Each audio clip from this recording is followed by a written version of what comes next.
welcome everybody. We are about an hour and a half late, but by golly, we're playing this game. I am doing everything in my power, but the world is against me. But it's okay, I'm against the world. We defying all odds. We are here. Welcome in, Ghost Feline. How are you?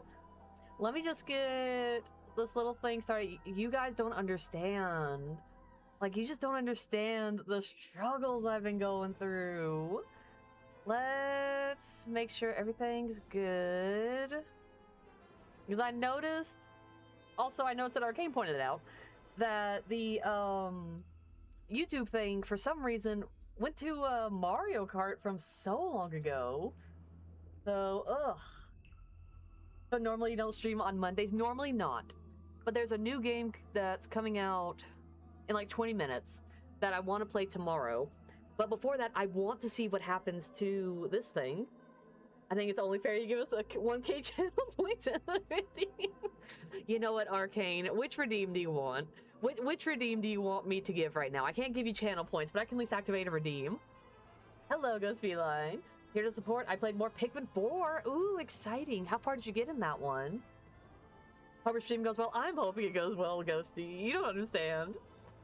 I should have started 2 hours ago, but the OBS thing is it was not working.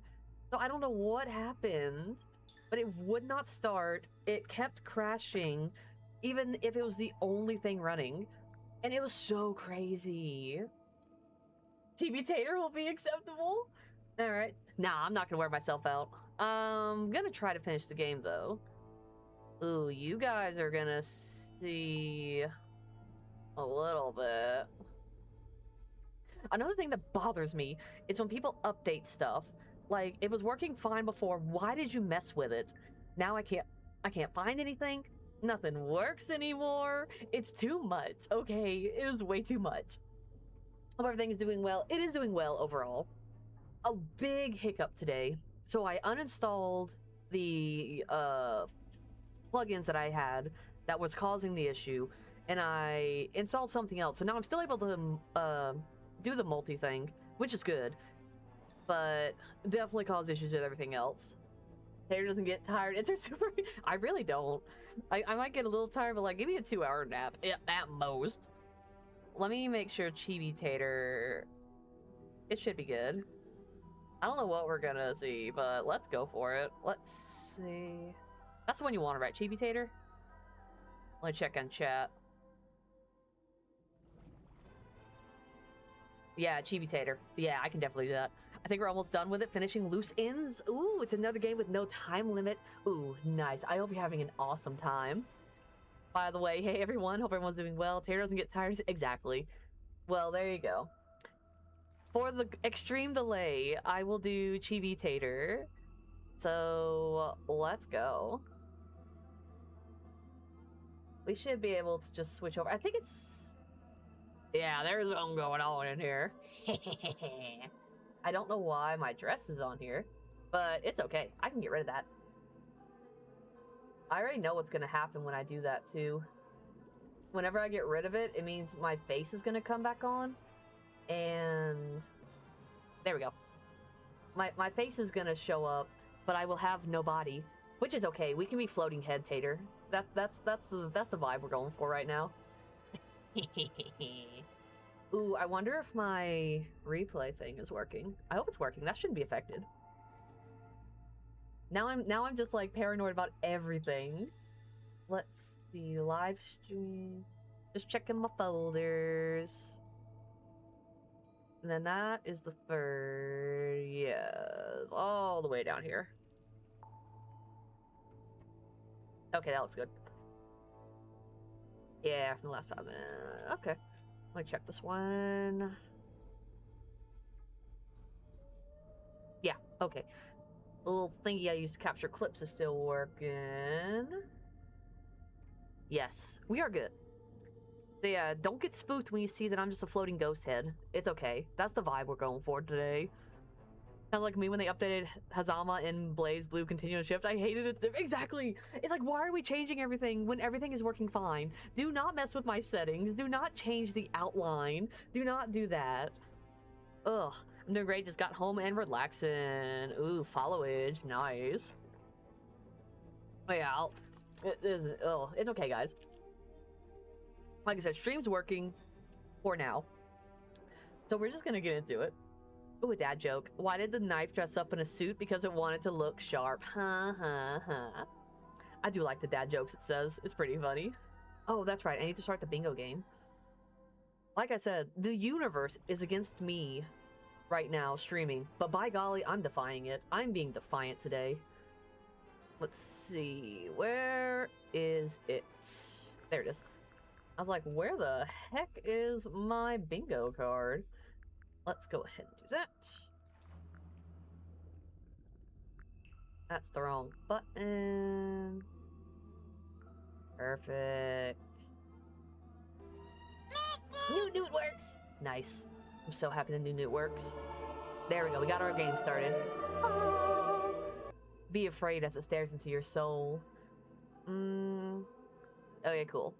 So I'm gonna go ahead and give you guys I'll give you a couple of these. We're gonna call this one. We're gonna do model breaks for sure. That definitely happened. Tech issues, yes. Fixed stream, yes. Food, auction. I don't think the stream started after the timer ends, but you know what? I'm feeling generous today. And redeem doesn't work. No, the redeem is working. Let's see. I think I'm gonna start streaming again tomorrow. Thinking of playing. Ooh, exciting! Which one do you stream on? Do you stream here? Or do you stream on YouTube? Has a clutch victory. Do you know does it work? Okay, that's enough free points for you guys. Nice shadow. I know. Exciting, exciting, exciting stuff for sure. All right, but I think I'm good. You better be prepared though for any crashes, because by golly, we get crashes every stream. We just gotta work through it.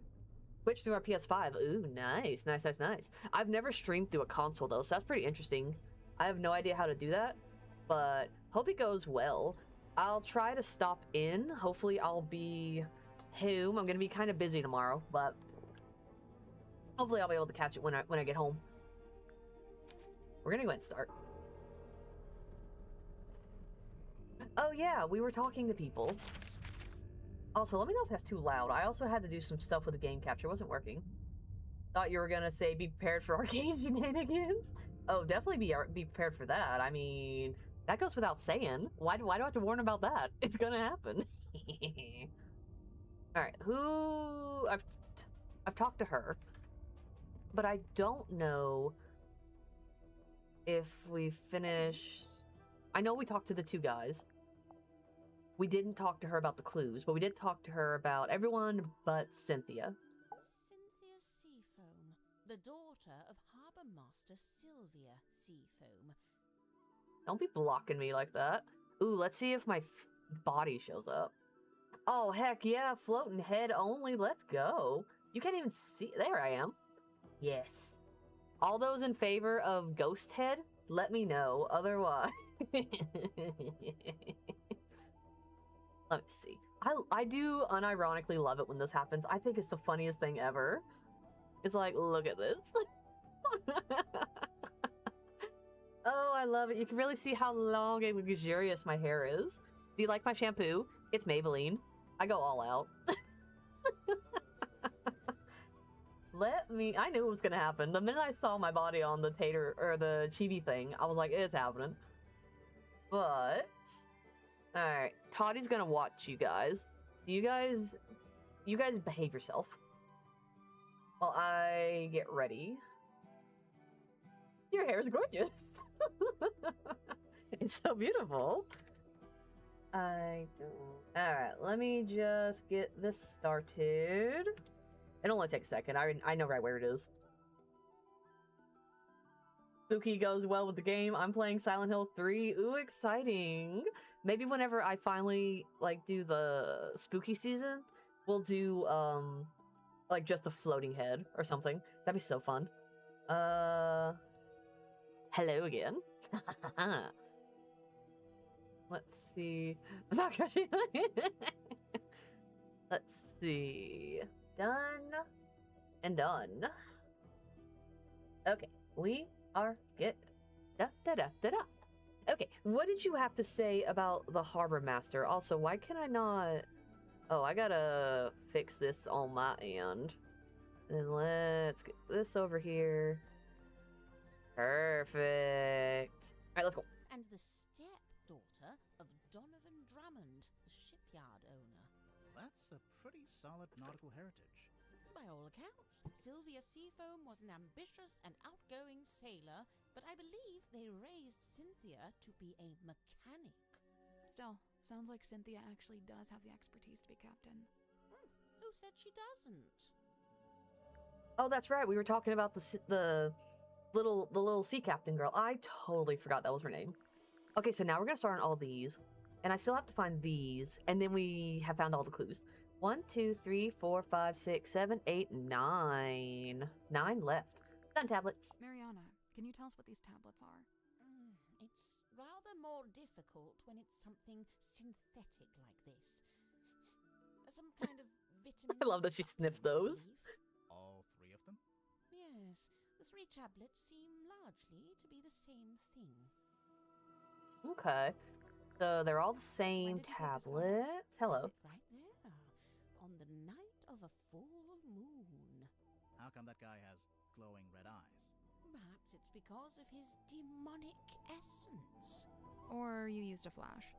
Perhaps it's because I used a flash. Who's the woman We sure in the bar? can. Is Well, that loud that's enough? no woman. That's a mermaid, slumbering in an ethereal bubble. You're not gonna tell us, huh? How about that? Is the volume better on that? Where on earth did you find this? Cynthia had it. I don't know. You two have all the luck. Ooh, a Must be very changeling, a searching chingling. You silkworm. guys better get Never on found that. Anything this good. What's so good about it? It's penned by Solomon Stonetop himself.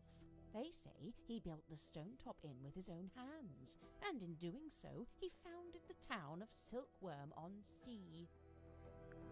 All right, and then we got golden locket. Looks like gold to me. No way. Real gold. Why not? I thought Symmetry was supposed to be an impoverished orphan. Well, it's not worth anything unless she's willing to sell it. Now, I'd have to assume this is the Stonetop family ship, the dearest Selina. How do you know it's that ship? Selena. Is there a photo of it? It's evident by the selection of little wooden people on board. The dearest Selina was captained by Felicia Stonetop, that's her there, and one Magnus Mortuga was her helmsman. What did they use it for? Oh, I don't know. Fishing? Tourism? General gallivanter? What about the woman tied to the front? Well, that's a representation of the ship's figurehead. Okay, figurehead. Oh, you'll have to do Pokestart if you guys want to catch any wild Pokemon. Let's see. But it's a pretty fun game. I played in other people's streams, and I think it's pretty fun. This here, that's Ah, no one got the Stonetop Chingling. emblem. Oh well. Oh yeah. Next time. We saw it on the sign outside the Stonetop Inn. Do you remember, Sally? No, but I was basically still asleep at that point. What are those letters above it? Initials SS. Stonetop C? Secret stone? Selina Stonetop, The owner of the painting? the painter herself. Oh, okay. So she painted the photo. Interesting. Interesting. It has the smell and feel of something that's been in the ocean for quite some time. Only there's no evidence of it on the surface. No barnacles, no algae. Maybe it's a type of metal that resists that kind of stuff. Or maybe someone just cleaned it. You know, if and when I make a mysterious observation, I'm not necessarily looking for immediate logical explanations. Sorry. Sorry. Didn't work for you no matter which Pokemon I tapped. Did you do exclamation Pokestart? Because I think it's saying that you don't have a trainer thing, so that just means you haven't like joined like the game or anything. But if you type that in, you should be able to join. Yep, right there. Your journey begins. Your starter is Score Bunny. Congrats, you got Score Bunny. Ooh, did it say what you got? Let's see. Oh, you got Chespin Shadow. Good job. Pokey start. Okay. Arcane, you don't have a trainer pass. The bureaucracy won't stop me. You have to get your trainer badge started. You have to choose your starter Pokemon. I don't even know who my starter Pokemon is. I started so long ago. I'd have to double check. I thought the submarine didn't have a radio. I don't think it does. This is more like a child's walkie-talkie. Oh yes, you're quite right. Probably has a short range too. If it's a walkie-talkie, then what happened to the other one? Good question. I don't need a trainer pass to catch a Pokemon. You do, indeed, because how are you going to get the Pokeballs to throw at the Pokemon? You have to listen to the bureaucracy. Not the bureaucracy, the bureaucracy. Also, Toddy, you're so huge. Like, my goodness. Let's go ahead and get her to shrink down a bit. Oh, she's so cute. There we go. Hopefully my model's fine. Oh yeah, I'm good. And let's do... Exactly, you get a little Mudkip. I definitely need to fix it, because Mudkip is supposed to be on my head. But you know what? We're just letting whatever happens, happens. We're just focusing on the game and the story. Good. I was worried this wasn't going to come up. But what? Cynthia and You're not supporting big The submarine in the Pokemon? background? Yes and yes. But also no. The best part of this photo is the thing on the left-hand side. It's in a glass tank. Do you see it? Oh, I didn't even Barely. notice that. Is it a snake? It's the silver snake, also known as the silkworm serpent. Oh my You've gosh. heard of it? We We have. might have. But what's it doing in the photo? So, that submarine in the background. The silver snake is the reason that was built. Sylvia Seafoam, pictured there in the fancy jacket, she was quite fond of her serpent friend, you see, but the powers that be were demanding she hand it over to be studied. So Sylvia made a plan to go and live in a submarine and take the silver snake with her. Ooh. That's, quite ambitious. Wait, so the sea serpent would also be living in the submarine? Well, I don't have all the details. It's something I'm still researching. Interesting, interesting. He definitely knows a lot about it. I don't get to pick. I'd have chosen the Rillaboom line, not Score Bunny. I don't know. I guess you don't pick. I guess it just randomly assigns you a starter Pokemon. Oh, trust me, I would have chosen Bulbasaur if I had the option. I want my Bulbasaur. But I guess it just randomly assigns you one. But you can, try to catch Pokemon as they appear. I can't decide what shows up. You just have to kind of like watch. And if you see a Pokemon you want, you do Poke Catch, or you can try to catch them all. Well, that has to be a face, but it's not. It doesn't look like anyone. When was this taken? Pretty recently, I think. I see. So she's probably still out there. See, Listen, I don't see a worry face at all. about it, seriously. Oh, I'm gonna worry about it because I don't see a face. I need someone to like do an outline of it and show me where a face is. I don't see the eyes, nose, mouth, nothing. Where'd you get that? A dentist's waiting room? There's a poster so on the back mean. cover. It's for Dirk's movie. Oh, yes, look at that. They've given her the wrong type of necklace. The sword looks about right, though. What's that?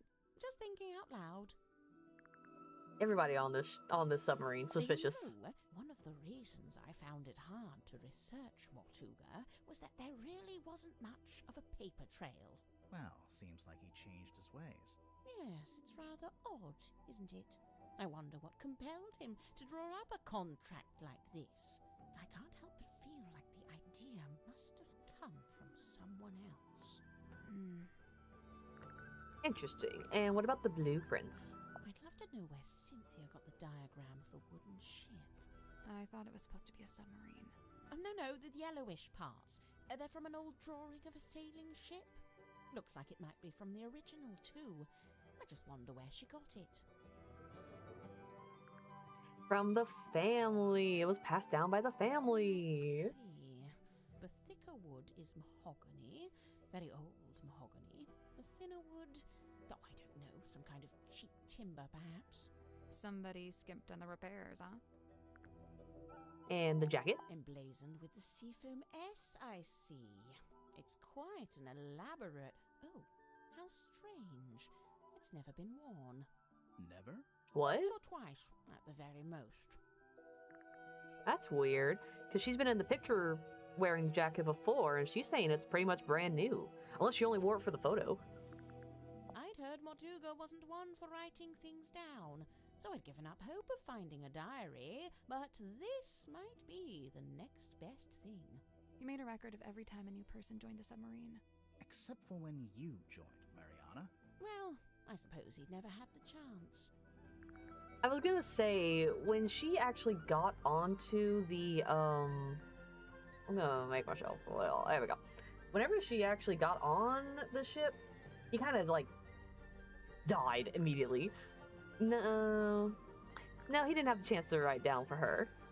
Let's go back. So that's it for her for now, until we find something else. We've talked to these two. Let's go talk to him. I don't know if we've talked to him about everything. Oh my gosh, he's so fun. Let's see, suspects.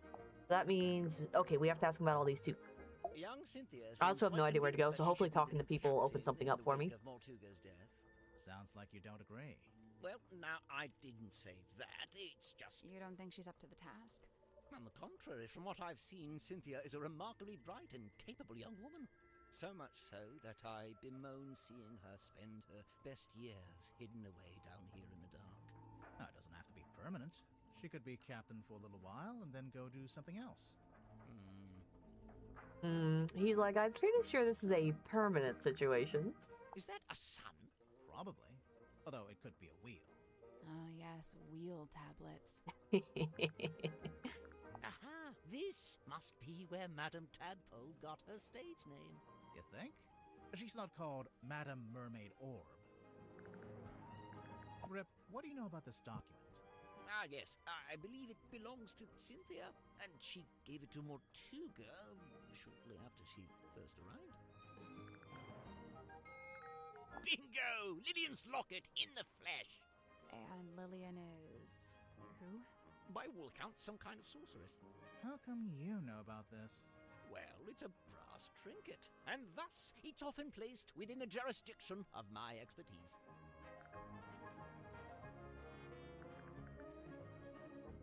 Oh yes, Mortuga's little model ship. He always kept it on his desk. Although I'd wager it's more than just a paperweight.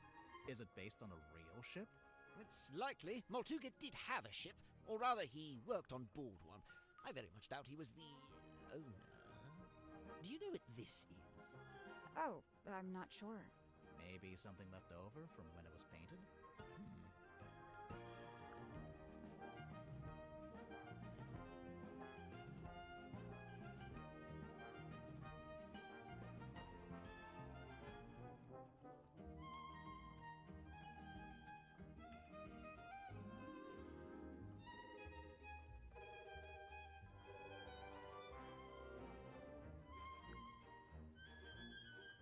Undeniably forlorn, isn't it? What do you think, haunted? It's probably haunted, right? If it was haunted, then it was only because Mortuga himself was its ghost. He seemed drawn to it, entranced, always held within its orbit, unable to drift away. I'm guessing you never dealt with anything like this in your shop. No, it's too big for one, and it's not exactly navigation related. What's wrong? I don't suppose you know what this is. This little part sticking out the back. No, I barely noticed it, to be honest.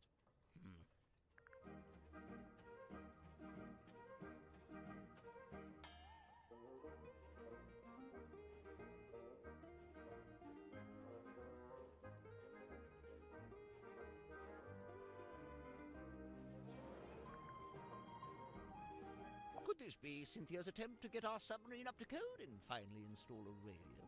Why doesn't the ship have a radio? One, Mortuga didn't like to use technology if he could avoid it. And two, he didn't like to communicate with the outside world if he could avoid it. I'm not sure I agree with that second one. There's no way all these people showed up on the submarine if Mortuga wasn't contacting the outside world. You know, there may be something to that. Well, let's do the family photo. Yes, I remember hearing about this. A submarine constructed by the harbour master and the shipyard mechanic, who I believe was her husband. Where'd you hear about it? Just gossip from around town. Just a little bit of gossip, you know, nothing crazy. What's wrong? It's me. What's it a photo of? Well, it's a face. I suppose we can agree on that. Doesn't look like any face I've ever That's what I'm saying. I don't see a face. Well, perhaps you ought to count yourself lucky. This Are there one. really only 2 characters? It's just a poster. I'm sure there are more in the actual film. If it sticks to the novel, there actually might only be 2 characters. Oh, there were only 2 characters in the book. Interesting. At least you got a Pokemon you like. I got a grass type, and they couldn't even give me Chikorita. Chikorita is so cute. I think Chikorita's adorable. Scorbunny's cute too. I like the fire starters, but Bulbasaur's #1 MVP. But fire starters are also pretty cool. 2 individuals in potential of the ownership, however, recent developments exposed. No, I don't like it. No, what's wrong with it? The wording, it's too vague. It could be about anything. But if it's not about Cynthia and Mortuga, what would it be about? I couldn't say, but I stand by it. There's a chance Cynthia's got the wrong end of the stick. Perhaps she oughtn't be captain after all. Oh, sorry, Cornelius. He doesn't like it when I say wrong end of the stick. Scorbunny's final form is kind of meh though. What grass type did you get? What do you mean? Scorbunny's alright. You don't like his edgy middle teen phase and then his final soccer form? What do you mean? What's the deal with this blueprint? It's kind of a mess. They say Mortuga bought an incomplete submarine and then paid for it to be completed. So it only makes sense that the blueprint's as ramshackle as the ship itself. Where'd he buy Ooh, it from? Matang showed How up. do you pay for it? 1, the shipyard, I imagine. And 2, I have no idea. He'd never seemed to have any money. Nah, Tara loves that cabbage Pokemon for some reason. I do. Cabbage Pokemon #1, but fire stars are a really cool second. She wouldn't collab with a cool yellow mouse. I don't know. I mean, he is the mascot. He's got a lot of pull in the Pokemon community. Do you know how the wheel got damaged? It looks in working order to me. No, look. Some of the spokes are different. It looks like they broke off and got replaced. You're quite right. Cabbage? Although it's not exactly at odds with the ship as a whole, is it? Meaning? Look around you. She's a ramshackle old thing. Sturdy, yes, even handsome in places, but undeniably a patchwork of sorts. And what about the jacket? Yes, this was clearly made by someone who understands the value of iconography. You mean the S emblems? The whole thing?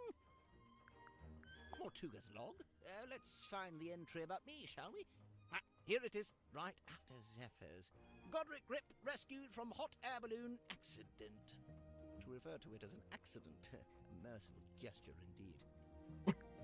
Very merciful indeed. That's it, Mariana's pipe. Yes. She let you see it. She did. And did you discover anything? We did. Well, all right then. End of conversation, apparently. Ooh, nice. Shadow and Onyx both got Matang. Good job, everybody. Good job. I don't know how many Pokemon it does. Maybe it's probably timed. Like every few minutes it'll say, oh, a wild Pokemon appeared. Or maybe it's just like random. Alright, but we're done with him. I'll double check, but I'm pretty sure I've done everything with those 2. Let's see. Dirk Dansum. Done, done, done. Nope, we need to talk to him about sun tablets. You found my tablets. Oh, they're yours. Okay. Vitamin D, all 3 types. That's oh. the one you get from sunlight. Yeah, I gotta take it while I'm down here, since I'm not getting natural light, you know? How come you left them in the mess hall? I figured the others might benefit from them. Not sure I had any takers, though. To be fair, if you are going to be spending months at a time in the submarine, then yeah, you should definitely have some sun tablets. That way you don't, you be lacking in vitamins. I would definitely be packing some vitamins. I wouldn't take them because I'd forget to, but I'd still have them. Oh wait, she might not collab with the first form, but what about the big brother? She even has a friend with the cool orange mouse. It's all starting to make sense. Oh no, he's catching on. They give us starters that we don't want and are weak, so we'll pay to get the ones we do want. Tater, how could you? Oh no, he's figured out my scheme, and he's figured out who's in on it. Oh no! Gotta change my name now. Holy moly, look at that. I know. That werewolf-looking guy is really... Is that Tadpole with long hair? Yeah, maybe. She never told me about that. It's a strong look. And that's it for him. What about your roommates? Then on these, sun tablets. How I wish I'd remembered to bring painkillers. Are any of these painkillers? Unfortunately, no. They're just supplements. And nice, harmless, organic ones, too. They wouldn't even take the edge off a headache. Ah, you'll be good. That's your fault for not packing. What's this? A little painting? It's a The photo. box. A photo of a mermaid floating in a crystalline orb. Deserved, held aloft by a whatever. muscular demon werewolf, Yeah. if you say so. Oh my gosh, what are y'all talking about? I have done nothing that you can prove. I've done nothing wrong. Let's see. So that's it for them. Now, animation on this game is not bad. No, not at all. I love the animation in this one, and I think the writing is just great. How could you forsake me? I'm sorry, Dottie. Why will you never let me forget? One day I shall have you animated. Let's see. Oh yeah, I haven't seen her in a long time. Okay, we got two. Little Cynthia. She's cute, huh? I don't know if that's an appropriate way to talk about your captain. You're so right. You think her being captain is kind of a joke? It's not a joke to her. She cares a lot about the submarine. I just don't think it's doing her any good to care that much. It's just a hunk of metal after all. And wood. Some of it is made out of wood, I noticed. Did Mortuga want Cynthia to succeed him as captain? Did he ever mention it? No, I'd say he probably felt the same way I do about it. Which is... That she's too young and too bright to be living down here in the dark. Interesting. So where you at in this game? Almost done or still on? I know we've found half of the items, or it says 50% anytime I go to look at items, so I'm assuming I'm halfway through the game. And then we are still on chapter 2, so we have to figure out when chapter 3 is going to start, because I feel like chapter 2 is one of those chapters that's super long because you have to meet everybody, you gotta do all these different things. So I think that's why it's taking a little bit. Also, I know what you guys are doing. Let's go ahead and give you... You guys are bullying me. Like, you're being so mean. Let's go ahead and do that one. And what about Symmetry Silk Moth? Sim's quite delicate. She's got some real self-worth issues. She's kind of eerie. Mm-hmm. And she's got this 1,000-yard stare. Like a rabbit in the headlights. She's got a unique way of speaking, too. Yeah, I'm still not sure how much of it is sincere and how much is residual from her time performing on stage. I have heard her talking more normally, though, when she's with Cynthia. What about Sim's parents? Orphan. As far as I know, she was homeless for a while, until the system picked her up and she got moved into the theater. So, she's never had any kind of normal life. Nope. That 1,000-yard stare's starting to make a little more sense now, huh? I'm not bullying you. I don't think so, but I feel like Onyx and Arcane might be bullying me just a little Over bit. what? Something to do with his experiments? In theory, I really don't care what he does in his lab. I just didn't like that he dragged Sim into it. What do you mean? When I first got here, Sim was working for Zephyr in the Dream Chamber. What were they working on? Researching dreams, I guess? Well, sure, that was part of it. They even had Mortuga as a test subject at one point. They were researching Mortuga's dreams? Look, it's not the dreams that were the problem. It's the communicating with spirits from the other world stuff. Oh, like talking with the afterlife.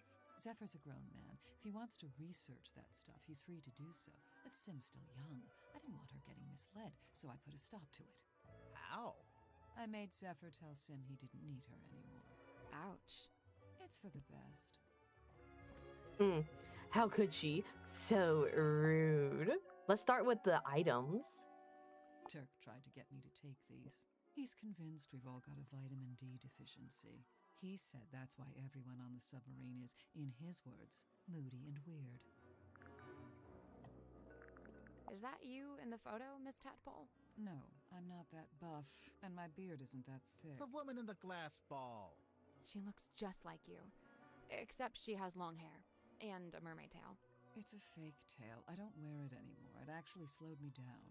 Not that I could really swim in that little ball anyway. So who's the guy? Just some guy. Not important. The Stone Top Inn. That's where Magnus lived. Back before the submarine. He lived in the inn, but he wasn't part of the Stone Top family, surely. No, I don't think he had any family in the town. I'm surprised Sim let you see it. She's normally pretty guarded about it. Do you know why she wears it all the time? Ooh, 17? So close to recommending a game. I'm excited. I think you said Sonic or something, right? I'm pretty sure Magnus carved this himself. No idea how he got it into the bottle, though. Trick of the trade, I guess. I know one way you could get it out of the bottle. That's a last resort. No, let's break the bottle. And then we'll break the other bottle that she has with the little message inside.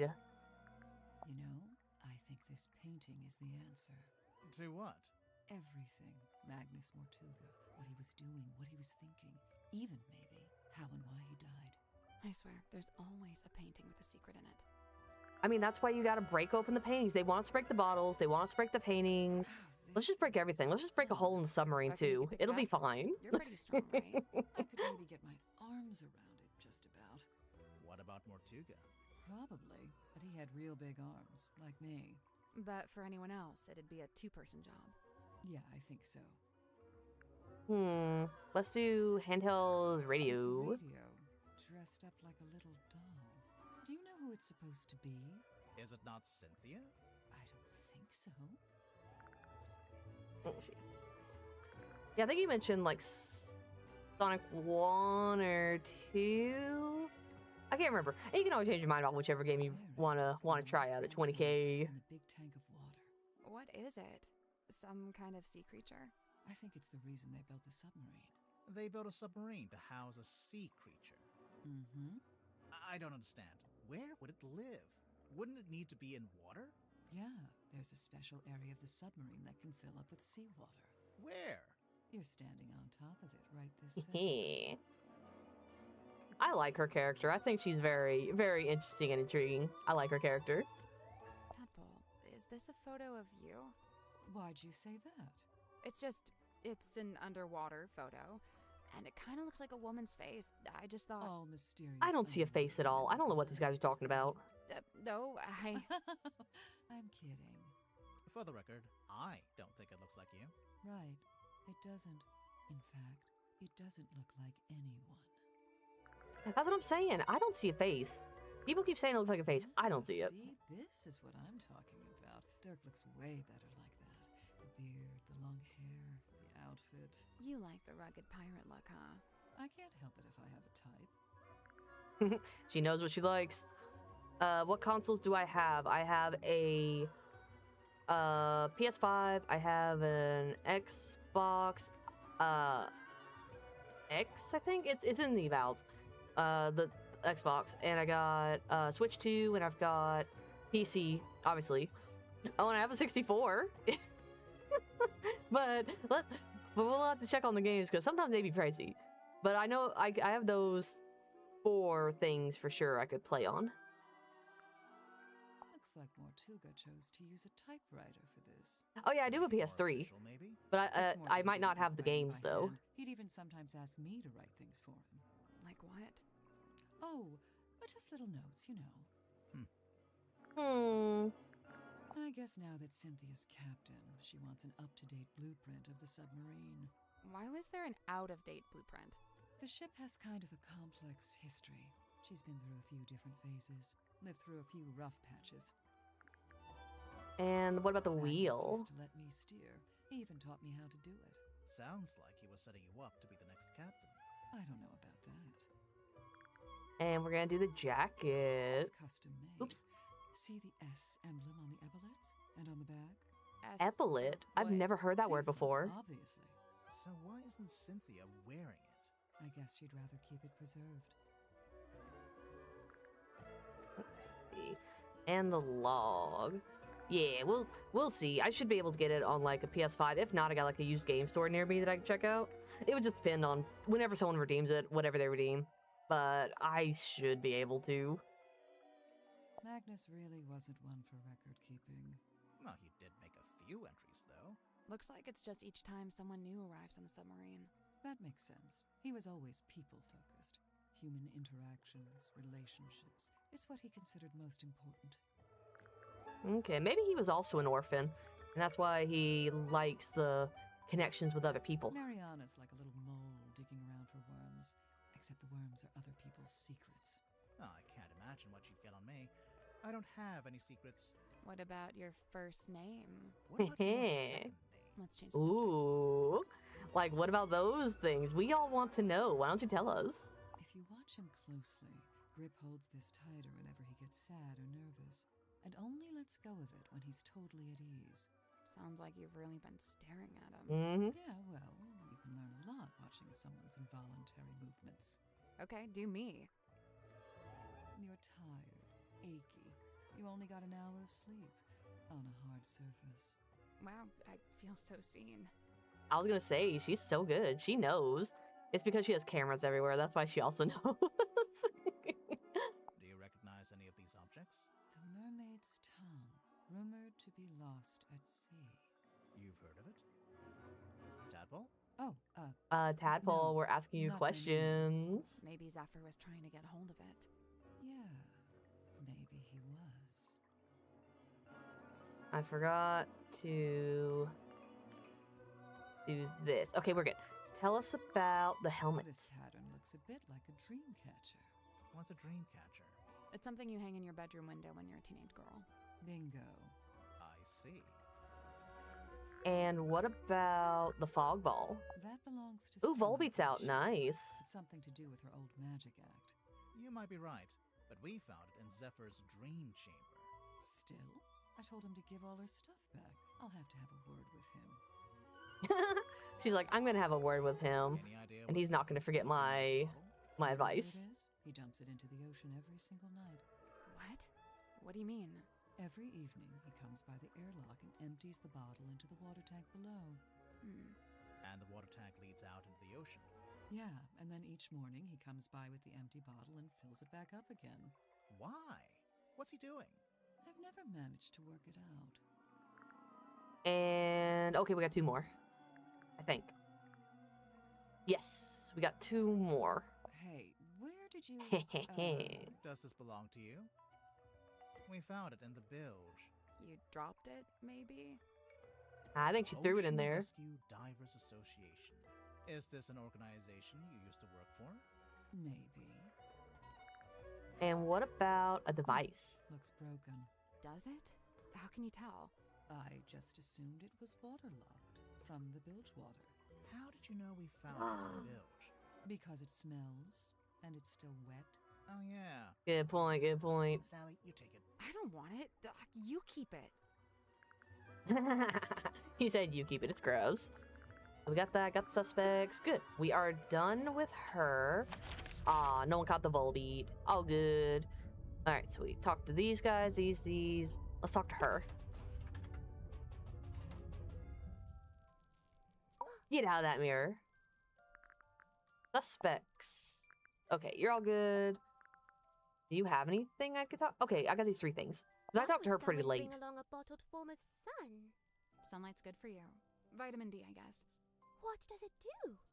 All kinds of stuff. If you don't get enough, it makes you sad. You know how people tend to be happier in summer and sadder in winter? Silkworm sun is scantily seen, even in a summer sky. I swear, sometimes she just gets lucky with the alliteration. Sometimes you just be getting lucky with the words. A werewolf? Or some hellborn fiend? Yeah, I think it's just a guy. But his eyes, they burn of wicked flame. Well, it's either a wicked flame or it's just red eye from using a flash in low light. 'Twas Cynthia who had it when first she came aboard. Something in it holds great weight. For her, at least, it seems. But you don't know what exactly? With certain mind, I cannot say. Interesting, interesting. Alright, so she's done. We have to talk to him, and then we'll finish up with Cynthia, and then we'll figure out where we're supposed to go and what we're supposed to do. Oh, I can look at the mask, too. Tell me about Silk Moth. I first learned about symmetry from a newspaper article detailing her residency at the Fortuna Hall Theater. On the surface, it was merely a review of a magic show, but I felt something behind it, something of great interest. To me, it spoke of someone with a close connection to the ethereal plane. Taking an excursion from the submarine, I attended the performance. Afterward, I requested an audience with Miss Silkmoth herself. And speaking with her for a scant few minutes, I learned two things. First, and most importantly, my instincts had been correct. She was indeed fascinated with the great unanswered questions of metaphysicality. She held a yearning to understand that which could not ordinarily be understood. A woman after my own heart. What was the other thing? You said you learned two things. That she was thoroughly unhappy with her lot at Fortuna Hall. The theater owner was a heartless woman who, among other indiscretions, did not compensate Symmetry for her work. But she had no family, nor any other connections. She had nowhere else to go. So you invited her to come live on the submarine? To put it simply, Did she bring all her props and stuff with her? everything she could carry. Why? Was she gonna keep working as an illusionist on the submarine? No, Miss Silkmoth would be working with me here in the Dream Chamber. I notice she's not here anymore. Her tenure with me has come to an end. She has moved on to pastures anew. It is no mark against Cynthia's character. She is a sharp young woman and capable engineer. But I was wholly surprised to learn that she had become captain. Did she never say she wanted to be captain?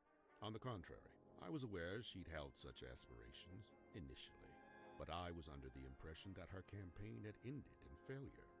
Meaning?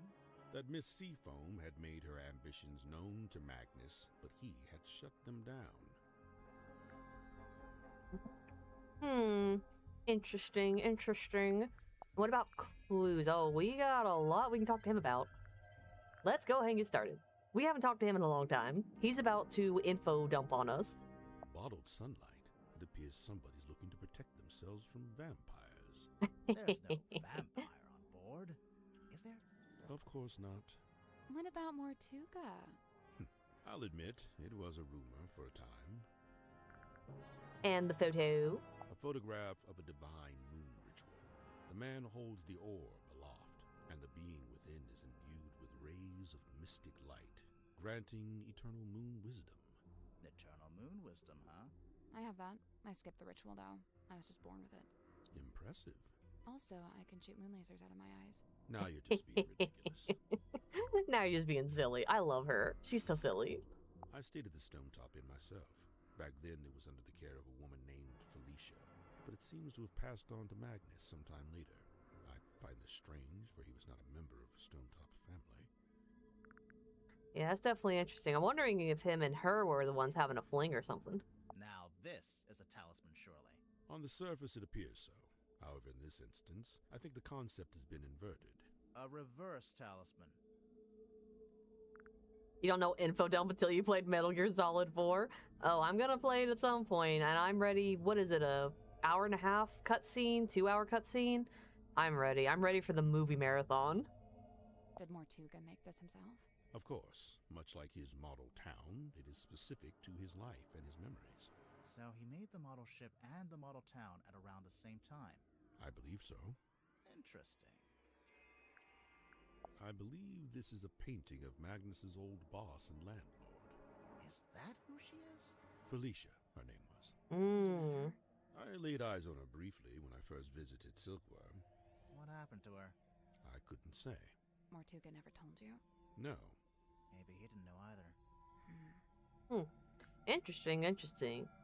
Yes, I have heard about the super long cutscene, but I know nothing about the lore or anything. I've only heard that it has, I think, the record for the longest cutscene ever in a video game. Magnus and I installed this in the captain's cabin shortly after we left port for the first time. It is exceptionally heavy. Did Mortuga tell you why he wanted a big iron bell hanging over his desk? He merely said it was an object of great importance and that he'd like to keep it close by. Do you have any idea what it is? He referred to it as a bell, Detective. Yeah, just going by the shape. But it doesn't ring, so we're not sure. You may be more correct than you know. Personally, I believe it is a bell. Not in the musical sense, but rather a diving bell, which is to say it's designed to be lowered to the ocean floor. With a person inside? I doubt it. It's not really big enough. And what about the radio? Fascinating. Yep, okay, I thought I had heard that before. Is attempting to speak with us through the radio. I think it's just broken. Of course it's broken. That's precisely what opens it up to ethereal transmission. What about the photo? This seems to be a personal item of Cynthia's. As such, it is not my place to make a comment. He's so polite. The face from the ether. It must be. What's that? Tell me, where did you find this? It was locked in a safe. Was it now? Would you mind if I took it off your hands? It's not ours to give. No, of course. And what about this? This magazine emanates a peculiar energy. Jealousy, frustration, even greed. Oh, that's totally Dirk. It rather seems that Cynthia is using the contract as a talisman. A talisman. Like, as protection. I did notice she taped it to the back of the chair in the control room, so it's like you can't go in there unless you acknowledge it. Correct. The contract is a shield behind which Cynthia hides. Definitely.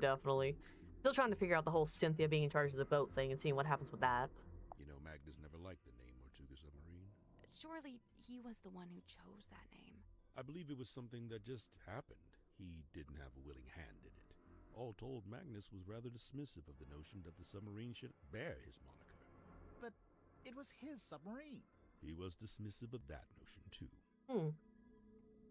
Interesting. Why did he not want to actually have claim to the submarine? Has the wheel always looked like that? Like what? With one side broken off and replaced With 3 separate different parts? material. It's never been my job to steer the ship, so I've never really taken any notice. What about the jacket? It's a fine garment, is it not? It is. Has it been in the control room the whole time? From the moment I first entered the submarine. But it doesn't belong to Mortuga.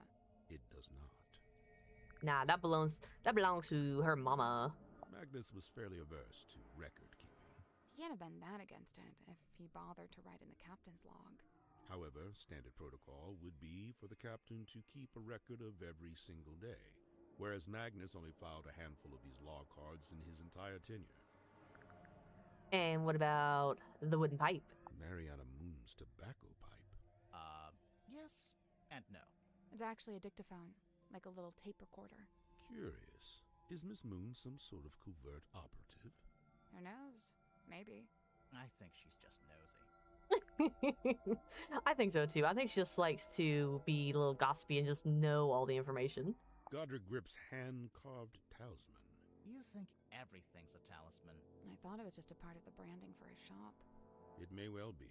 Nonetheless, I conclude that it is imbued with energy, and its primary function is to be an anchor. It's not heavy enough to be an anchor.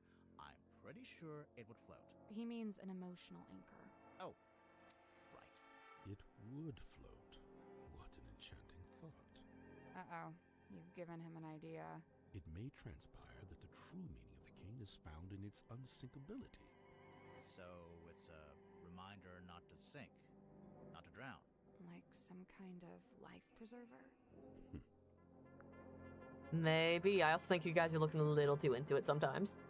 What is this anyway? It is what it says it is, a quarterly journal of listings and inquiries.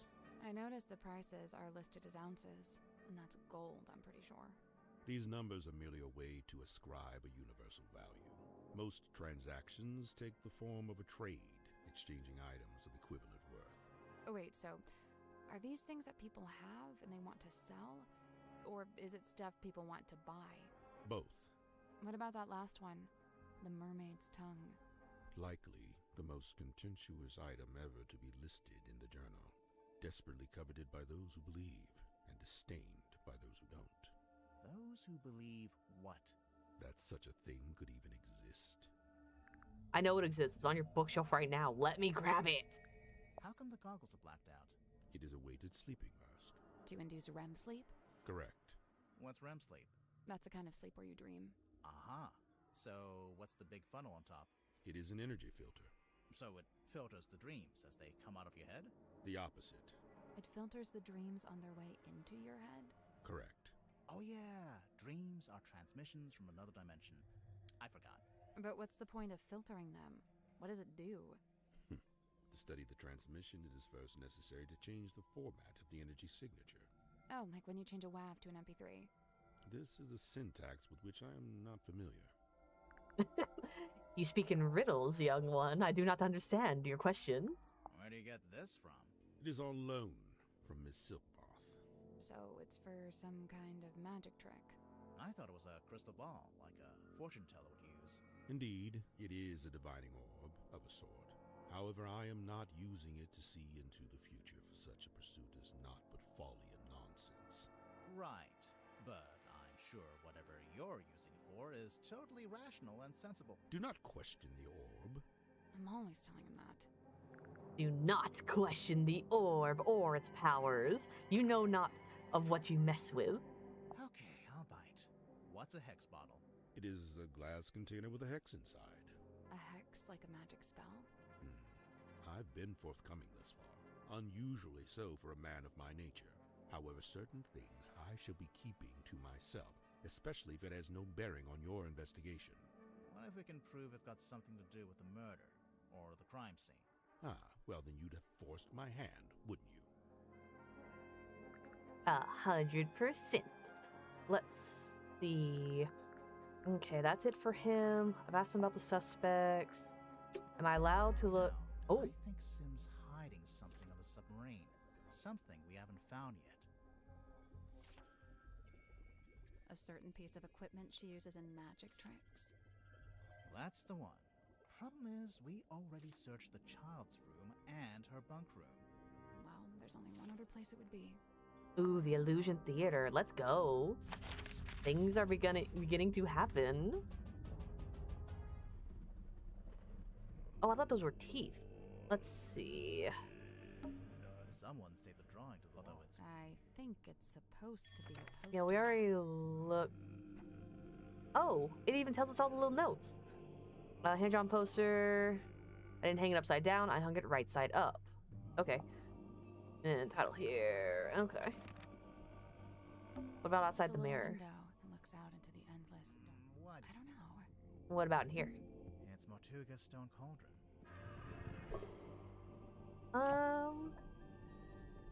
Let's see. Okay, we're at 45%. That's what it says. Shut. Nobody knew how to unlock it. Interesting. And what about here? It's a heavy bulkhead door. Seems like you lock it by turning that big wheel. There's actually a wheel on both sides of the door. So I could lock it or unlock it from either side.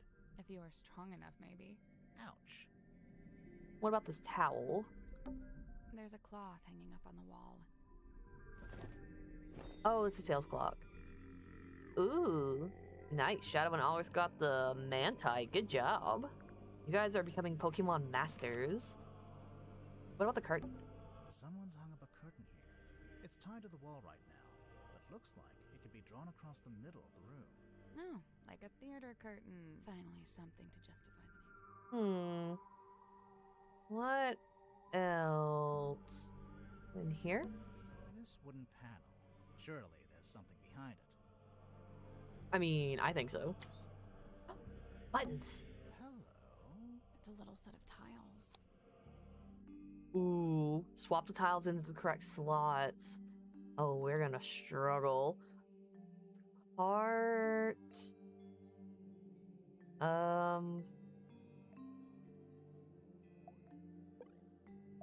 okay. Yeah, I can do that. Oh, I think they gotta all be pointing up, maybe? So that would be... Well, this wouldn't really matter. These are all the same. We'll try that one. And then... This one's upright. And then we have to do... This one, I think. And this one would be like... Maybe middle? Oh, yeah. And this would be... Let's see, if that's the bottom, that's the top. Oh, then we need to do the pointy bit. That would go here.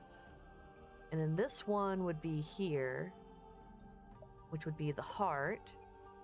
And then let's go ahead and get everything. I'll fix them later. But let's go ahead and get all the same pieces where they need to go, and then we'll swap them out from there.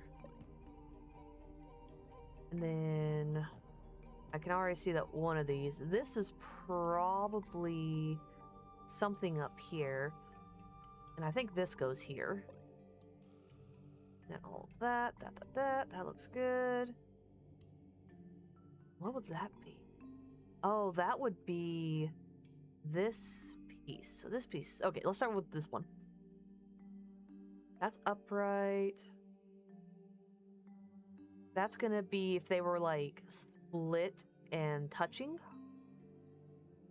And this one would be in the bottom. Like how this one is. This one looks like if they were split in half, kinda. If that makes sense. And then... Yeah, this one, it's facing that way. This isn't even the right thing. I grabbed the wrong one. So, but that one goes here. Then we need one that faces down. Where's the heart facing down? That one? And that's wrong. Oh, thank you for the raid, Marshall. How is everyone doing? Flowing down the river Styx. Mortis raid. Always appreciate a raid. Welcome in, raiders. I am Mischievous. We are playing the Mermaid Mask, trying to figure out this puzzle, which is the part I struggle with the most. But I think I understand what I'm supposed to do. I'm supposed to be matching them up to the way they're looking here versus here. So we're trying. But welcome in, Marshall. Ooh, you were playing retro? Fun. What kind of retro game were you playing? And how was your stream? How did it all go? Exactly, raid hype. Let's go, everybody. Ooh, Mario 64. So fun. Which world did you end up leaving on, or did you end up defeating the game? Let us know. Let us know. I love Mario 64. I haven't played it in a long time, but last time I played it, it was so fun. Ooh, modding a controller with hand cam? Ooh, that sounds like fun. So is it like one of those top-down views where you can like open cards or show something on your desk and everything? Oh, on the OG hardware? Heck yeah. That means you were on the 64. Nice. I have a 64. I don't know if I still have my copy of Mario 64. It might have broke. I did have it at one point, but I don't know if I still have it. I'd have to double check. I have a couple of the 64 games. Something similar. Oh, okay. Gotcha. Well, very fun. Very fun. But how did it go overall? Did you have a lot of fun with it? Was it fun revisiting? Man, I tell you guys, ever since this warm weather has started, I've seen ants. Like, every day I see like one or two ants, and I know not to squish them because they release like a smell, so you don't want to be squishing the ants. But it bothers me when I see them like crawling next to me on my desk. I just instinctively, it's like, squish, like get out of here. And then it's like, oh no, more are gonna show up, because for some reason the smell of it attracts them, which to me seems backwards. If you smell death, you don't go walking towards it. You go the opposite way, but ants are silly, I guess. Aw, brought back a lot of memories. That's good. That's always fun when the game can bring back lots and lots of memories. Do you think you're gonna keep continuing on until you beat it, or do you think you're gonna switch out to something else? Oh, it's Monday. Happy Monday, everybody. I still thought it was Sunday. This week has been off for me. And my internet's been acting up. But you know what? It's fine. The internet can do what it wants. We are all here anyway. What was I doing? Oh yeah, puzzles. Yeah, this is the same except for the views. Like this one would be, yeah, kind of sideways. I'm thinking something like this. I don't know why the green one's here. Then let's try this one. Yeah, this one's up. This one is flipped. Welcome in, Bun Bun Lofi. Love your name, by the way. That's adorable. I love your name. Oh, also, I don't think I said hello, Archie. Archie the good boy. Hello, hello. Your name is good, dude. Welcome in, everybody. Welcome, welcome. How is everyone's Monday going? I hope it's been awesome so far. Man, you guys, my stream was terrible. I had to start like almost 2 hours late because my streaming software was acting up. And at that point, I figured that life was telling me you're not streaming tonight. So I defied it. I said, no, I'm not listening to this. I'm going to force it. I'm going to wield it. No, I know. So I just had to like uninstall the stuff, reinstall some stuff. It still wasn't working. So I just uninstalled it in total and just revamped it real fast. But I mean, we got it working. I'm definitely gonna have to work on it after stream and a little bit tomorrow to see if I can get it working, because I'm supposed to be streaming every day this week except for Sunday. So we will definitely see how it goes. It's been an adventure. Okay, so these are right. And then, yeah, that is the bottom. So looking at it from the bottom, yes. And then, yeah, split open would be this. So this row is right and how it's supposed to look. I'm pretty sure. Oh, this is the heart. This is the heart for the top view. And then bottom view would... It kind of look like a infinity symbol. Streaming is streaming without scuffs. That's every day. There's always scuffs, and you just gotta flow with it. You gotta get ready for it. Gotta get some after stream self-care, so gonna be lurking for a bit. Oh, for sure. You do that aftercare. Go ahead and de-stress and relax. Ooh, what'd you get today? Ooh, you got some chips? There you go. Relax with a little bag of potato chips. Delicious. I would love some potato chips, actually. But yeah, if your stream doesn't have some scuff, how are you gonna get used to it so when it does happen, you stay calm and cool and collected? I just kind of throw it in with the stream. It's like, look, this happens all the time, guys. You just have to deal with it. I'm sorry. I also think this is how this goes here. Like you just gotta deal with it.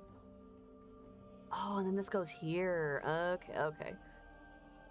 So yeah, this is up. This is that way. This is that way. Yeah, I guess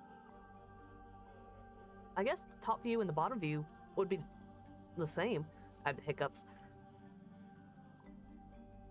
We'll figure that out in a bit. This one for sure, the top view, yeah, the top view would look more like a diamond. The bottom view would also look like a diamond. And, yep, that's down, left, right. This is probably wrong. Nope.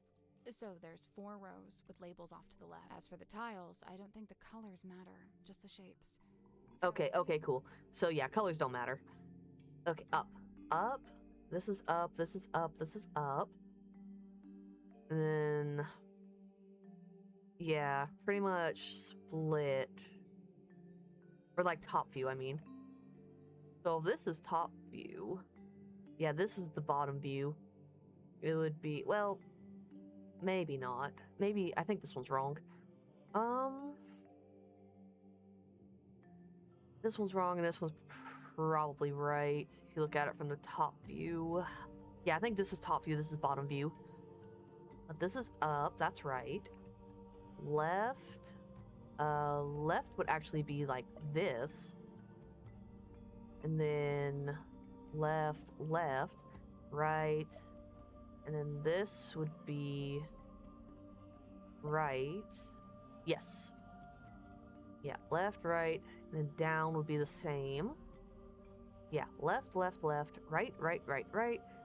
Down.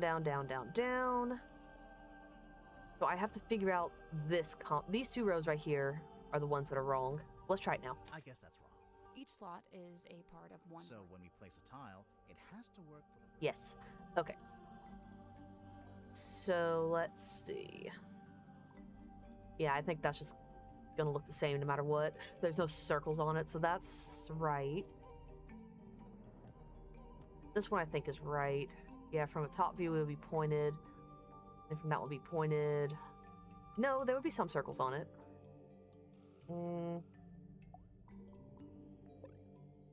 No, that'd be right. The bottom view, though... No, because there's no line on it.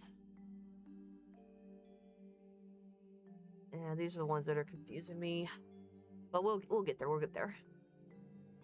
But I'm fairly confident that the one, oh, what am I trying to say? What am I trying to say? The top view, the hearts. I'm pretty sure that that is supposed to be the shape. I'm pretty sure. But like, yeah, this is right. This is gonna be the top view. I think this one's wrong. I think this is the one that's giving me problems. So let's... Oh, I bet it would look more like a triangle because it doesn't go in. I bet that's what it is. Let's switch it for this one, I guess. Yeah, I bet it would look like a triangle. Then, oh, I have these all backwards. If the triangle is the top, then yeah, these are fine. Okay, these are right and these are right. Yes, so I had these reversed. And then these are all down. Yep, got that. I think this is right. I can't see any other way to fix the diamonds. There's no rounds or anything. And then this one would actually this would be switched. If this is the top view, that's how it would look. Then I'm gonna try again. I think that's it. Hey, I did it. Hey, okay. So that's what the main problem was. The main problem was that I had these two switched out. That was the problem. And then we had these two switched. Okay. Yeah, I got mixed up right here. I'm impressed. It's unlocked, I think. Right, let's get this thing open. Oh my gosh, it's a doll. No. There's a girl in there. There's a girl in here. It's a doll, I hope. Well, I hope it is. Oh, it's Symmetry's doll for how she was doing her little, what's it called? Her little act. Okay. She did have a doll. Ooh, and her thing's open. Livestock Dolls, Symmetry Silk Moth. It was found hidden in the Illusion Theater. Interesting. So it's a life-size doll that looks like Symmetry. Well, yeah, but I think there's more to it than that. I bet that thing comes to life at some point. Ooh, lift the head. Oh, lift the locket.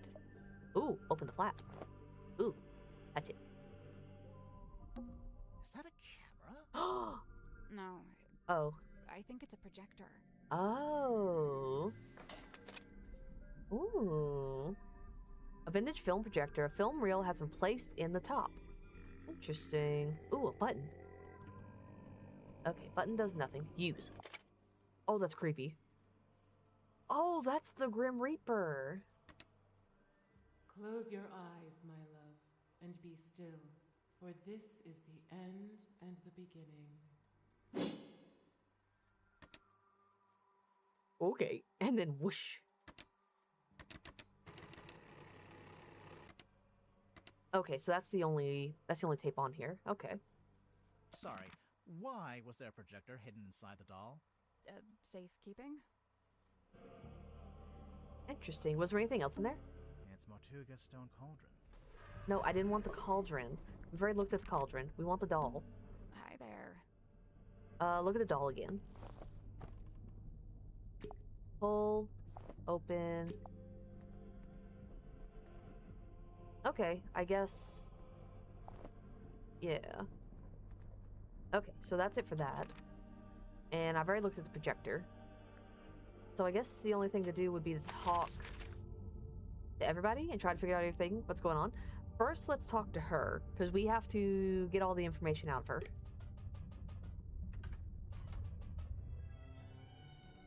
Boop. Alrighty. Oh, we have 41 and 48 clues, so we're missing 7. Okay, we asked her about everything. Suspicions. Let's talk to Cynthia. Okay, we're already doing that. Oh, we have a lot to talk to her about. Oh, it's Sim's projector. Is it actually hers? No. I think she borrowed it from somebody. And borrowed it from who? So, this is the doll that apparently looks just like Sim. Yeah, I mean, it does and it doesn't. Oh, the head comes off. Really? Yeah. I don't like that. It's kind of morbid. Okay, so we definitely talked to Cynthia about the doll. Sun tablets? Yeah, y'all need to be a little happier. For when you need sunlight, but you can't get any. Like if you, I don't know, random example, lived in a submarine. What about the photo? Night of a full moon. My mom taught me how you can use the moon to work out where you are. Like, if you're sailing on the ocean and you can see the moon, you can work out which way's north, I think. What if it's too cloudy? Then you'd use a compass, like a normal person. But sometimes the compasses don't work. If the compass doesn't work and it's foggy out, just hope for the best. Just sail straight and see what happens. You found it, huh? We did indeed. Indeed. Hey. Did indeed. Yep, we got it. Good joke. Let's move on. Why did you hide it? I'm allowed to keep stuff under my mattress. Is it yours? It doesn't have your name on it. No, it doesn't. That's exactly why I brought it with me, actually. Go on. No. I'm done talking. Indeed. Oh, shut up. No, I feel like a mistake has been made, and I wish to remain silent now.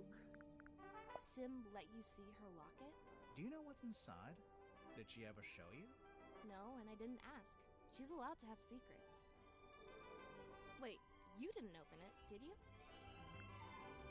Oh, do we lie or do we tell the truth? Check the case file, because we definitely did. I'm just gonna be honest. Yes. Yeah. Was it okay? There wasn't anything bad in there? It's fine. Okay, fine. Good. So many secrets. Ship in a bottle. I know this ship.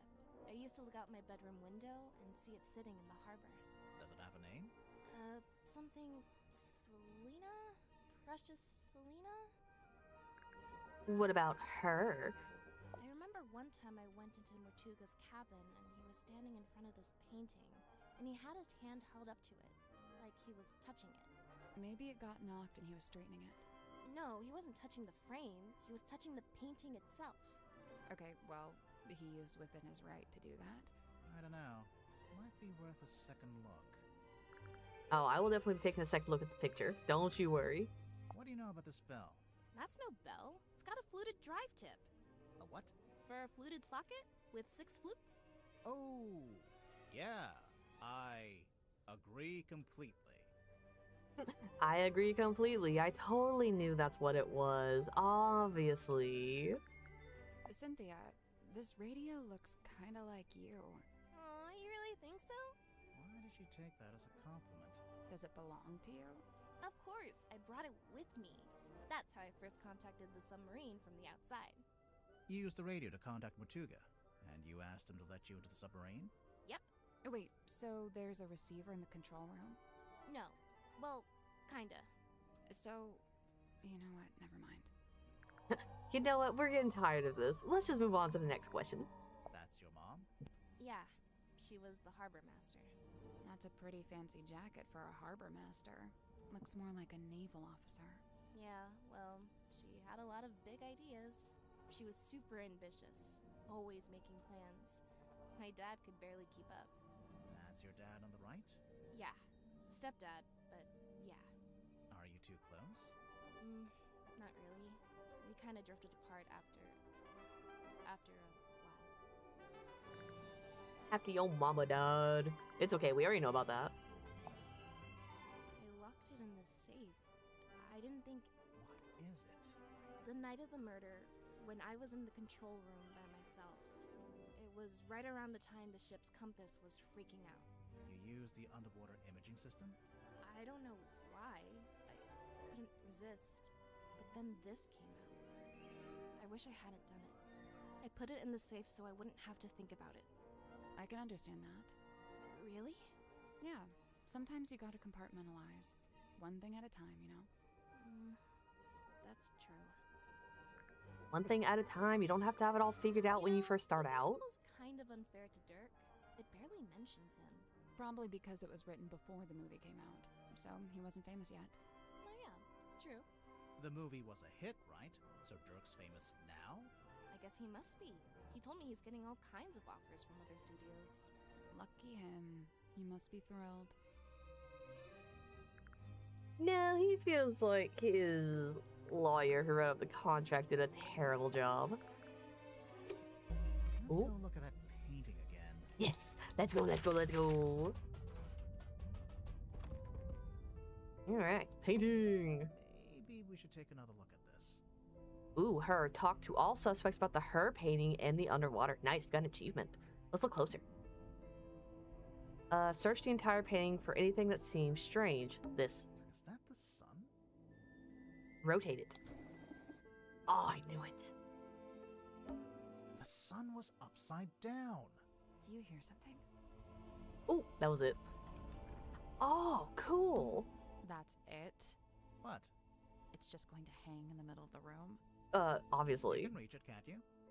Yeah, but... Then I don't see the problem. We're climbing that ladder. Oh, a secret room. Ooh, captain's quarters. We got a new place to explore. A lantern. It's been a while since it was lit. What about in here? It's a dressing table. Go on. Say it. Like a woman would have in her bedroom? Mm-hmm. Interesting, interesting. There's an old curtain hanging up here. Want to take a look behind it? Yes. Let's look at the ocean. Most of the room is made of wood, but this door is made of thick metal. Let's look through it. Oh, that's so cool that we're underwater. You can see up here. I can see an old wooden deck. It looks a bit like a pirate ship. Yeah, I bet. Ooh, can we open this? Caution. Pressure seal. I mean, that's a good thing, right? Oh, yeah, it's definitely a good thing. Yeah. The submarine must be pressurized on the inside to offset the external water pressure. And what would happen if it had the wrong pressure? The door would burst open? Well, I imagine the glass would break at least. You know, that'd be the first sign. The door is firmly locked. For once, I'm glad to hear it. Oh, that door's about to burst wide open. Window. A little window. A little window. It's a barrel. A barrel of fun? No. A barrel of laughs? No. It's a barrel of seriousness. No, not the barrel of seriousness. What about this? An empty box. Aw. What about this chair? It's a dressing Mm-hmm. Oh, yeah, we already saw that. What about the thing? This was Mortuga's bedroom. Technically, if it's the captain's quarters, whoever is currently captain would get this room. So I'm guessing Cynthia doesn't know about it, or she hasn't been up here yet. What about this? What is that? It looks like a little scene. It's a model town. Oh my gosh, it's so cute. Aww. A handmade town found in the captain's quarters. Oh, that looks like either Cynthia or her mom. I think that is the guy in the boiler room. I'm not sure who the other two could be. Oh, look at this guy just standing here. Oh, is that her stepdad, Dawn? Maybe. That's so cute. Nothing on the bottom. Okay. Hey, there's a panel at the front. And it slides out. I guess that's the ocean. You can put the little model boats on it. Huh. Look closer. Ooh. Swap the position of the sails. Tap on the boats to rotate them. Oh my gosh. Okay. Oh. So 2. Then X? I can't move the boats. I can only swap them. Yeah, okay. So I need to find out how to open this. So 2. I knew the Roman numerals would be my downfall. Yeah, so 2. 2. No, we're gonna have to go this way. 2. 2. And that would go... No, that doesn't connect to anything. Okay, so there was my plan. Can they go diagonal? Oh, they can go diagonally. Okay. So we're gonna face that one, which will also be a 2. And we face up. That's 2. Okay, so that's all the 2s. And then 3 would go to here. Yeah. 3. And then 2. I think that's 4. And this would be 5. I'm gonna go here. And that wouldn't go anywhere. So we need something to face this one. And then that would face back here. That's not it. So, we can swap the sails between the 9 boats. And we can tap the boats to turn them, making them face different directions on the grid. Okay. Yeah, I've got them swapped into different positions. This was facing up. And that one starts here. Maybe I do start with 3. Like 2, 3, 4. 3 up here. And that will be 4, which I'm pretty sure is this one. Then that goes here, which would then go up. And that would be 5. And that would go here, maybe. Or back here. Actually, I think going back here makes more sense. Then we face here. We gotta face that one. Okay. 3, 4, 5. And then... Is there no 6? Pharaoh Thorn. I don't know that Pokemon. Then we go this way. This, that, up. There's a 5. I don't think I have a 6. I have 2 5s. I have this one. We will do that later. Up, down, this way, that way, this way. And then... Oh, that one would have to face this way. Okay. Yeah, we'll go... Okay, that could face this way. And that could face here. And that could face this one. And that could face that one. And that wouldn't actually go anywhere. So, yeah, that would be face. Okay. Could go here. And then that one, that goes here. That goes here, that goes here. Oh, yeah, but then that one doesn't lead to anything. So, yeah, that one has to lead to this one, and that one has to shoot here.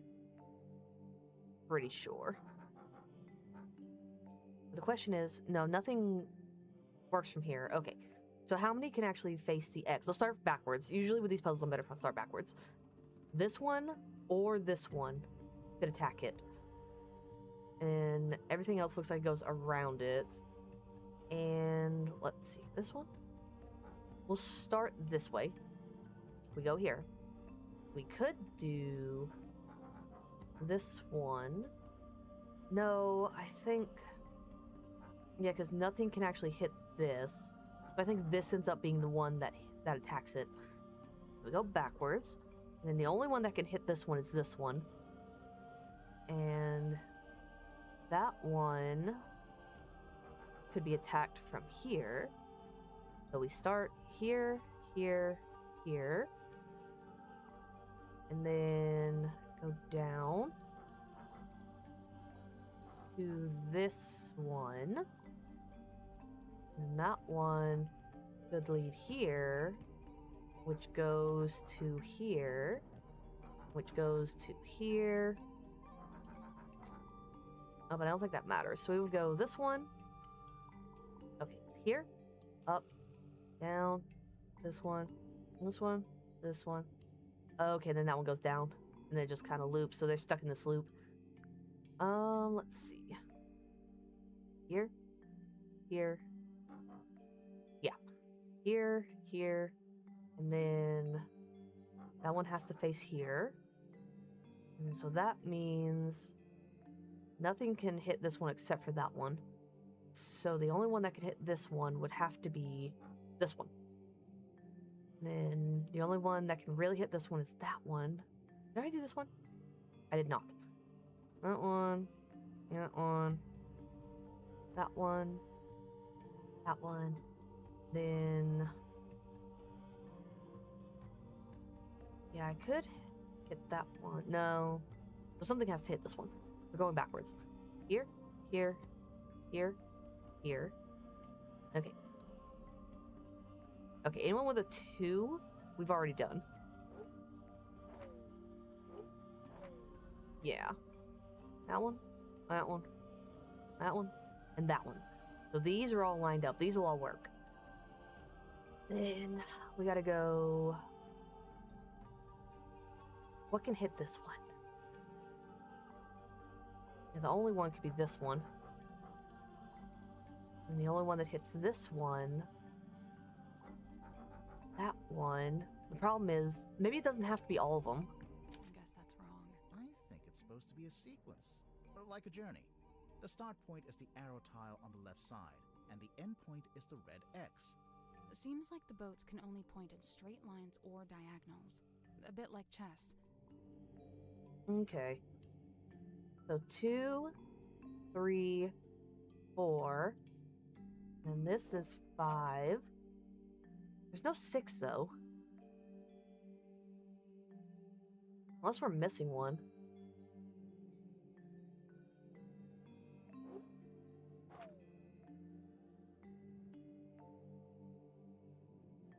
Yeah, because I can't do that one. There's no 1 either. Go that way, and that way. Nothing. I think the numbers on the sails represent movements on the grid, and the angle of each boat represents the direction of that movement. So we need to plot a journey from boat to boat, going from the start point to the end point. Yes, I understand that concept. I at least get that. We're at 3. The numbers are definitely going to throw me off for a little bit until I can figure it out. Yeah, start here. And then go here. Unless it's just as simple as going this way. And then that's it. 3, 4, and 5. Nothing. I think the numbers on the sail and the angle of So we need to plot a journey. Okay.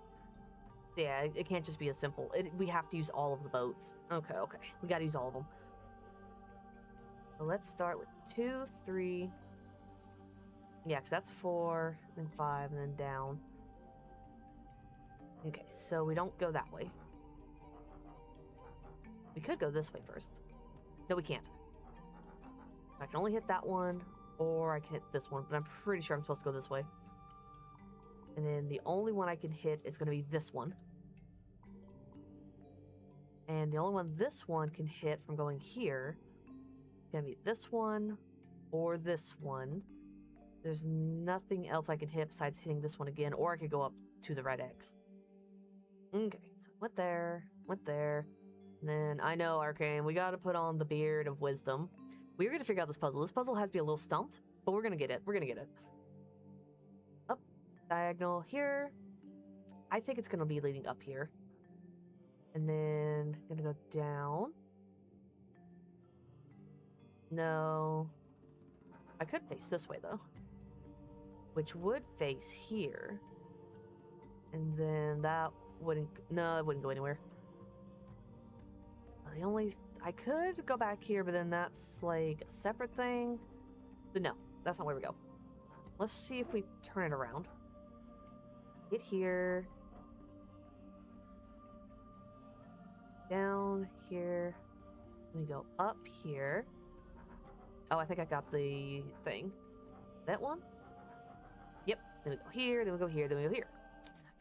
I think So we need to. Okay, so I just need to figure out the numbers. I have the location. Start here. Go up. This way. Up. No, down. Down. Over here. Over here. Here. Then here. Here. And then boom, bam, baby. You got the red mark. So 3. Maybe this one's supposed to be a 2 at the end. I don't know why I did that. There we go. 3, 4, 5. And then it's throwing me off with the 7. No, and that's 2, 3, 4, 5. And then Nothing. And the angle. So we need to plot a journey from boat to boat. Yes. Going from the start. 3, 4, 5. Maybe we add 2 and then that gives us 7. And then we subtract 2 and we get 5. And we get 2 and we get 3. Nothing. So we need to plot a journey. Okay. If you guys have any suggestions, let me know. I definitely have the map plotted out. But these numbers are the part that I don't quite understand. Because, like, if they were sequential, I could get it. But it's fact there's a bunch of 2s, and then they're not all here. 3, 4, 5. 5 plus 2 is 7. Minus 2 is 5. Then plus 2 and 2.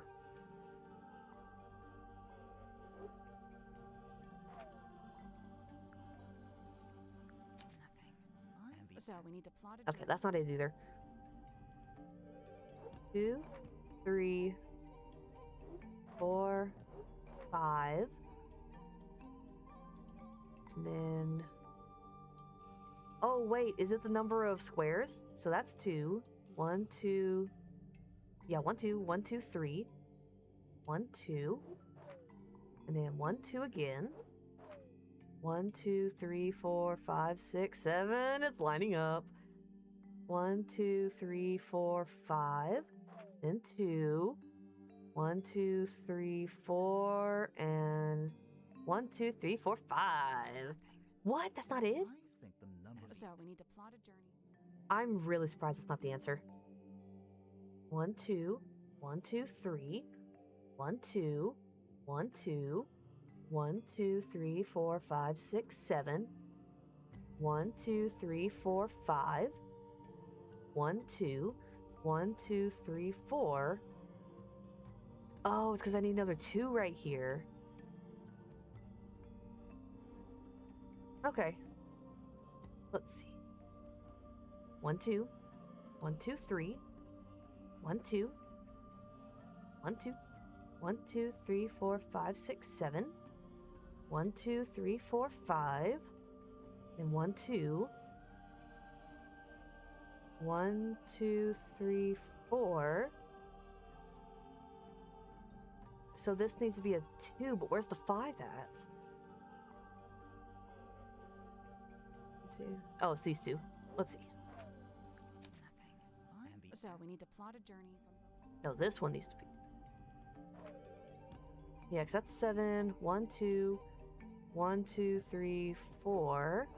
And that's 2. Oh, I'm getting so confused. 1, 2. 1, 2, 3. I promise you guys, I know how to count. 1, 2. 1, 2. Okay, this one's wrong. We need to do 7 here.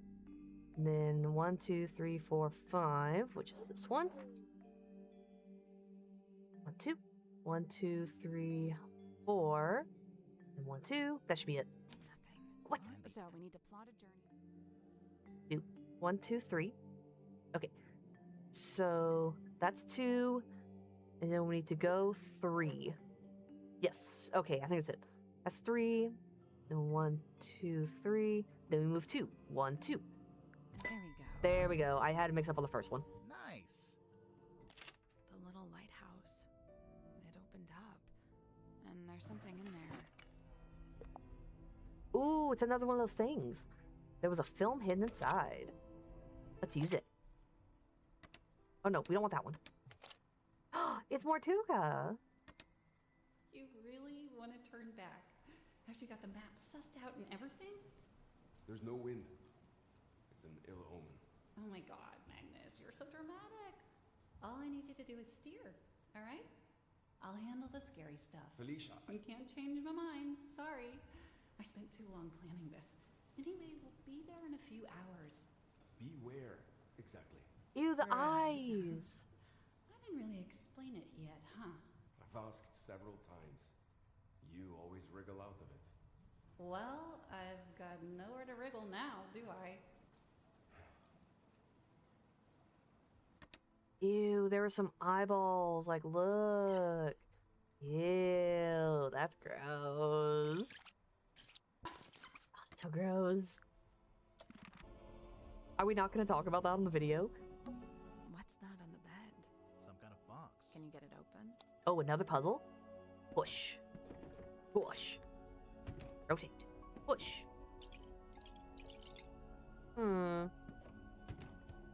It's probably a sequence. I can't rotate it. There's no way to open it. Seems that way. Well, that was disappointing. Yeah. An old wooden box that won't open. It was laying on the bed in the captain's quarters. Ooh, there's something in there. Oh, chapter 2. The box of oh, that was all chapter 1? Oh my goodness, we're only on chapter 2. Let's see. I thought we were already on chapter 2. So this was more. Yeah, that's Mortuga's thing, and I think we're done. Hanging on the back of the chair. Socks? Bandages. He had a lot of bandages. Oh, nothing? Okay. Ooh, secret room. We can't go outside right now. Oh yeah, we Can't can't. get in there right now. Yeah, then there's that one too. We can't go in there either. We will talk to him first. And then we're gonna talk to her about that creepy doll. Can we also grab this, The please? glass moved. Let's take a closer look at that bookshelf. Let me grab it. That's The human okay, no, I just saw it too. Let me grab it.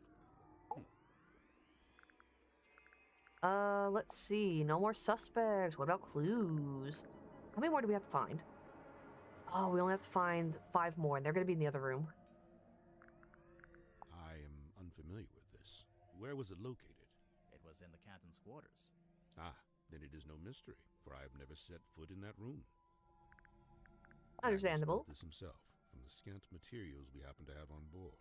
So he made it while he was living on the submarine? Yes, but I believe it's a vignette of a particular time in his past, back when he was living in Silkworm. But you knew Mortuga back then, didn't you? How come there's not a model of you in there?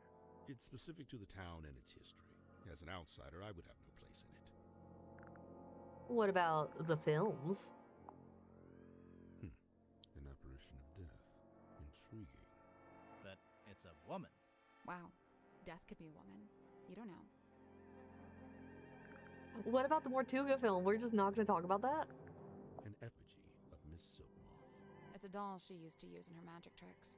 I'm still not quite sure why she brought it onto the submarine, though. It's possible that it's bound to her, and thus leaving it behind was not possible. Bound? Through magic. Once bound, an effigy shares its fate with the person in question. Permanently? Not necessarily. If a rupture were to form between the two, they may become separated once more. Interesting. Congrats on the Scrafty. Let's go. Nothing comes to mind on that one. Let's go ask her, and then we'll just kind of work our way down. Ooh. I don't like it. You don't want to know what's inside? I do, and I don't. What if it's bad? Bad like how? Like, what if it's something we didn't want to see? I think I'd still rather know. I mean, what if it helps solve the murder? Wow, there they are. That's my mom, standing in the I thought that was her hallway, mom. And that's my dad, standing under the lighthouse. Cute. the lighthouse opens up, and there's a film reel in there. That is not accurate. We did not have a giant film reel in our attic. Looks like that's it. The questioning now should go by super quick since we only have a few items. We'll talk to these two, then talk to Symmetry, and then go from there. Derek, you're first. What's that? You've never seen it Nope. before? Is it more? Oh, I didn't mean to click that. Good guess. Yeah, it has his vibes for sure. Oh, let me guess. It's locked, and you can't work out how to open it. Right again. Ha! Classic. Okay, but for real, you gotta let me know when you get it open, because now I'm super curious. Derek, you should be a detective. You have such a vivid curiosity. Hey, that's pretty cute. Do you recognize any of the buildings? Oh, is it supposed to be something specific? I thought it was just like, you know, Toy Town or whatever. Never mind. Boy Town. Dirk, you're a movie kind of guy. Is this your projector? Nope, not my... that is, though. The film reel? Yep, I thought I'd lost it. I guess I did, huh? Where'd you get it from? It was a gift from the studio. Little souvenir. What's on it? Oh, it's just like, yeah, a bit of a scene. A daily, you know. No? Where did you lose it? I don't know, mess hall, probably? Where did you find it? It was in the hollowed-out stomach of a dog. It was in a cabinet. Normal cabinet. Oh, okay, cool. So, can I have it back? It's evidence now. You cannot. Hey, I didn't know Sim had a stunt dummy. It's not a stunt? She's planning to do a scene where she falls off a cliff into a crocodile-infested river. When the stunt is that dangerous and the stunt guy refuses to do it, you use the dummy. I mean, I don't blame a guy who doesn't want to, jump inside the crocodile-infested river. Your turn, sir. Oh, a locked box. What is inside? Oh, I must find out at once. You're not impressed? Half the time, with things like this, the writer hasn't even worked out what's inside. They just want the reader to speculate. Keeps them invested. Okay, but this is real. It's not somebody's fiction. How can you be sure? Maybe someone planted the box to distract you, knowing you'd get all curious. I bet there's nothing inside. Look, I'll shake it. Huh? There's something in there. Multiple things, sounds like. Multiple things, sir. This is supposed to be silkworm, is it? Yes. Is it not accurate? Far from it. I don't think it's trying to be accurate. It's more about Mortuga's specific... Hang on. Is that my father? Which one? This guy. He's got the right Oh. look, and he's standing outside the building that would be the town hall if it wasn't just a wooden cube. Huh. I'll make a note of it. What was your father's name? Damien. Damien Warman. No, Damien Dusk. Interesting. So his father's in it, and her father and mother, is it? Interesting. What about the other two people? Where did you find that? The crime scene. In a cabinet, hidden off to the side. Oh, of course there's a hidden cabinet. Oh, it's just too good. I don't know if it has anything to do with the murder, though. Details. Minor details. We'll work those out in post. Huh. I didn't know she was still using it. Sim? Yeah, I figured she would have gotten rid of it by now. What did she used to use it for? This is the Lady of the Looking Glass herself. It's a body double. Kind of like having a twin, but you don't have to pay it anything. Okay. So that is what she was using in her act. Suspects, we're all good. Alright, time to go talk to Symmetry. Get out here. Dusky box of dark allure. I cannot turn mine eyes. What lies within? We're still trying to work that out. Any guesses? Surely some solemn secret, dark and dreadful. Oh, it better be after all this. Hey, what about this little model town? A teeny tiny town of toys? Or fossil formed of... Oh, that's my house. Yes. Right there. Your house? Yeah, the theater where I lived. Cute. And what about the film Is this projector? yours? No, not mine. Merely borrowed from Magnus Mortuga. Mortuga owned a projector? What for? Projecting a film, I guess? Not this film. What did you want it for? Projecting this film. What What about your doll? We found your doll. She's not talking. You didn't ask her anything. All right, fine. What's up with the doll? Okay, now she's not talking. Speaking of, Sim, can the doll talk? Like, does it have a little speaker inside? She is ever silent. I speak for us both. I just thought, there's a string on the back. I thought it was like a pull string. It is a pull string. Oh, then how does it work? You pull it. You pull it. What do you mean? How else are you supposed to use it? Alright. And let's start here, and then we'll finish off with those two. Madam? I think it's the lid that fits over there. Oh no, I clicked on her. There we go. Do you know what's inside? No. It must have been something, though. There's no way all this kicked off over an empty box. What do you mean? As far as I know, that box is a very recent addition to the submarine. I think it may have been the catalyst that led to Mortuga's murder. Oh. No, I really want to know what's inside. I do too. I gotta see, and then we're gonna curse the whole submarine. Magnus carved and painted it himself, so it's very specific to his life. It basically only shows the buildings and people that were relevant to him. I noticed Mortuga himself isn't on there. No, I think he's somewhere else. Yeah, we still have two more people. We don't know who they are. Mortuga's, although presumably he got it from someone else. Someone on the submarine? I mean someone from before. And what about the doll? I never had dolls as a child. What did you have instead? Nothing. We were super poor. The closest thing I had were frogs I'd catch from a pond. I'd give them names and try to make friends with them. The best things in life are free. Nothing, we were poor. Oh, makes sense then. And finally, these two.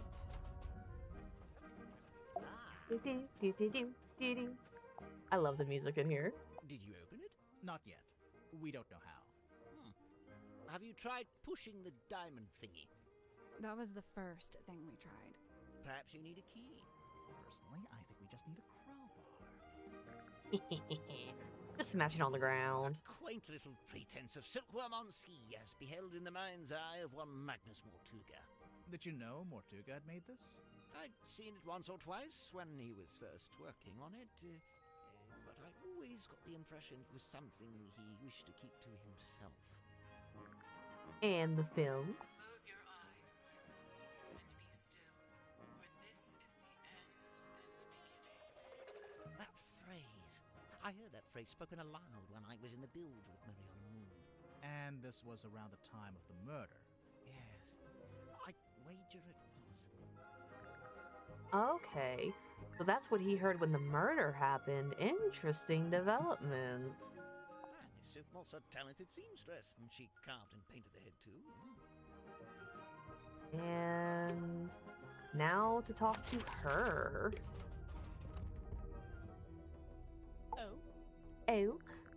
Oh. Let's see. That's it. And yep. Any idea what this is? No. Really? Hmm. You're not even gonna tell us what it smells like? Old moss and jealousy-ridden oak or something? It's not oak, it's cedar. Aha! She still didn't actually tell us anything. Yeah. I retract that aha from the record. And the model town. Do you recognize any of the little wooden people? I believe this is supposed to be Silkworm's governor, a man named Faustus Fellow. Huh. Interesting. He was a wealthy landowner who bought the town in order to bring it under his control. He bought the whole town? How do you do that? Why? I couldn't see. And the projector. Close your eyes, my love, and be still, for this is the end and the beginning. That voice. Well, that's the voice I heard when I was down in the bilge. At least I think it is. Sounds a little different without all the echo. And what about the doll? So does everyone on this submarine keep a life-size doll of themselves, or...? I'm pretty sure it's just Sim. I swear, if we find a room somewhere with dolls of everyone else, I'm going to freak out. Be like, no, that's above my pay grade. Nothing comes to mind. Okay, we've talked to everyone about the doll. Let's explore Dirk and Werman's bunk room. Okay. let's see what we can find here. I must have missed something from before. Oh. It's Werman's typewriter. Ooh. J.D. Werman's typewriter. Gifted to the Silkworm on Sea Town Hall, a gesture of unity from Governor Fossil's fellow to Mayor Damien Dusk. Interesting, interesting. Click, click, click, click, click, click. There's something suspicious about Cynthia. Let's go talk to her. Wait, what? Why does that make her suspicious? There's something strange about this Yeah. typewriter. Didn't you notice the weird mechanism on the back? Ooh. Rotate the 3 inner dials and 3 outer rings into the correct arrangement. Good morning, Rye. How has your Tuesday been? I hope you're having an awesome start to your day. How are things going? The stream was a bit of a headache. It was not cooperating, but it's okay. We worked past it, and now we are getting things done. How you be, good fellow? Just woke up? Nice. Oh, okay. This is the part of the game where I struggle for a bit. Oh, wait. No, that was... Yeah. Okay, so that's wrong. What if I do this? Oh, okay. So we're trying to line up that part. Okay, so if you do this one, do that one.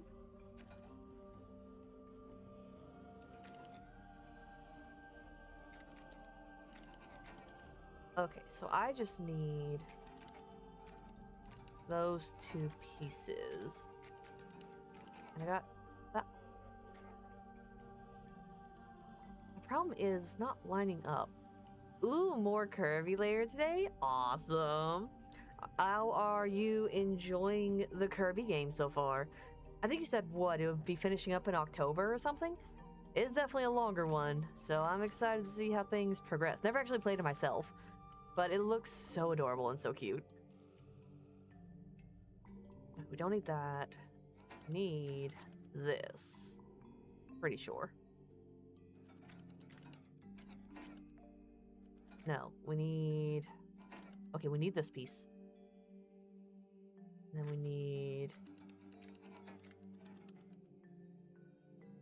that piece.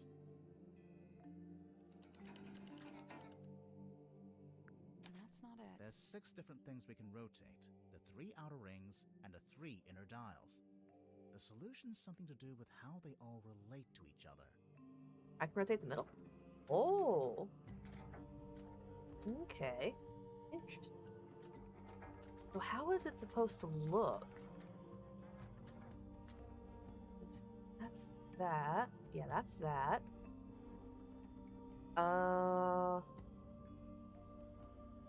That looks right.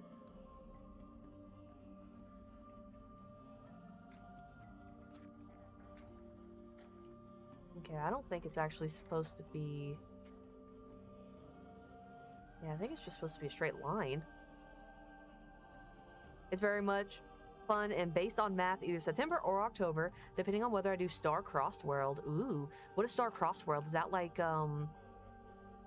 bonus content or like an extra level on the game that you don't have to do to complete the story?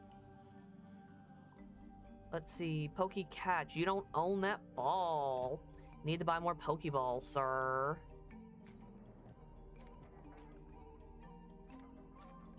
Let's see. Okay, so I need this to face like this. Oh, Magikarp escaped! No, I would have loved to have the Magikarp. Okay, so it's definitely like this. Then it connects to that. I'm still not sure about these, because these don't actually move. It's only moving the center one.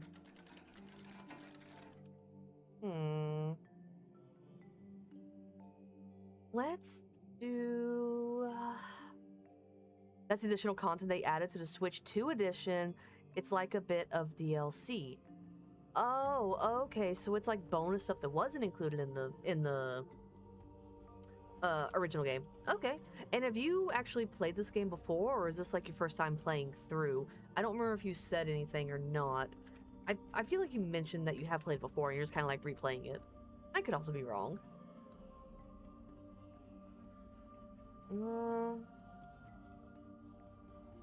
We will do that. Okay, that one's starting to move now. This one?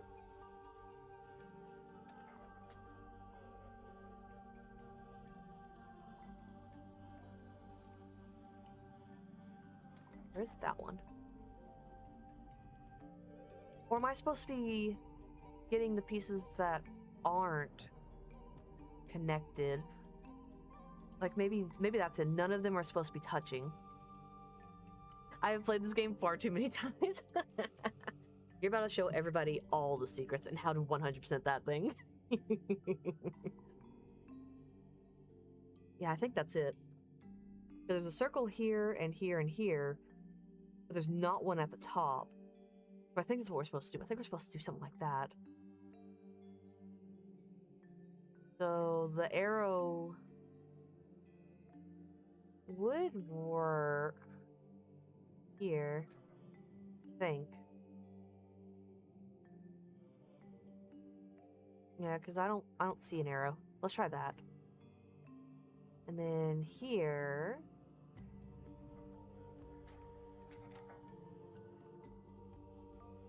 Because that's an arrow.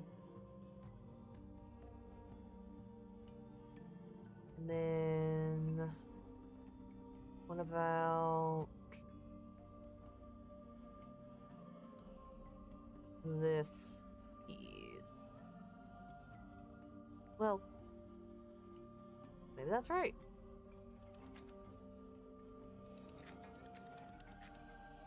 I don't think these matter too much. They just kind of change like the way stuff's facing in a way. Yeah, like that's the direction and this is like how they look. I guess that's wrong. You're not gonna 100% it. Ah, you gotta commit. Have little arrows pointing at certain shapes on their inner dials. So, we are rotating the shapes to certain angles and then pointing at 5 of them with the arrows. Okay. So we're pointing at certain shapes. Okay.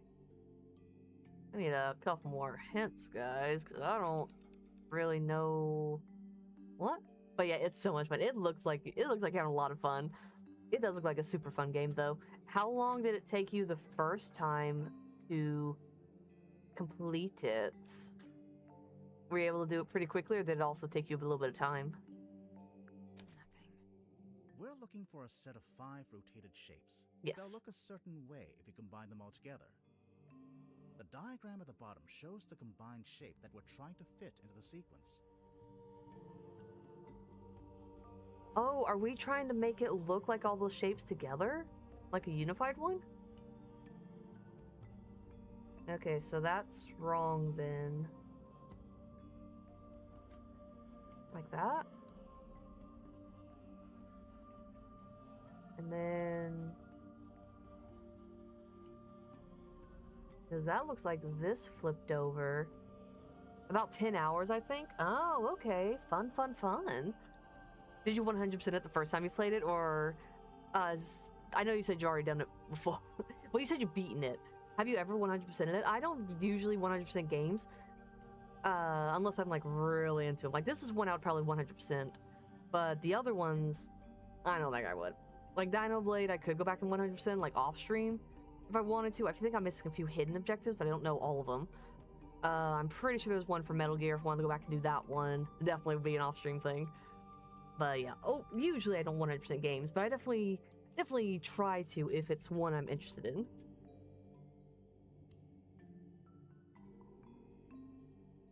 Oh, I think it is. Because this is how it looks like rotated.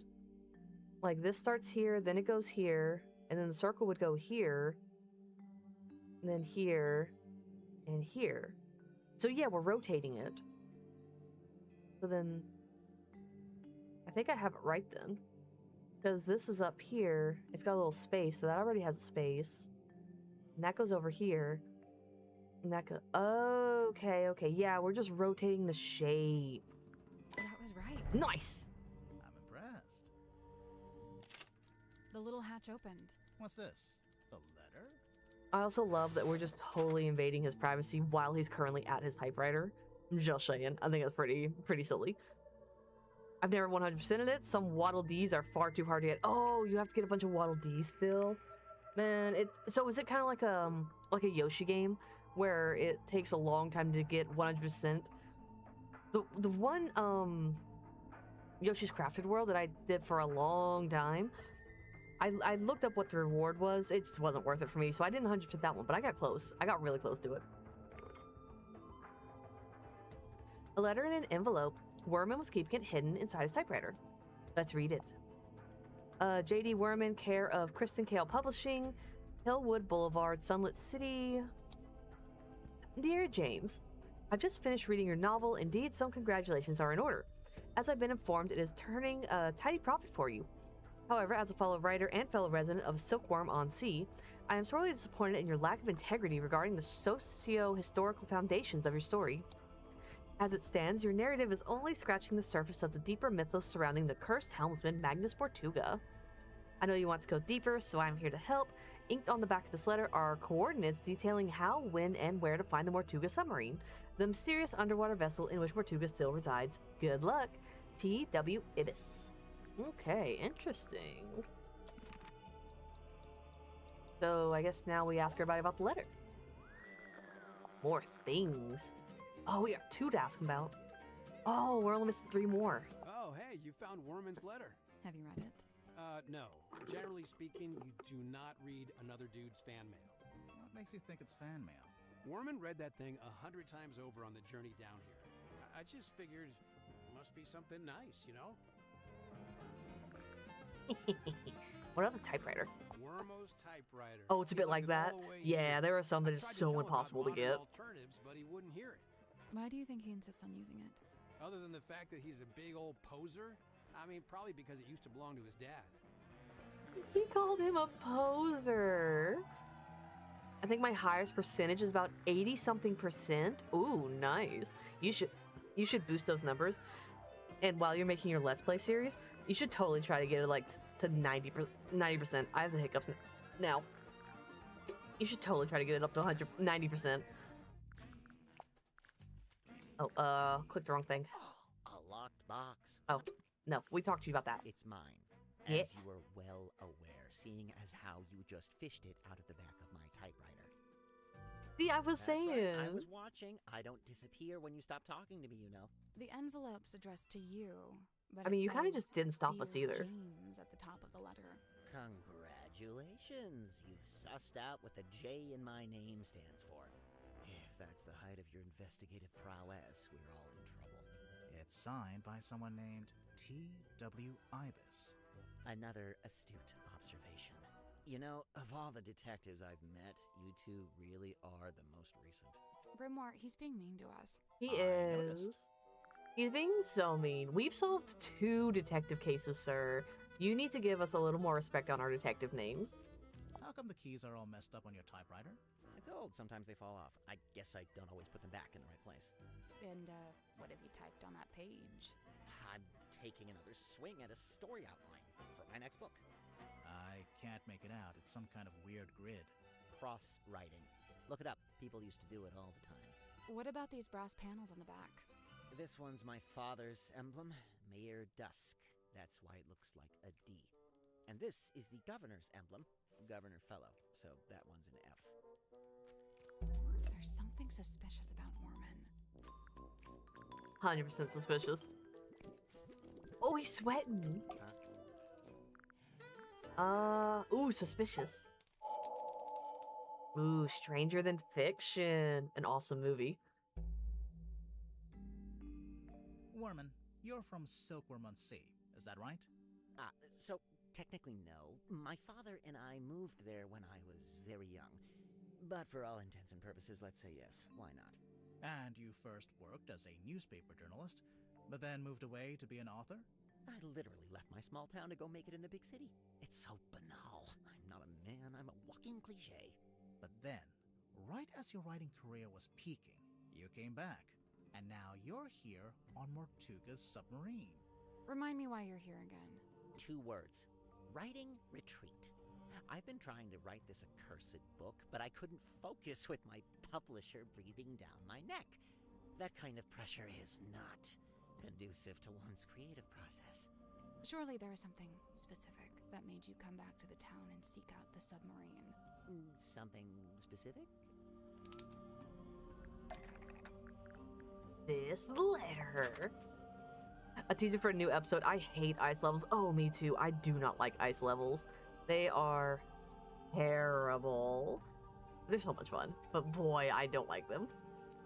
So you got this letter from someone called T.W. Ibis, who says... Ibis? Never heard of him. Oh, it's a him. T.W. Ibis is Werman's real father. T.W. Ibis is Werman's book publisher. I think it's the publisher. Well, yeah, I think it's the publisher. T.W. Ibis is Werman's book publisher. Sure about that?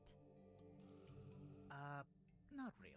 So you got this letter from someone called T.W. Ibis, who says... Ibis? Never heard of him. Oh, it's a him. Okay. So it's not his book publisher. Is it his dad? T.W. Ibis is Werman's real father. Sure about that? So you got this letter... Okay. Oh. So it's his old boss. Okay. T.W. Ibis is Werman's old boss. And, what gives you that idea? The typewriter. I'm taking another swing at a story for my next book. Maybe? That's not it. Oh. Is it the letter again? I don't want to compare it to itself. Oh, okay, we're comparing it. Let's see. It wouldn't be a family photo. Or that, or the contract. Or a map. We need something to prove that that's his boss. Helix? We'll get to this later. Oh. I thought it would have, like, the guy's publishing name or something. Illusion poster, painting, no, that wouldn't be it. None of these. This one? That's not right. Oh, I thought it would have, like, the old boss. Captain's name, contract. Let's see. Oh, thank you for the raid, Midwest Game. How are you? How is everyone? Welcome to the channel. We are currently trying to figure out how T.W. Ibis is Werman's old boss. So we are trying to figure that out. You got this. We got this. We'll figure it out. We'll figure it out. But welcome in, everyone. Hope you're all having an awesome, I guess it's Tuesday now. Might be Monday for some people. How did your stream go? Ooh, you started the Rusty... Oh, that's right. You said you were going to continue on with Rusty Lakes saga. How did that one go? Were you able to beat that one in one stream, or do you think you'll have to continue it to another one? I don't know how we're gonna... Oh, wait. That's not it. Oh, I thought it would have his name. What evidence do we have of T.W. Ibis being Werman's old boss back from when Werman was a journalist? Oh, it's from when he worked in the newspaper. Oh, then that would be, not the case file. Newspaper page. Yes. Which part of evidence of T.W. Ibis being Werman's old boss?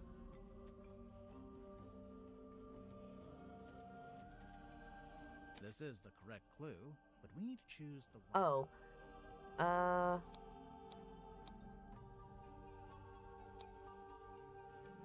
Here we go.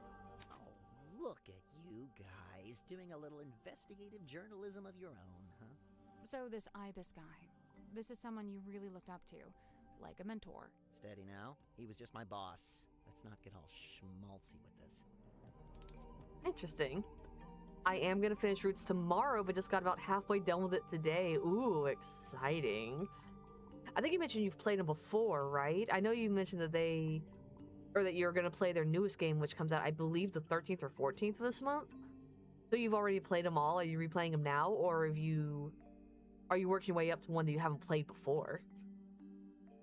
Do we have evidence to suggest Werman looked up to Ibis or would value his opinion? The letter, obviously. Let's see. Nope. Do we have printed evidence to suggest Werman as an author looked up to Ibis or would value his opinion?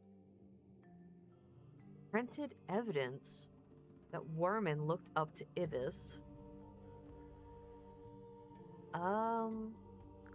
Caretaker's journal? No, that's for something else. Oh, I didn't mean to click that. Printed evidence that he would value his opinion. J.W. Werman. Ex of the Hellsman.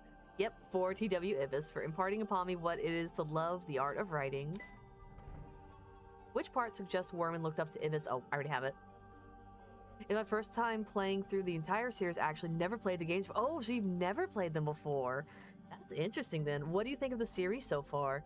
Is it something you enjoy? Do you think you would play other games of that genre? Or what do you think of it? I know you said it's like a puzzle horror type thing. Definitely good for spooky season.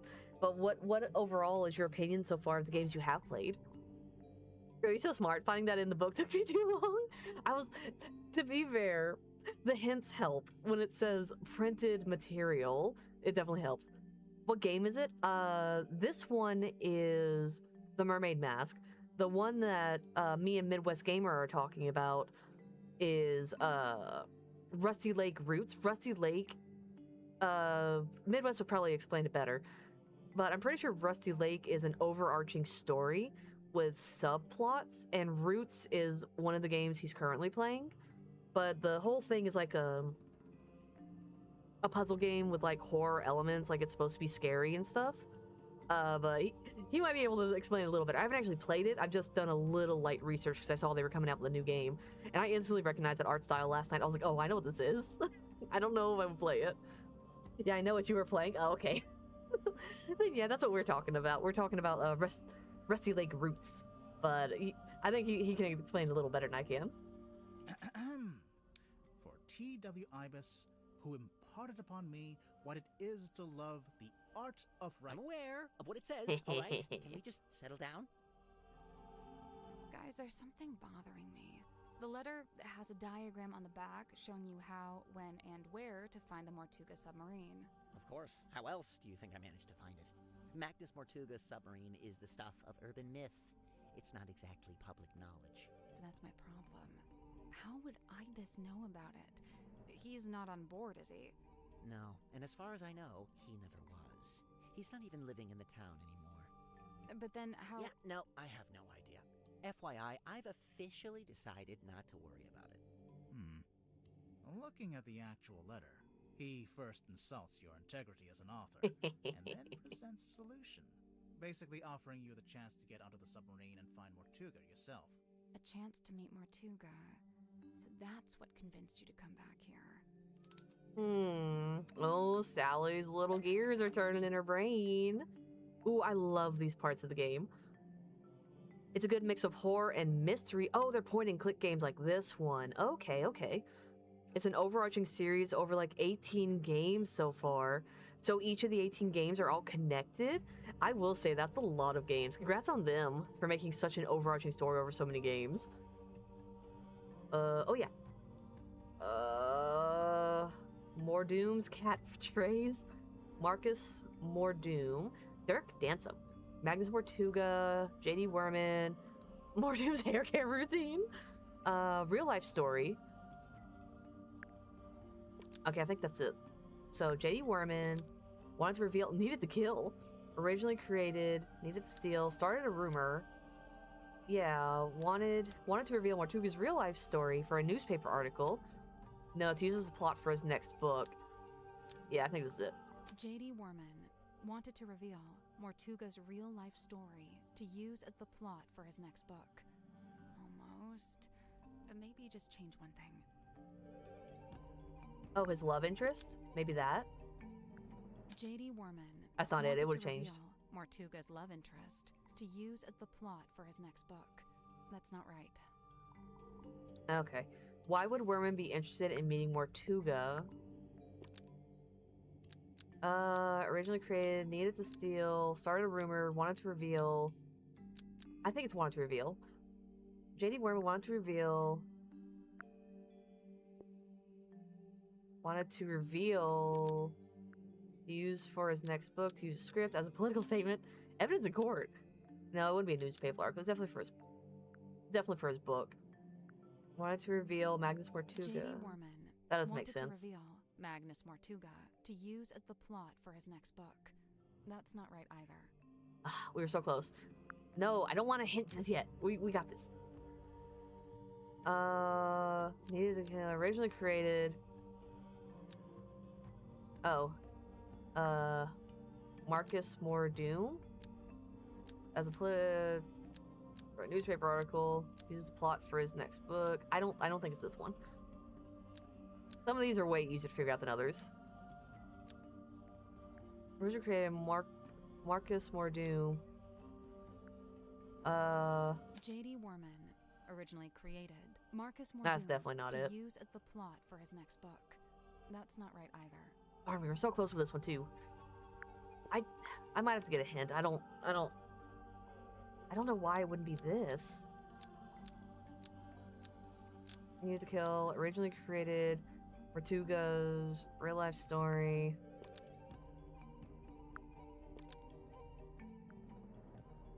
J.D. Worman originally created Mortuga's love interest to use as the plot for his next book. That's not right either. Alright, I'm gonna have to use a hint for this one. Okay. So I was right on that. Needed to steal. I bet it's needed to steal. J.D. Worman Yep, that's what I had wrong.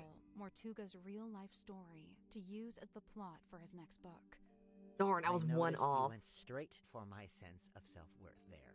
The main character of your book, Marcus Mordoom, he's based on Mortuga, isn't he?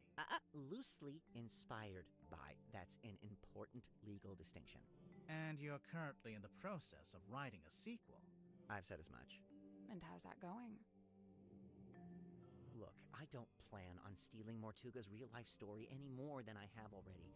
I assure you, I am working on my own book, on my own terms, with my own ideas. But you came back to... Other than the fact that I happen to be on his submarine, do you have any evidence that I'm stealing Mortuga's real story for my next book? Ooh, let's see.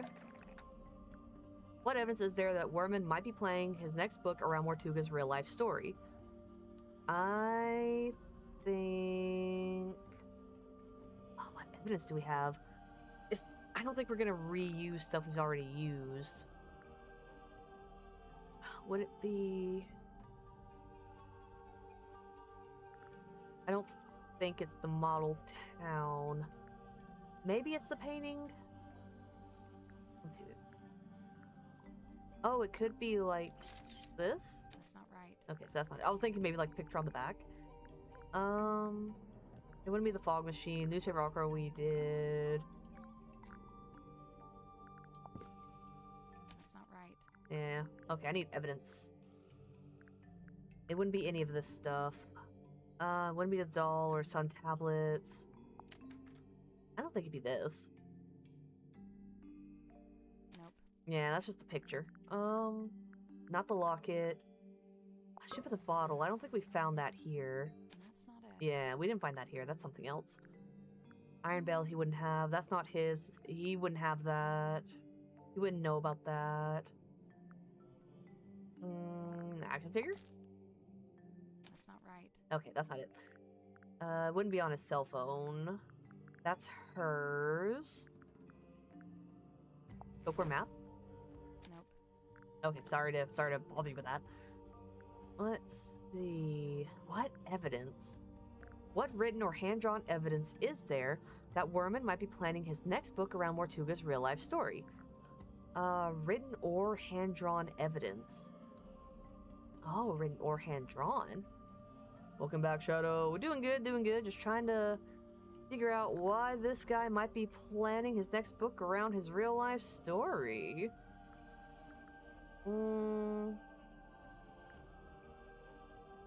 It's not the poster. Ooh, but it did do a little bit of a sound. That's not right. Yeah, that's for her. It's not. It can't be the book again. That's not it. Yeah. It wouldn't be that. What evidence is there? I don't think that's it. Yeah. Because realistically, I could just go one by one and it'll eventually show me. I'm really surprised it's not the magazine. What evidence is there? Submarine blueprint, silkworm map. Ooh, mentioned in a bottle. There's a piece of paper in this bottle with something written on it. In fact, it's a little typed story that details the circumstances. I forgot that he wrote that message in a bottle. Death. A story? I don't know. It reads more like an arcane incantation. Why don't you ask Symmetry about it, or Zephyr? Just look at that symbol. What is that? Some kind of sacred geometry? Really not my wheelhouse at all. It's a drawing of Sally laying an egg. It's a drawing of alchemy. It's a drawing of a room on the submarine. It's a drawing of a room on the submarine. It is... Where is it? Illusion Theater. It's a diagram of the crime scene. There's the window, the cauldron, and Mortuga's body laying on the ground. Where did you find this bottle? Madame Tadpole had it. She found it floating in the ocean. Sealed in a...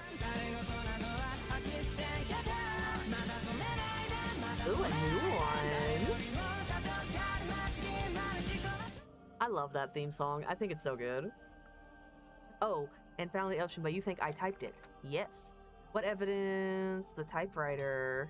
The piece of paper in the bottle matches the paper you use in your typewriter, which also matches the sheets from the command contract, and we know these were typed on your typewriter because you told us. Well, you've really done your homework, kids. I'm impressed.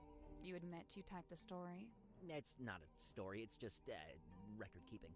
After Mortuga died, I thought someone should write an account of what happened. Nice try. But just looking at it, I can tell it's supposed to be a plan for your next novel. We need a clue to compare with the message in the bottle. Something to prove it's a story outline for Worman's next novel. Something to compare with the message in the bottle to prove it's a story outline for Worman's next novel. Okay, something to prove it. Catch. Let's see. Message in a bottle. Something to compare with the message to prove it's a story outline for Worman's next model. Not the command contract, is it? We just talked about it. Yeah, I was about to say we just talked about it. It wouldn't be that. That deed is older. I don't think it'd be the captain's log. Yeah. Oh, a book to compare with the message to prove it's a story outline. Oh, a book. Not the case file. We already did this one. Oh, we do this again. Okay. Do these clues have something in common? Curse in the Curse in the Cauldron title is a set of instructions, is drawn in the same style. No, I don't think it's that. Can we open it? No. The blurb. Publisher's name, the barcode, the blurb. Anything on the other side? Okay, the Curse in the Cauldron title is the real meaning behind the Hex of the Helmsman title, because it was created years ago, because it matches the movie, because it's a plan for the next book, because Worman made a mistake, because it's actually a secret code. I think it's because it's a plan for the next book, I think. The Curse in the Cauldron title is the real meaning behind the Hex of the Helmsman title, because it's a plan for the next book. Almost. Maybe just change one thing. Oh, I always get so close with these. Ooh, nice. Got the Chingling. Okay, rhymes. Is drawn in the same style. Sounds a bit like, yeah. The curse in the cauldron. That's not it. He would have changed. Sounds a bit like the Hex of the Helmsman title because it's a plan for the next book. Almost. Maybe just change one thing. Okay, so what is this? Is the real meaning drawn in the same style? I mean, that doesn't really matter. The curse in the Oh, it does matter. Is drawn in the same style as the Hex of the Helmsman title because it's a plan for the next book. Oh, now you're using graphic design against me, a little below the belt, don't you think? It really does seem like you took the events of Mortuga's death and turned them into a story outline for your book. Yeah, all right, don't lecture me. I'm not exactly proud of it. I'm fully aware that this is, murky moral ground. Why was it in a bottle in the ocean? As soon as I typed it, I regretted it. Stealing Mortuga's story all over again? For what? Just some book? I wanted to destroy it, but I couldn't bring myself to do it. So instead, I sealed it in a bottle and threw it into the ocean. It goes without saying that I never expected it to make its way back onto the submarine. So what are you going to do now? You know what I'd like to do? Give up. Call my publisher, tell her I tried, but I quit. I'm not going to write the book. Why don't you? It's just not that simple. There's a lot of money riding on this, people's jobs. Throwing in the towel now would be pretty selfish. And you already tried coming up with your own ideas for the story? Tried and failed. Repeatedly. I've come to the conclusion that I must have just got lucky the first time and that I'm not actually any good at this. It's funny, I'd already decided that Mordoom was going to be killed off. That was the one idea I'd actually had. But I couldn't think of an interesting way for him to go. What's the hook? What's the setup? And then Magnus Mortuga is killed. Tragic, obviously, but at the same time, it was perfect. The locked room, the empty cauldron. I couldn't resist it. Okay. Wait, Mormon, I had a question. I was gonna say it's not illegal what he's doing. Like you said, it's a little morally murky, but it's not illegal. Does Ralts appear? I'm pretty sure it does. It's just kind of random. I can't decide what Pokemon show up or not. It's just random. You just kind of have to pay attention to see if it's a Pokemon you want. Another one? You'd not met Mortuga before you arrived here in the submarine, is that right? Yeah, never met him. That's why the offer in the letter was so tempting. Right. But then, where'd you get the information about him to inspire your first book? The first one? Oh, I just asked my father. Your father knew Mortuga? He didn't, but they had a mutual friend. Oh. Interesting. Oh, wait. Oh, look, there's a little check mark. I guess that means we're done in here? But don't we have to ask him about something? Let's see. Nope. So we are done for now until we get more evidence. Then we've already asked him about everything. Yeah, that's checked. Oh yeah, we gotta go talk to her. We're gonna talk to everyone else on the way down about the typewriter and the letter. Let's see. These diagrams. They're detailing the time and place to find the Mortuga submarine. Of course, it would be possible just to write it out in words, but this has been done with astronomy and lunar phases. Why? My guess is that it's intended to incite curiosity in the recipient. It's more effective than if they'd just written, "Come to this place at this time." It feels less like a trap this way. Mr. Werman's typewriter. It's got a good example of the fellow emblem there on the back, see?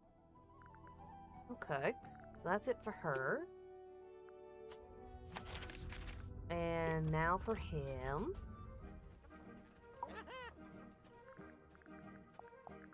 Linked on the back of this letter or code. It's detailing how, when, and where to find the Mortuga submarine.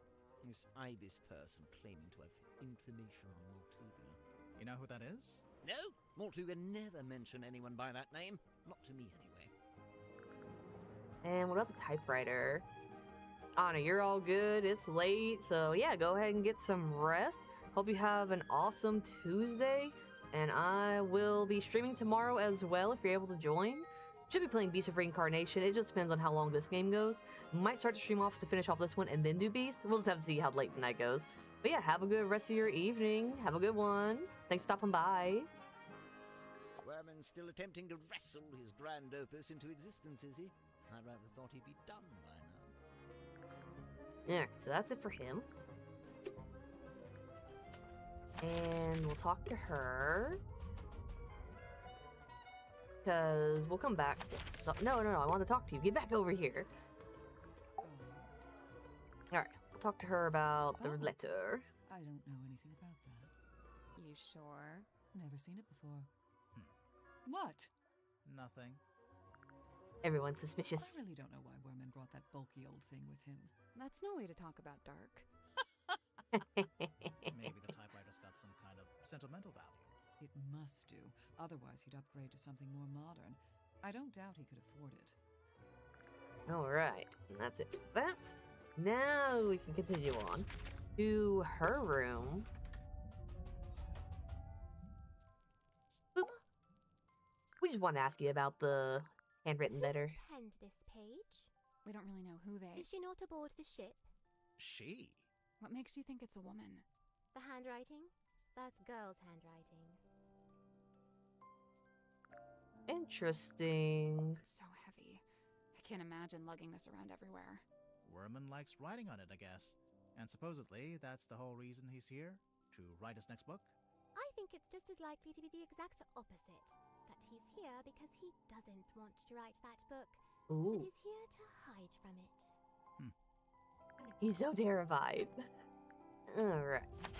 Talk to her, talk to those two, talk to him, and then we'll end with the captain. Let's see. Clues. That's odd. This doesn't look like Magnus's handwriting at all. It's not written by Mortuga. It's from a guy named Ibis. I saw the diagrams pertaining to the location of the Mortuga submarine, and I assume Magnus must have written it, for who else would know such things? Maybe the Felicia woman? The keys on this typewriter, they appear to be a set of arcane runes. Has Mr. Werman been dipping his toe in the black arts? I think they're just upside down. And we are going to go now to the captain.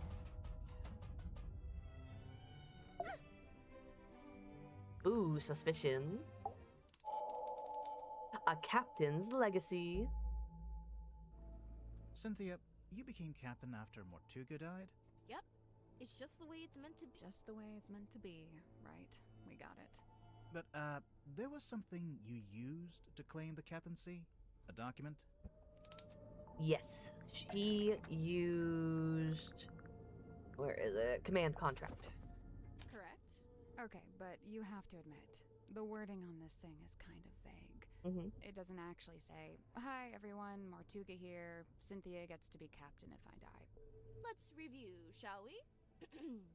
This contract represents an agreement between the two individuals in contention over the ownership and command of the Mortuga submarine. The two individuals. That's you and Mortuga. Indeed. But you're not actually named, by name. If I may continue, for their own safety and privacy, these two people shall only be referred to as Party A and Party B. See, Mortuga was quite a private person. He was just being considerate. You call it considerate. I call it convenient. So Mortuga is Party A. Correct. Previously, Party A has been considered the legal owner of the Mortuga submarine, and thus its rightful commander. He's clearly talking about himself. It's the Mortuga submarine, after all, and he was the commander. However, a recent development has exposed that Party B is in fact the legal owner of this vessel. Party B. That's you. Affirmative. A recent development. There's more of that deliberately vague wording. I have a question. When exactly did Mortuga write this contract? When exactly? I don't actually know. You don't know when he wrote it? Well, it must have been sometime after I came aboard the submarine. I assume it was after I presented my case to him. Cynthia might not know, but we actually have some insight on this. For one, we know how the contract was written. How it was actually created, I mean. Yes. It was created on the typewriter. It was typed on Worman's typewriter, so it was made sometime after Worman arrived. And Worman and Dirk arrived after I did, so this gets me off the hook. Try not to sound too relieved, but yeah, this does seem to confirm it. So, my next question is this. When did you sign the contract? A little while ago? Some amount of time ago? If this conversation gets any more vague, I'm going to cry. Was it a day before the murder? A week? Surely it was at some point before the murder. Otherwise... I think it might be time to make an accusation. Oh my gosh.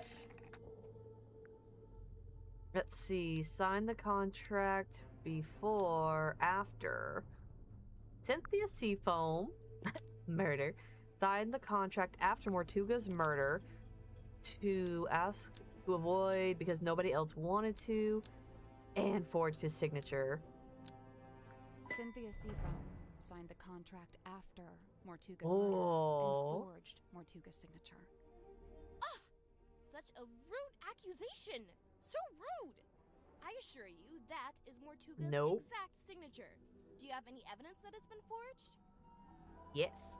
We have evidence in the form of a clue. We have anecdotal evidence. We have evidence in the form of a clue. And that is the captain's log. The captain's log. It's basically a stack of cards printed out by the submarine's control panel. Each little card has a space for the captain to sign, and the most recent card is signed by you, Cynthia. All the rest are signed by Mortuga. Well, sort of. Let's see. Mortuga's signature on this contract doesn't look anything like... That was the same day. Yeah.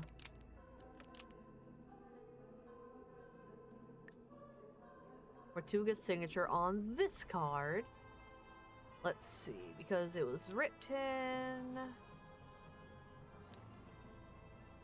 Because it doesn't match any of the other cards. No, it does match some cards. Like it... Because this one would be hers. Or he wrote it the same day. No, she typed it out, I think. That one matches.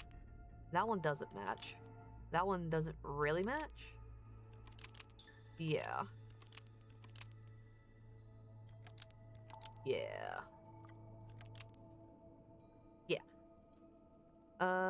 Because the same pen, because it was written by Mortuga. And matched all the other cards because Cynthia wrote it from memory. I'm gonna say this one.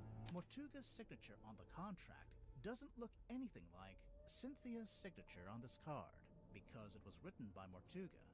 That's not right. First off, it's Mortuga's signature on the card. Yeah, because hers looks the same because it is the same.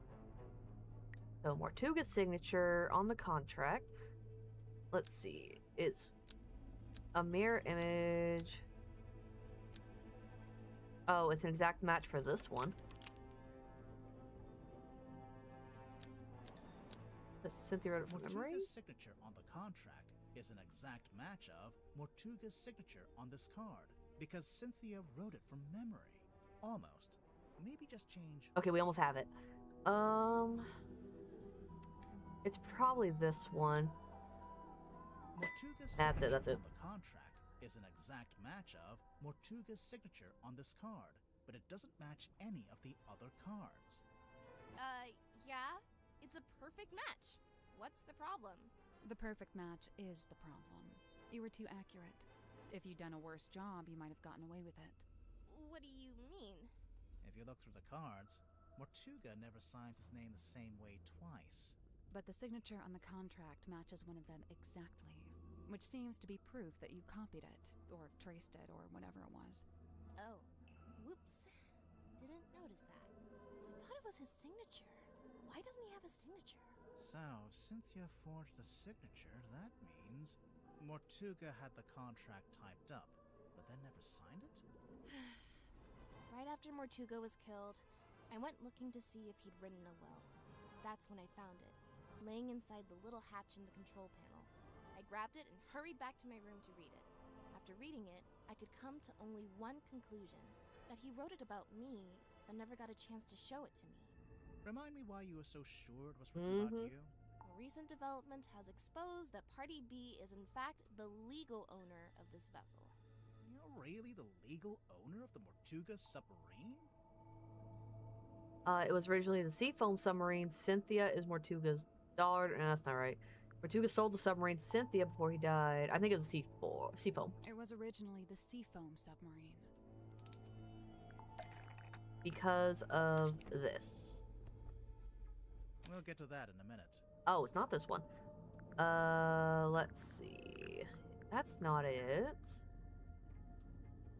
Then it must be... Let's see, not the cloth. Not the contract. Wouldn't be the bottle, would it? That's not right. Yeah, I didn't think so. The Indeed, maybe? That's not right. Okay, I didn't think it was connected. Model town, film projector. And a photo. Cynthia's family were buying... Yeah. This is the correct clue, but we need to choose the right part. Okay. Cynthia's family were trying to sell... Were constructing the submarine. This was back when it was still being built. The Seafoam submarine was never completed. We got close, and then we stopped. It lay rusting in the shipyard for some time. Mortuga would eventually purchase it from my father. At which point it was altered, completed, and renamed the Mortuga submarine. Altered? Yes. Blueprints. Now we can do it. Yeah, the blueprints from my mother's original design. But as I said, that version was never completed. I've been trying to update it to show how the submarine looks now. The design changed a bit after Mortuga bought it. Wait, if Mortuga bought it, then he did own it. Yeah. It wasn't a legitimate purchase. It wasn't my father's to sell. So, the recent development mentioned in the contract, that was me. Informing Mortuga that his ownership of the submarine was based on an illegitimate purchase. My intention was to refund his payment and undo the transaction, placing the submarine back into my ownership. Wow, I bet he loved that. Refund the payment? You tried to give him his money back? Not money. Something else. Okay, she tried to give him back the inn. The deeds to the Stonetop Inn. Originally owned by the Stonetop family until it was passed into the ownership of Magnus Mortuga. And then... Let's see. This is the correct clue, but we need to choose the right. Which part shows who ended up owning the Stonetop Inn? This one. This is the right clue, but let's be specific. Oh, okay, that's right. I have to go to the page. Deeds passed from Mortuga to Donovan Drummond, Cynthia's stepfather. So that's how Mortuga paid for the submarine. He sold his house, basically. I came aboard with the intention of giving the Stonetop Inn back to Mortuga in exchange for my mother's submarine. And that's exactly what I did. But did Mortuga actually accept your offer? When I first made the proposal, he didn't give me an answer either way. He looked at the Indeeds very closely, read the whole thing, front and back, then he handed them back and told me he'd need some time. Before I heard anything else about it, he was killed. Obviously, I thought I'd never find out what his decision was, but then I found the command contract. It seemed like he decided to accept my proposal after all, and just not had a chance to tell me.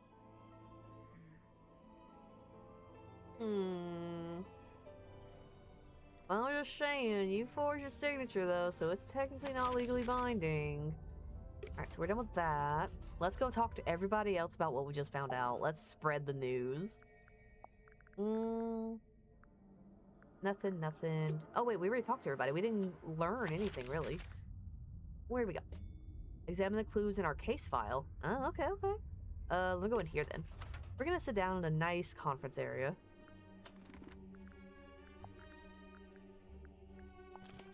Alright. Read it. Check the Grimoire. Captain Mortuga. Illusion Theater, Mortuga Submarine. Locks himself in the room. It was later forced open and the body was discovered. Mortuga was found alone, lying on his back with a single cut across his throat. No blade weapon of any kind. Illusion Theater is mostly empty, save for an ancient stone cauldron. The purpose of this cauldron is unknown. However, I am informed that it has never been unlocked before. It is now unlocked. It is now open. Signed, Captain Seafoam, Captain of Mortuga Submarine. Okay.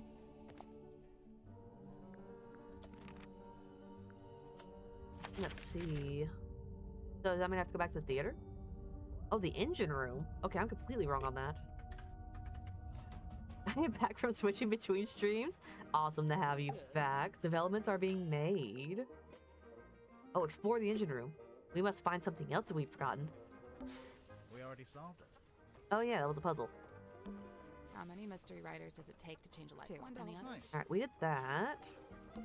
It's a big compass. Yes, we already have that. Noisy, dangerous, confusing. Yep, it's an engine room. I thought you were talking about me. Alright, so we already did that. What else are we missing? Greasy. Round. Yep, it's I meant. thought you were talking about me. What's this bit? Oh, that's the What does it do? wiggles. Let's see, that's the wiggler. Noisy. Yep. I thought you were talking about. Alright, so I'm missing Noisy. something. Yep. I thought you were talking about. We already solved it. Yeah, we solved that. It's open. What is that? That is not for sale. Please don't touch it. Too late. Sorry. Oh, okay. Ocean map. An old scroll hidden in the engine room. Ooh, fancy. Service record. Ooh. Map coordinates 2 miles from Silkworm. Interpreted by Godric. For customer Magnus Mortuga. Cost waived. Mr. Grip's Emporium. Okay. Let's ask him about this. Should be at the top. Yep. How much for this one? It's not for sale. Oh, too rare? Too valuable? It's from my personal collection. I really hadn't intended for you to see it.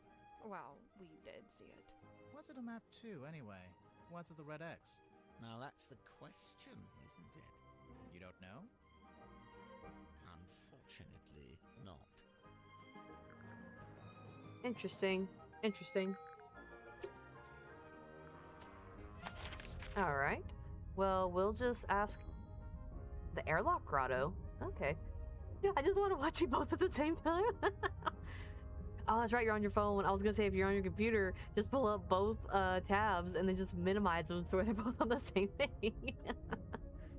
Let's see. Okay, so we talked to him. We'll get back to the airlock grotto. Mostly I don't remember where that is. No. Cargo hold.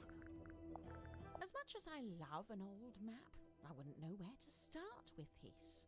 I prefer maps that show some sort of land. Or, you know, some sort of anything. Okay. And this isn't the grotto.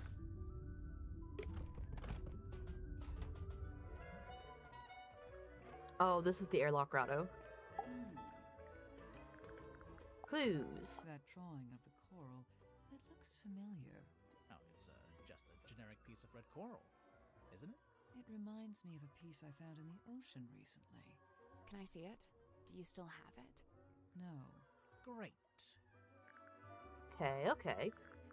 And there's something here. Yeah, not on my PC right now. I can't get it at the moment.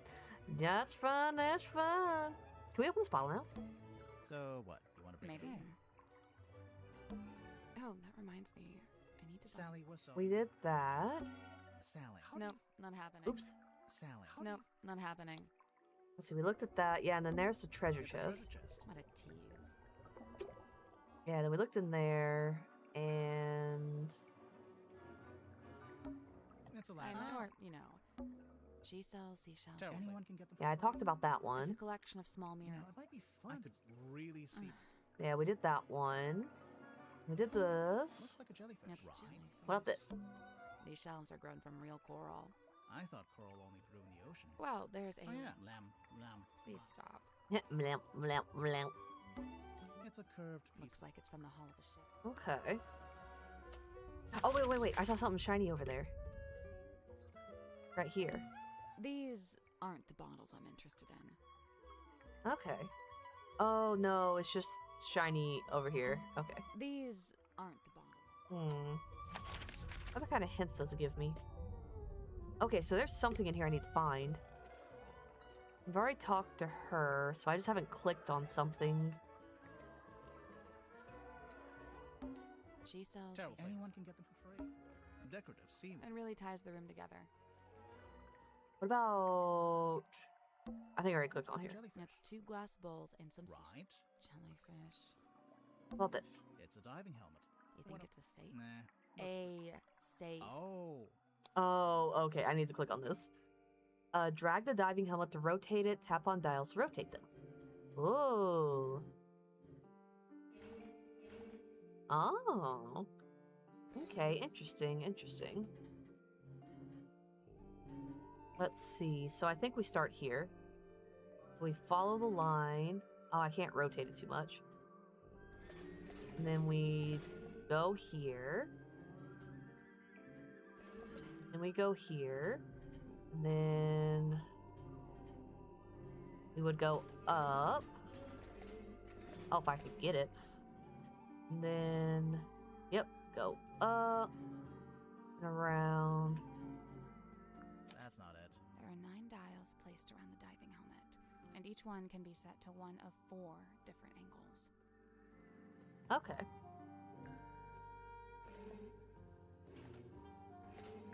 Okay, I was thinking maybe I just had to point the way with these, but I guess not.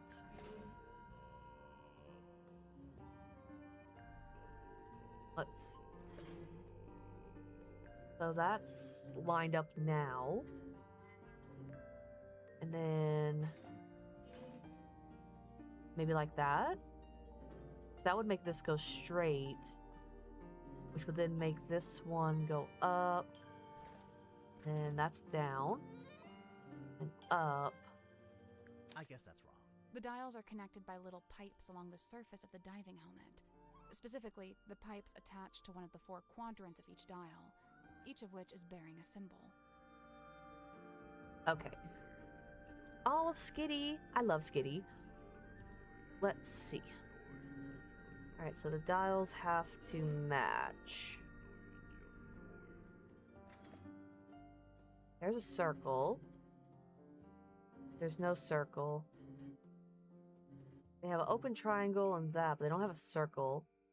Maybe I'm supposed to connect to what it doesn't connect to? If it was only one, I would say it's the one that's connected.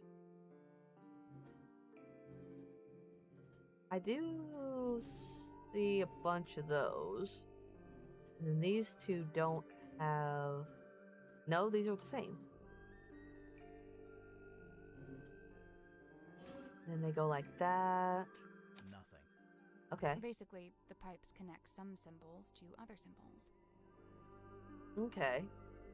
So... Right. We just need to rotate the dials so all the connected symbols match. Okay, so all the connected symbols have to match. It's the diamonds. No, it's not the diamonds, because there's no diamonds on here. Yeah, there's not even one on the first one. So let's see. Skinny escaped. Oh no.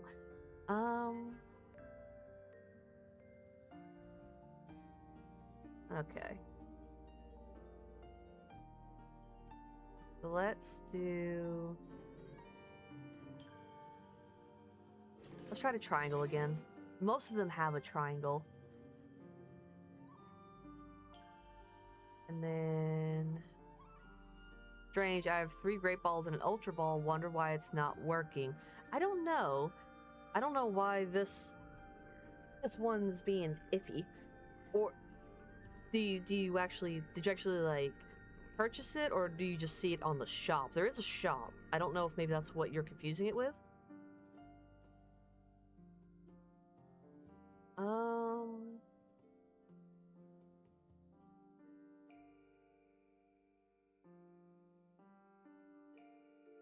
I think let's do it.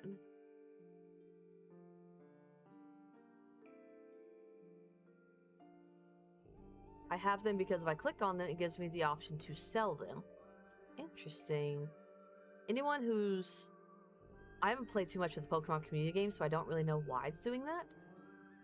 But anyone who has played and might know a reason why, definitely let me know. It's whatever. I didn't come for the extra game. You don't want to play a game within a game?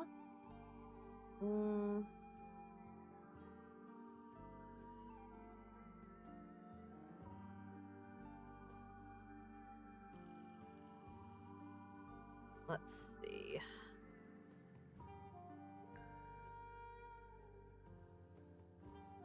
Yeah, because it says to match pieces.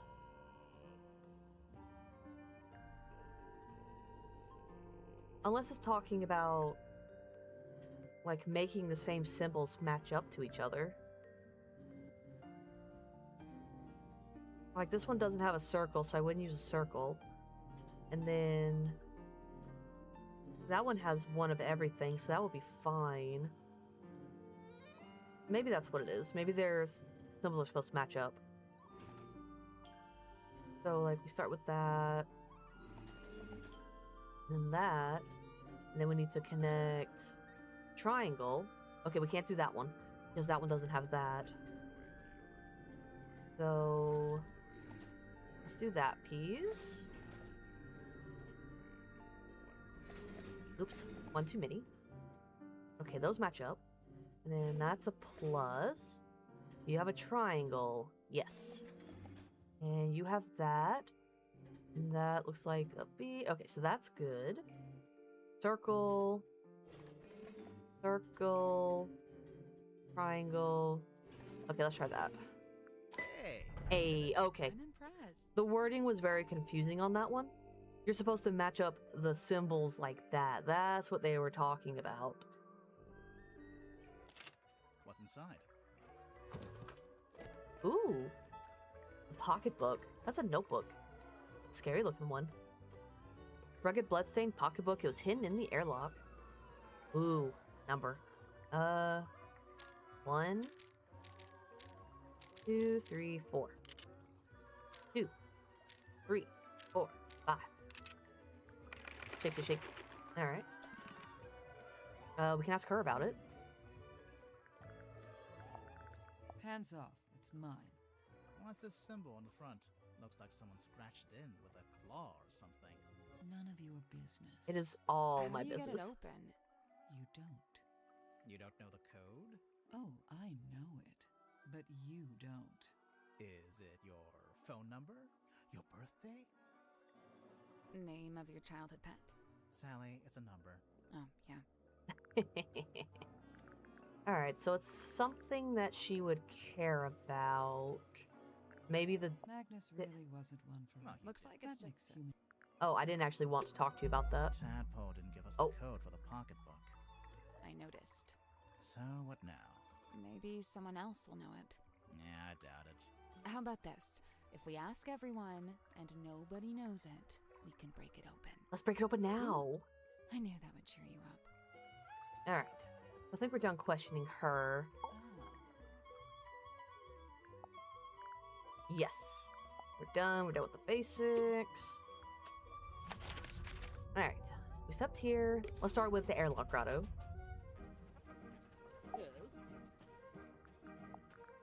Who does this belong to? Wilfred Winterbottom? Who's that? I just made him up.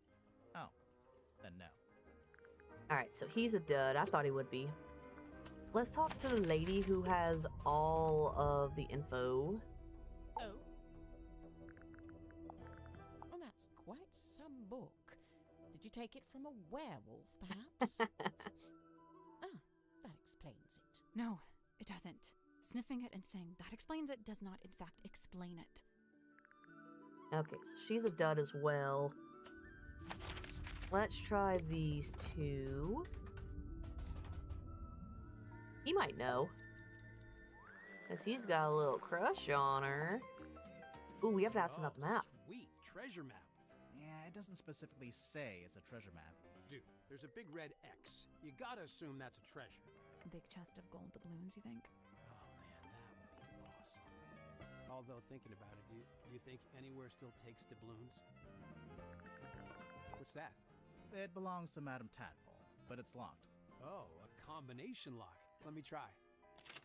Yep, got it. How did you know the code? Easy. It was her birthday. Huh. Oh my gosh, thank you, Dirk. Oh my gosh, he comes in so handy. Ooh. Oh, that's the lady who owns the take a shake. The theater. Oh, and then there's Miss Moon. They were besties. Tanya, professional swimmer, currently traveling, looking for work. We'll have to think of an angle, but I think it'll work.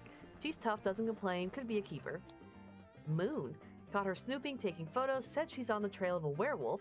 She's a pain in the neck, but she's a natural storyteller. Might be able to put her to use. 202-555-178. We're gonna have to remember that number. 202-555-178.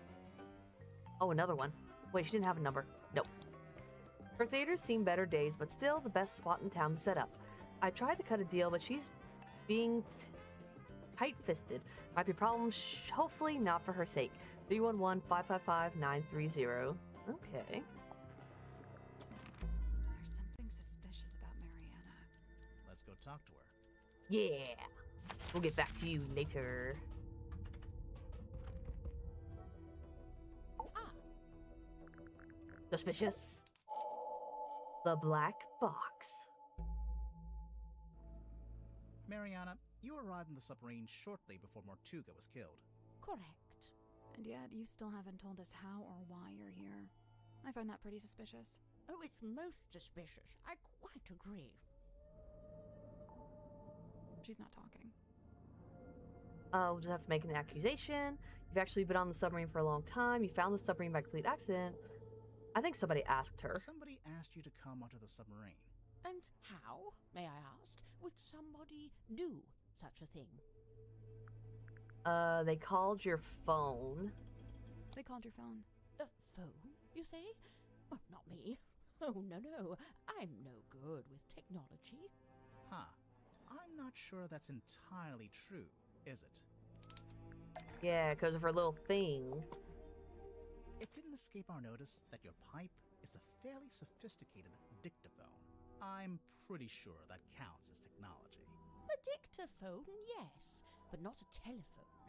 But you do have a phone. Or at least you did at one point. Yep. Inside here is her phone number.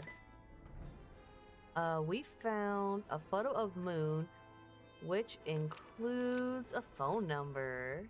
For whatever reason, there's a photo of you in this pocketbook. And beneath it, a phone number. I assume it's your number. Of course it is. But you... Are you watching? I'm only going to show you this once. Ready? Moon phone. Nice, isn't it? Oh. Had it custom made. Fancy. No, you can't look at it. The battery's perished. I haven't used it in several days.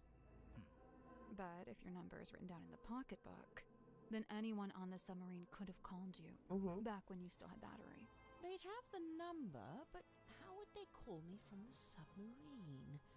There's nothing resembling a phone or a radio hooked up in the control room. Oh, we got a phone and a radio. Nope. Okay, so it's Dirk's phone. Wasn't sure which would be which. Dirk wouldn't need to use the ship's phone. Much like you, he's got his own. What's more, there were 2 outgoing calls to your number. Ooh. Dear me, someone doesn't know how to clear their call record. So, you admit it was Dirk who called you? Absolutely not. But we just... It wasn't Dirk. Oh? Was it Tadpole? That's not it. Oh, was it... Who was it that called Mariana and asked her to come to the submarine? It would have been someone that was here before she got here. Well, anyone was here before her. Because she was last. With Cynthia? Well, that's not right. Because she's Mortuga? I'm willing to bet it was Mortuga. Do you deny it? No. I just need to be careful what I say next. Well, with this in mind, I think I can say why you're here on the submarine. Okay. Let's get some investigating. Brought someone onto, killed somebody, took somebody away from, took something away from, brought somebody onto, I don't think it was in order to kill him. Give to Mortuga to pay off a debt, as a joke, to frame someone, maybe to pay off a debt. Brought something onto the submarine. Mariana Moon. That's not it. Brought something onto. Almost. Maybe just change one. Ah, so close. Brought somebody onto. Mariana Moon. That's not right. That's not it. Brought something onto? Mariana. Almost. I think, yeah, I already said that one. Why did she come to the submarine at the crest of Mortuga? Brought something to give to Mortuga. Mariana Moon. There it goes, to give to him. Something onto the submarine to give to Mortuga. You brought something onto the submarine. What was it, Mariana? I can't say. I made a deal with Mortuga, and I intend to stick to it. I can't talk about any of this. What was it that Mariana brought onto the submarine to give to Mortuga? I think... Was it the black box? We found this box in Mortuga's quarters. You don't happen to know how to open it, do you? I can't say. Sorry. Thus confirming that this is what you brought on board for Mortuga. Otherwise, you'd be free to talk about it. Damn. So, you're only on the submarine because Mortuga asked you to bring him this box. What did you get in return? Money? The answer was right there in your question. What did Mariana get in return? In return, Mortuga gave you access to the submarine. Paid you a let you keep the... I think it's gave you access. In return, Mortuga gave you access to the submarine. Couldn't believe my luck. I'd been looking for the Mortuga submarine for some time. Unsuccessfully, of course. Why? For a lifelong purveyor of local legends and urban folklore, this place is the Holy Grail. So, I'm guessing you won't tell us what's in the box? Correct. I shan't be doing that. Or where it came from? Or that. No. So don't even ask. Actually, just by looking at it, I think we could work out where the box came from. We need a clue to compare with the black box. Something we can use to work out where it came from. Ooh, I bet it's... let's see... Something to compare with the black box we can use to work out where the box came from. Okay, so it's something that's gonna look like this? That's not right. Okay, I was thinking maybe because they look the same. Ooh, dust stalks. We will try... the cauldron. Yeah, they look similar. That's not right. What? They do look similar. What if we closed it? That's not it. I was gonna say, what if that was it? Not message in a bottle. That was from the other guy. The vial? That's not it. That's not it. The buoy? That's not it. Not the helmet. I don't think it's the map. Film projector? That's not right. Nope.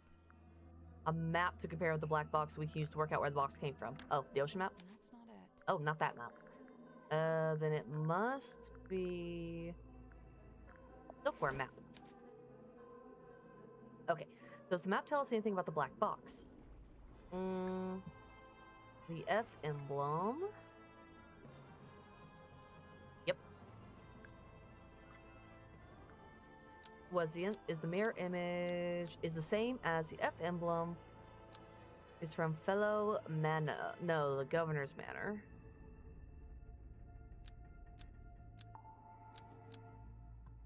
So I guess that would be at the Fellow Manor.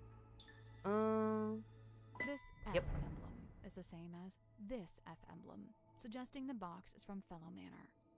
That's what I get for diligently labeling my map, I see. Lovely. Wait, so Mortuga called you up and asked you to get this box from Fellow Manor. What did he... Oh, no, he didn't mention the box. Then what? He did ask me to go to Fellow Manor, but what he wanted was information. Oh wait, why couldn't he go himself? An excellent question. I'm still pondering that one myself. So what kind of information did he ask you to get? Can't tell you. Sorry. But the information Mortuga wanted, whatever it was in the box. I believe so. How would you know? Did you open it? She must have done. And when you gave it to Mortuga, he must have opened it too, to check it had the information he wanted. As I've said, I came on board the submarine via the foredeck, and Mortuga met me in the parlour. He took the box and told me to wait in the control room while he went down the hall into his cabin. So I waited in the control room. I was the only one in there, but, What? I could hear Mortuga opening the box. How? I've no idea. He was on the other side of the ship, but I could hear him quite clearly. Although it was quite a thin sound, rather like it was coming through a telephone. I wonder...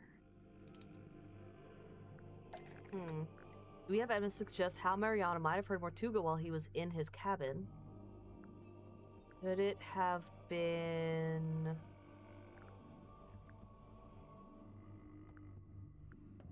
It would have been a dream helmet. A cauldron? That's not it. Yeah, I didn't think that would be it. Range device? Oh, wait. It's the, radio. We found this radio hidden in Mortuga's cabin. It's kind of busted. Seems to be turning on and off by itself. So the radio was picking up the audio of Mortuga opening the box and transmitting it to the control room? When I heard the sound, I did initially think it was coming from the control panel, but as I mentioned, it doesn't have any kind of radio. So, it's still a mystery. Did you record the sound on your little pipe dictaphone? Of course. You did? But we listened through all the tracks on the tape and didn't hear anything like that. Oh, really? I'm quite sure I made a recording of it. Hang on. What kind of sound are we even talking about? The sound of someone opening a box? Mariana, how would you even know what you were hearing? Oh, that's simple. It's because he was talking to someone while he opened it. What? Who? I don't know. I could only hear Mortuga's voice. But he was definitely having a conversation. Was he talking to himself? I suppose it's possible. What was he saying? I don't really remember. Ugh, thanks a lot. This has been frustrating from start to finish. My pleasure. Oh, she's a devious smile. All right. Let's see what we got to say. For the engine room. Oh my gosh, I was actually wanting to go there anyway. Me too. She's an intriguing character, even though she is a little annoying sometimes. Grip, can we take a look in the basket? Yes. Will you be getting out of the basket? No. Oh, I didn't even look at his basket. Grip's Emporium, open.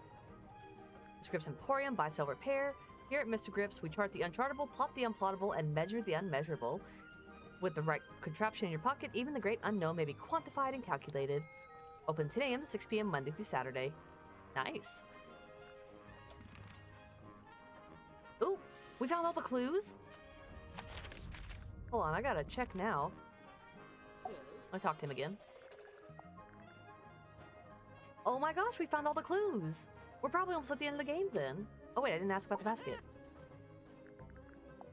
Okay, so you're not really an aeronaut, but you did own a hot air balloon for some reason? For most of its life, it was just ornamental.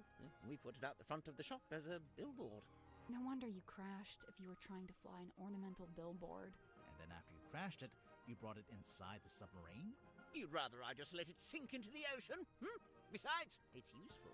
Anytime I want to reread our company mantra, it's printed right there.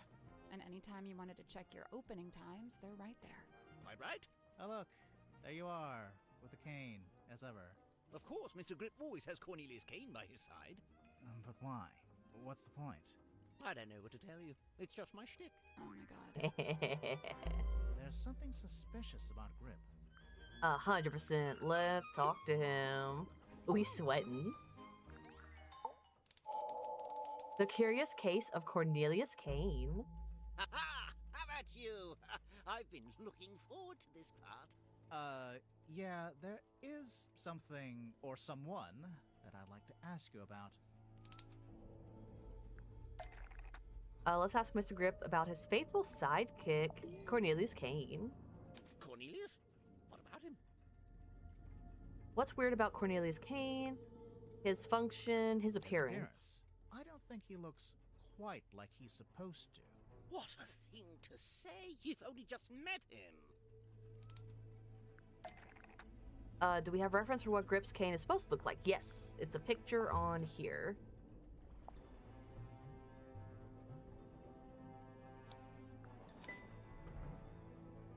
Right here. The picture of the cane looks different to the cane he has now. Mention it. They don't match at all. I was thinking that too. They The look one different. you've got is a different shape, and it's made of wood. This is what you're grilling me about. Why would the two canes look different, though? Why does Grip's current cane look different to the original? Painted the original cane to look different. Made a new cane after arriving on the submarine. Drawing up the original cane is accurate. I think he made a new one. Grip made a new cane after arriving on the submarine. Need to get a grip on that. Yes, I made a new cane, and yes, it's made of wood. Where are you going with this? Grip made a new wooden cane. Ask about why Grip wants a cane in the first place. Ask about where the wood came from. Ask about what happened to the original. What happened to the original cane? I left him at home when I went off in my balloon. I thought I ought to leave the trappings of Bran behind me, but it wasn't to be clearly. Where are you going with this? Okay, so I can ask multiple. Where did the wood come from, I guess? No. Why does he want a cane? Why do you want a cane in the first place? Mr. Grips always had Cornelius Kane as his sidekick. It's an integral part of the branding for Mr. Grips Emporium. Where are you going with this? Okay, so it was the middle one. Where did the wood come from? I forget. Uh-huh. Where did the wood come from the Grip used to make Cornelius Kane? Ooh, the ship's wheel. There's a faint resemblance, I suppose. But aren't the wheel spokes a fair bit shorter than Cornelius? It's right here. If you look at his back, you can see that Cornelius... If you remove the bandage, you can see that Cornelius is made from... Oh, can I not? Yeah. If you remove his hat, no. Look at his back. Had to. Oh no, you're good. Remove the bandage, you see that Cornelius is made from a wooden cane. That's one long wheel spoke. This is the right clue, but let's be specific. Oh, it's under the hat? If you remove his hat, you can see that Cornelius is made from happy face. Wooden cane. Bandage. There we go. Aha! If you remove the bandage, you can see that Cornelius is made from two pieces of wood that isn't from the ship's wheel, that are two wheel spokes joined together. Remarkable! This is quite the revelation. Oh wait, you're saying you didn't know the wood came from the wheel? Of course I didn't. Why would I know anything about that? Why might Grip know the wood came from the wood? Because you were the one who sold the original wheel to Mortuga, because you've also got the rest of the broken wheel pieces, because you were the one who repaired the broken wheel. Because you were the one who repaired the broken wheel. Is what I would say if I wanted to be wrong, because that was wrong. Oh wait, you're saying you didn't know the wood came from... Hey, I'm just saying, that's not out of the realm of possibility. Let's say, yeah, they're in here. Because you've also got the rest of the broken wheel pieces. Where does Grip keep the pieces of wood that broke off the ship? He keeps them inside the basket.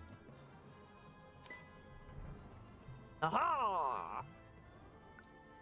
The wood inside the basket is from the ship's broken wheel. Grip, I have to ask, do you know anything about how the ship's wheel was broken? Yes, I was there when the wheel was broken. In fact, Mortuga and I, we broke it. You broke it? I was trying to take control of the wheel, and Mortuga forcibly wrenched it out of my grip. He was very strong, you see. Wait, you tried to steer the submarine without permission? I did. Why? There'd been a disagreement. It's nothing, really, not important. A disagreement? About what? Where to take the submarine? Something like that. Okay, something like that. What sparked the disagreement between Grip and Mortuga relating to the navigation of the submarine? Was it the compass? That's not right. Oh, okay. Oh, was it the cloth? That's not it. Okay. What parchment scroll sparked the disagreement? Oh, parchment scroll. The ocean map? Oh, right. I'd forgotten you'd seen that. Which part relates directly to both Grip and Mortuga? The X on the map. Ooh. Thanks, the X. This is the correct clue, but we need to Okay, so that's not right. Oh, right here. Gino, stop till I beat the game. This is the right clue, but we want a specific... I mean, we might be getting towards the end. Oh. Oh, right here, right here. Map interpreted by Godric Grip. For customer, Magnus Mortuga. And it's a record of service from your shop. Not the one here in the submarine, but the real one in the town. It's all there in black and white, I suppose. Yes, indeed. Some time ago, Mortuga came into my shop.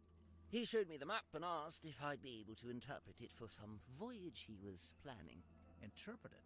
It's marked with an X, but there's nothing in the way of coordinates, nor are there any apparent landmarks, given that it's just describing an area of ocean. So, how did you work it out? By employing every ounce of my skill, by working harder than I'd ever worked. Something about that map, the mystery of it, the feeling of chasing down the unknown. It grabbed me, and it didn't let go. For 2 weeks, it was all I thought about. I was so focused on it, I barely slept. Easily the most thrilling job I'd ever taken on. I even waived the payment. I couldn't in good conscience charge for something I'd enjoyed so much. The problem was, afterwards, all my other works suddenly seemed banal. I began to daydream of that thrilling feeling, that pursuit of the unknown. It led me to eventually close up shop and head out in my balloon, on a voyage of my own, which, as you know, ended rather abruptly. Right.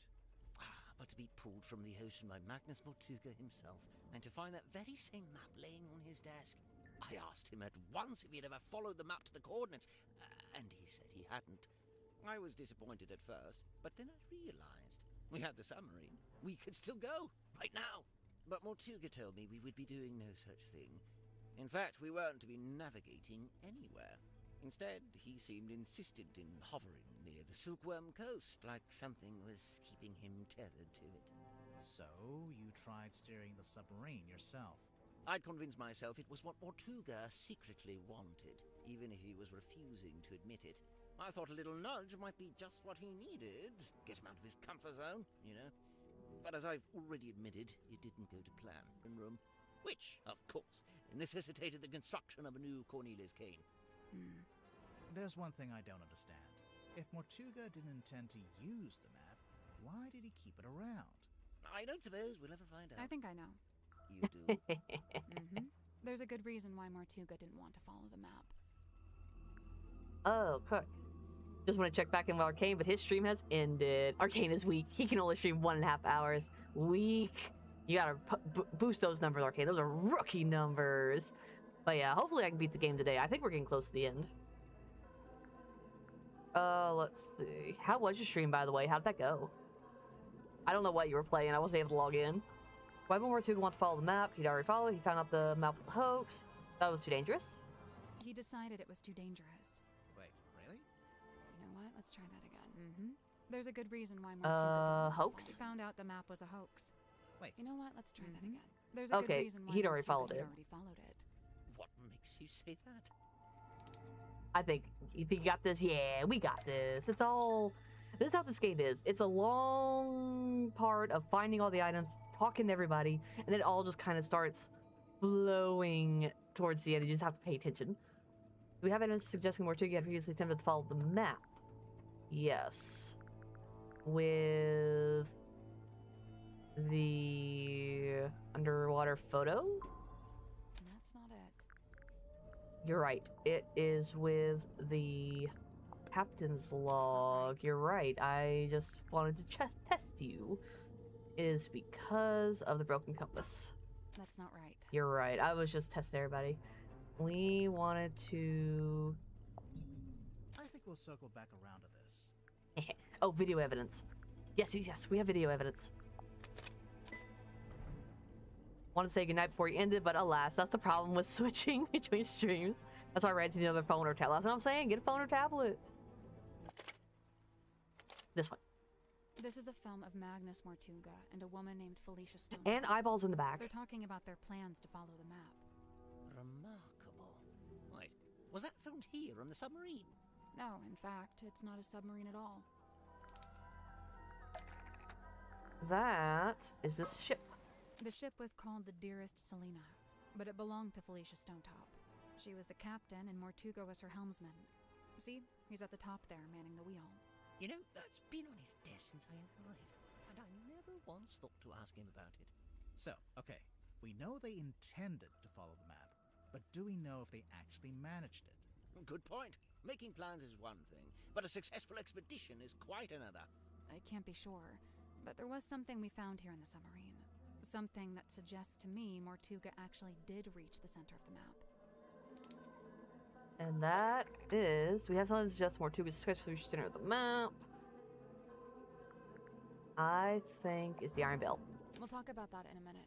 Oh, we're not on that part yet. We have an object he found that suggests he's successfully reached the center of the map. Yeah, I think that'd be a good idea. Can't miss anything. You've got to run on 2 screens. Exactly. Can't miss it. Oh, it's not that. The cauldron? I'm pretty sure we'll circle around to that later. Okay, so that's later. The sailcloth? That's not it. We have an object that he found. The buoy, of course. What's that got to do with it? Oh, that is right. I was being silly. Open. Which part explains why the buoy has to do with the map? This thing. The creepy drawing. Oh, yeah. Look at that. I think you might be right. But why didn't he just tell me? Because he don't know you, bro. In the ocean that was such a big secret. Surely it wasn't just this. It hardly seems like anything at all. Well, buoys are normally put in place to mark a position. The position of something else in the ocean? It has to be. Think about it. If the buoy wasn't attached to anything, then it would have floated away, making the map worthless. So, if they found the buoy when they went to the center of the map... It was only because it was attached to something else at the time. Interesting. And they said we will circle back to it. Alright, so we asked him everything.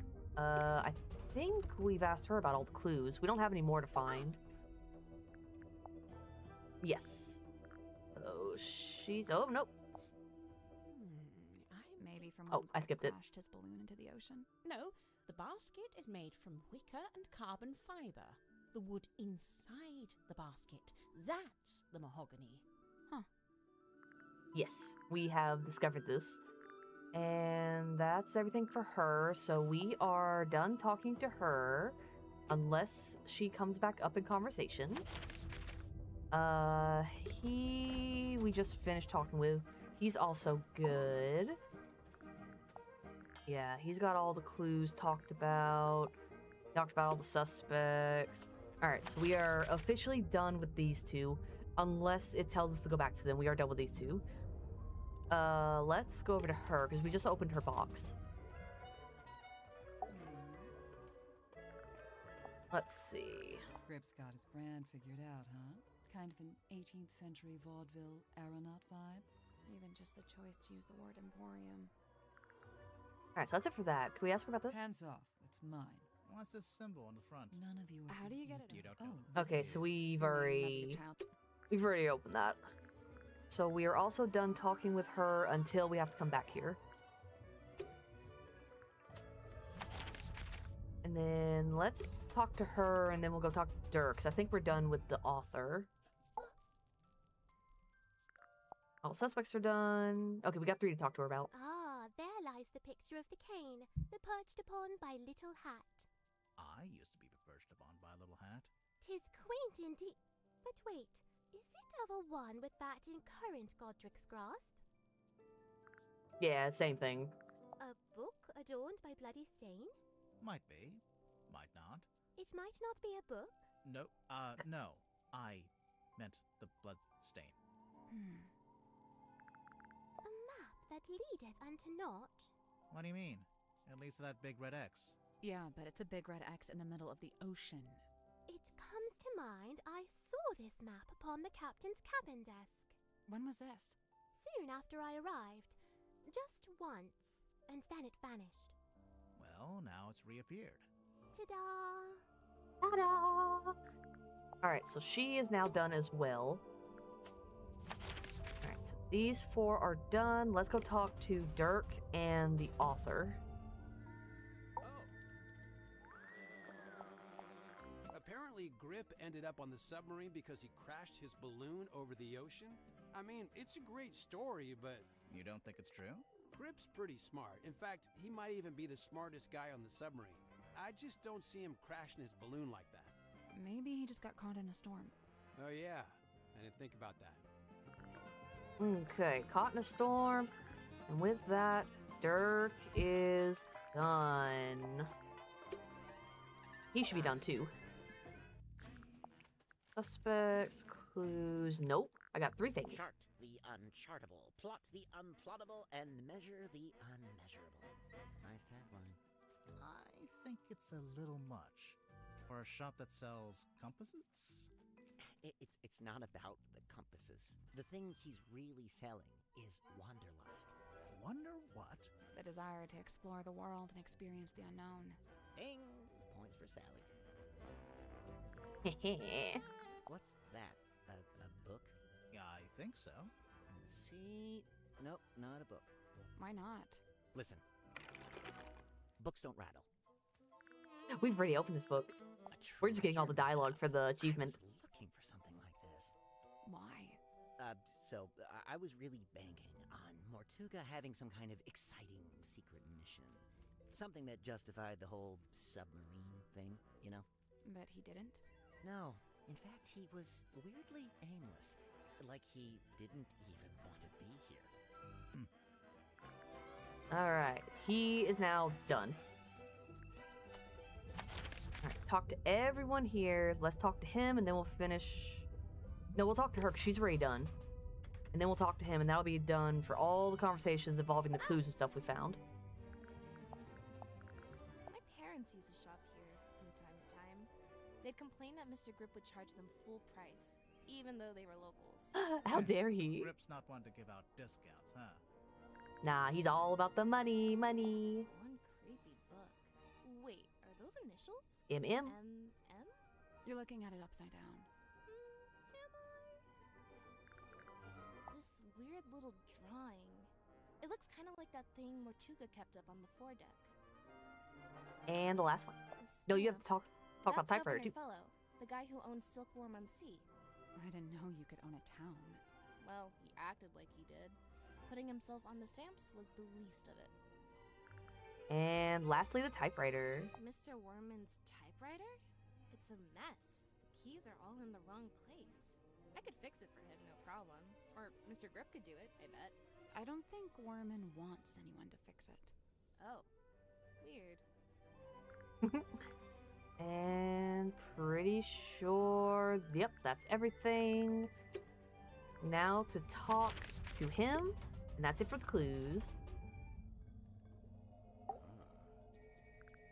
And then suspects. Got everything. Yep, just these 3. I remember the first time I laid eyes on Godric Grip. He was dragging this through the parlor. The beard of and basket serious thinking. To the core, having just been pulled from the ocean. This is after he crashed his hot air balloon. Apparently so. I wonder why he bothered to bring the basket into the submarine. It's cozy. Maybe he wanted to fix up his balloon and try flying it again. If that was his intention, he showed no signs of acting upon it. What about the pocketbook? It seems I'm not the only curiosity collector on board. This book, if it is indeed a book, has clearly got a story to tell. And the map? If only it hadn't been torn in two, then I could be sure. Of what? The branch of red coral, at the base of the map. I'm wondering if that's the treasure you'd find if you traveled to the X marked in the center. And that's it for clues. Alright, no achievement. Let's see what we do. Examine the clues in our case file. Okay. Case file. Oh. Alright. Yes. Oh. Let's see. Read it. Yep, same thing. Nothing new. Open, shut, open, shut. Okay, now what? Examine the clues in our case. We did? Wait, what do you mean? Examine the clues in our case file. We can't get in there right now. I want to go in here. Right now. We can go outside. We can't go outside right now. Just tell her to raise the submarine. Let's go in here. Alright. We are looking at everything. We found everything. I love they all have their own little towns and stuff. Okay, so we found everything and we talked to everybody. But it just has to look in the case file. It doesn't really add anything. Message in a bottle. Cell phone, newspaper, eyeball. Yes. Yes. Case file. Yeah, nice. Just enough information to hook you without giving too much away. Had to ask my help when writing this up. She wanted to put more Magnus's age, but she didn't know.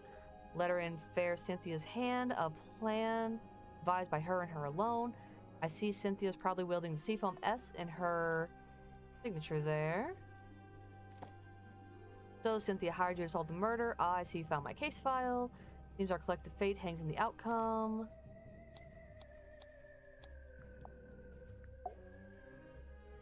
Yes. Retired swimmer and mermaid. Self. Yes. Asked her about all the clues. Somehow Magnus found me, pulled me into the submarine. Let's keep the investigation going. Examine the clues. Okay. Yep. 48 and 9.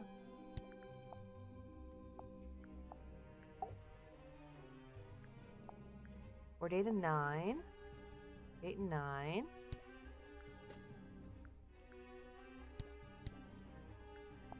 48 and 9. 48 and 9. Okay, then it looped around. Yeah, yourself. Suspicion. Which we did with that guy. We already did his suspicion thing. Unless we can just talk to them.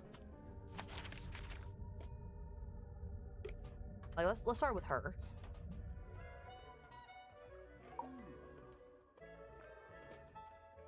What do you mean examine the clues in your case file? I've already seen everything.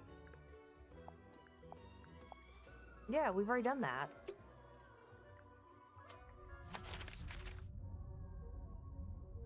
What am I supposed to do?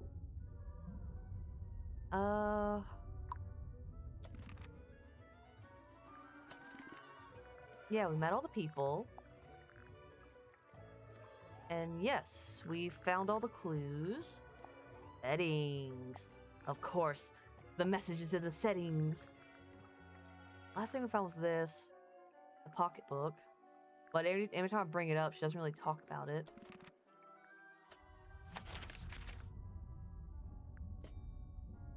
Yeah, I've already done that. Can I have another hint? Damn the clues. We'll go in here for right now.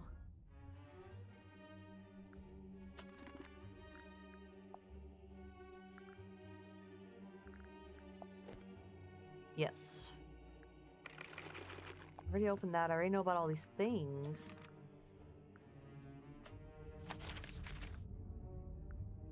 What am I supposed to do? Can I say that he's suspicious?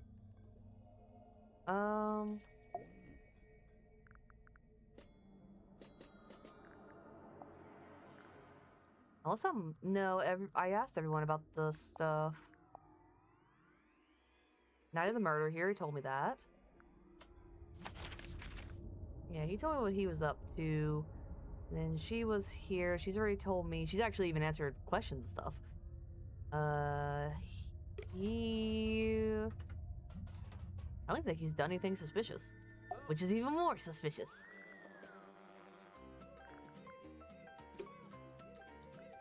What? Damn it, the clues.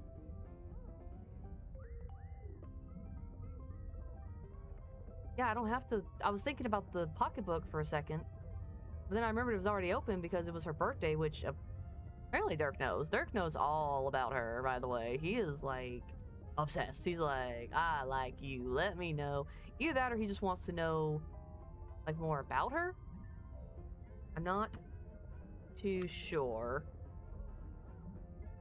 I'm trying to think of what else I could do. There's nothing to find. I've talked to everybody. And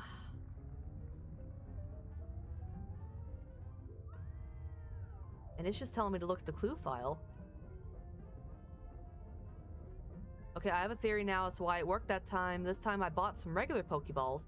Maybe Great Balls and Ultra Balls are only allowed to be used on evolved forms or more rare Pokemon, and the game forces you to use standard Pokeballs for everything else. Okay. So you think that was the reason then? Okay.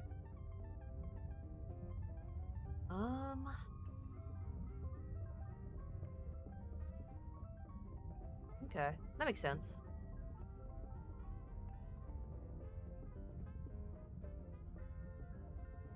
I really don't know about what to do on this one. Unless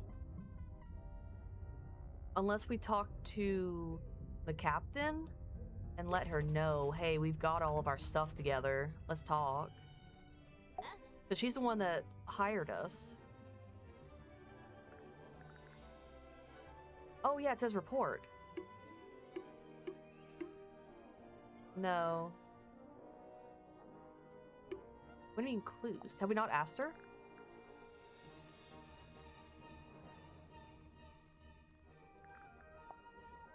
Yeah, basics.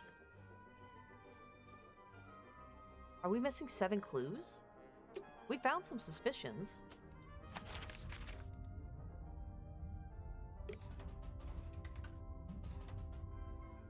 What if we talk to this guy again? No, we already did his.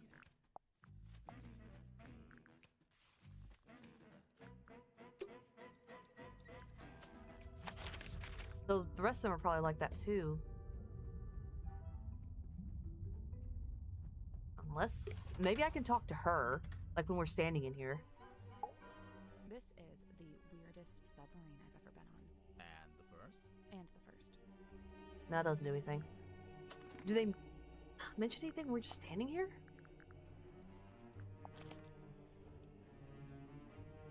Yeah, Detective Grimoire. Case file. Yes, yes, yes.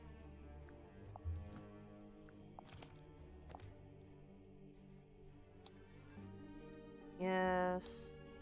Yes. Yes.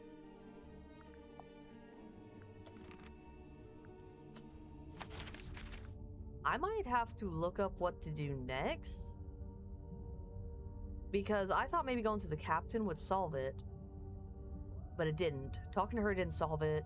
I've asked everyone everything about the clues.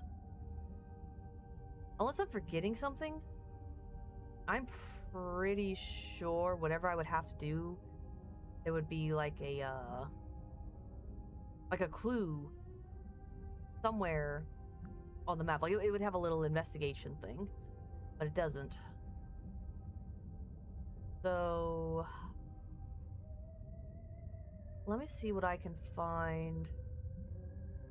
like, without spoiling it, just because I don't know what to do, unless someone else has an idea. Let's see. Because we solved all that.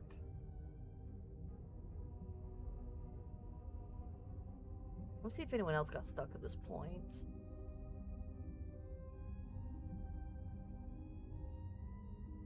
I just don't know.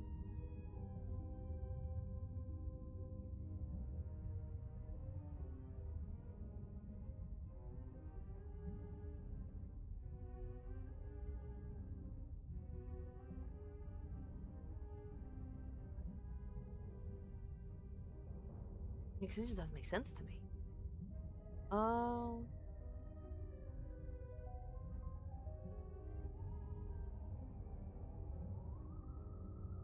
Let me see if someone else is going to be of use.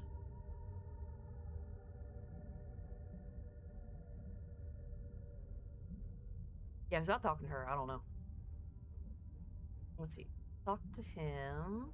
Did that part. Did that. Okay, I haven't done that part. Where did they go to get that?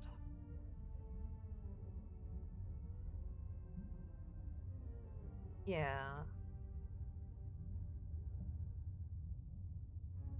Oh, so we have to talk to her.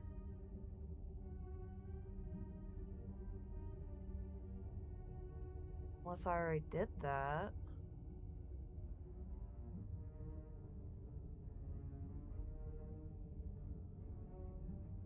Okay, so someone is talking to her, but it's not saying anything suspicious. I don't want to ask about clues. I want to ask her about this. Hands off. It's mine. What's this symbol? None of How do you get it open? You don't know.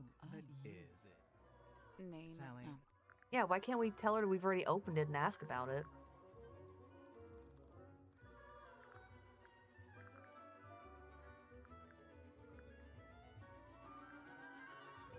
Yeah, because the pocketbook, ocean map. That drawing of the coral. It reminds Can I see it? Great. So many. I just saw another one. 7. Their interactions are so silly, though.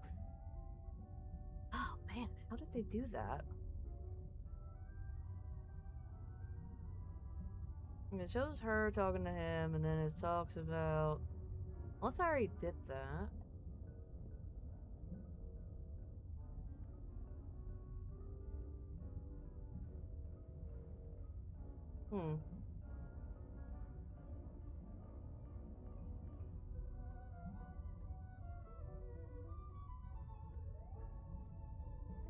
Okay.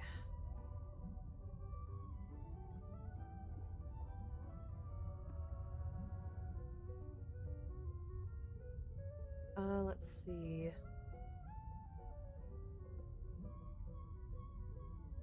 No, not that. I think what I'll do is I'll go on a quick BRB break so you guys don't have to just sit and watch me either. Welcome in, King Nada. How are you? Ooh, scheduling new videos while you're watching? Nice, nice, nice. How does the next week look?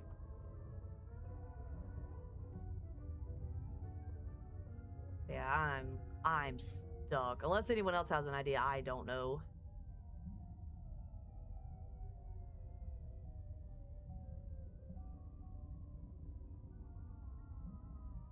Okay.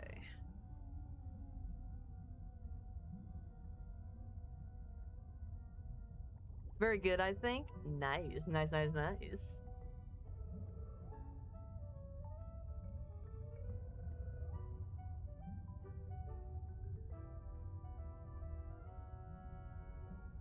Let's see. Okay, so people are just saying you just have to read them, but I've already read through them. Maybe I just have to do it again? Just reading through it? Because I know I have to talk to her about something, but I skipped it because something else had happened. Like, we do that. Yeah, we just have to read through it. What if what is that? No, that wasn't it. Alright, and ocean map. Nope. Done. Read. Nothing to read, but I can't open it either. Open, we got that. Use. Already did that. Already did that. Creepy eyes gonna be poking out. Long video. And open, pull, open, read. Done. And open, but don't have to read anything. That's nothing, nothing.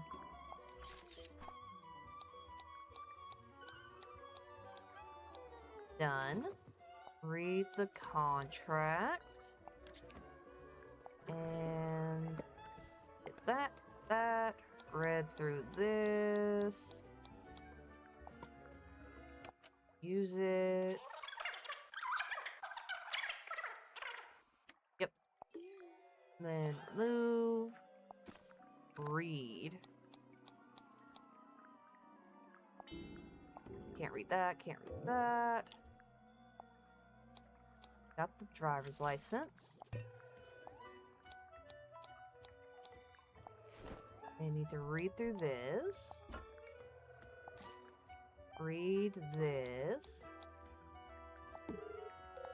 Use it, open it, read it. Done. Push, shut, read it. Done, read. Move it. Alright, that's done. And read the case file. Alright, so that's everything. There it goes. So I did have to reread everything. Honestly, that seems like a dumb way to do it, though. You think it would just tell me? What would you say your relationship with Mortuga was like? We got on great. Where's this going? Did you ever disagree with him? Argue with him? Nope. Let's get to the point, Alright, let's start this little suspicion that has been going on for way too long. Do we have evidence Tadpole having a disagreement with Mortuga? I would say it is in not the film projector. Tadpole having a disagreement with Mortuga. Would it be not a driver's license? The vial? That's not it. Oh, it's audio. Come on, give it up. Just let me take it. I'm sorry, Tanya. I cannot. But why'd you even need to? I've told you before. No, you haven't. All you've ever told me is that you... I'd like to request that you return to your room. Ooh. I have something I must attend to.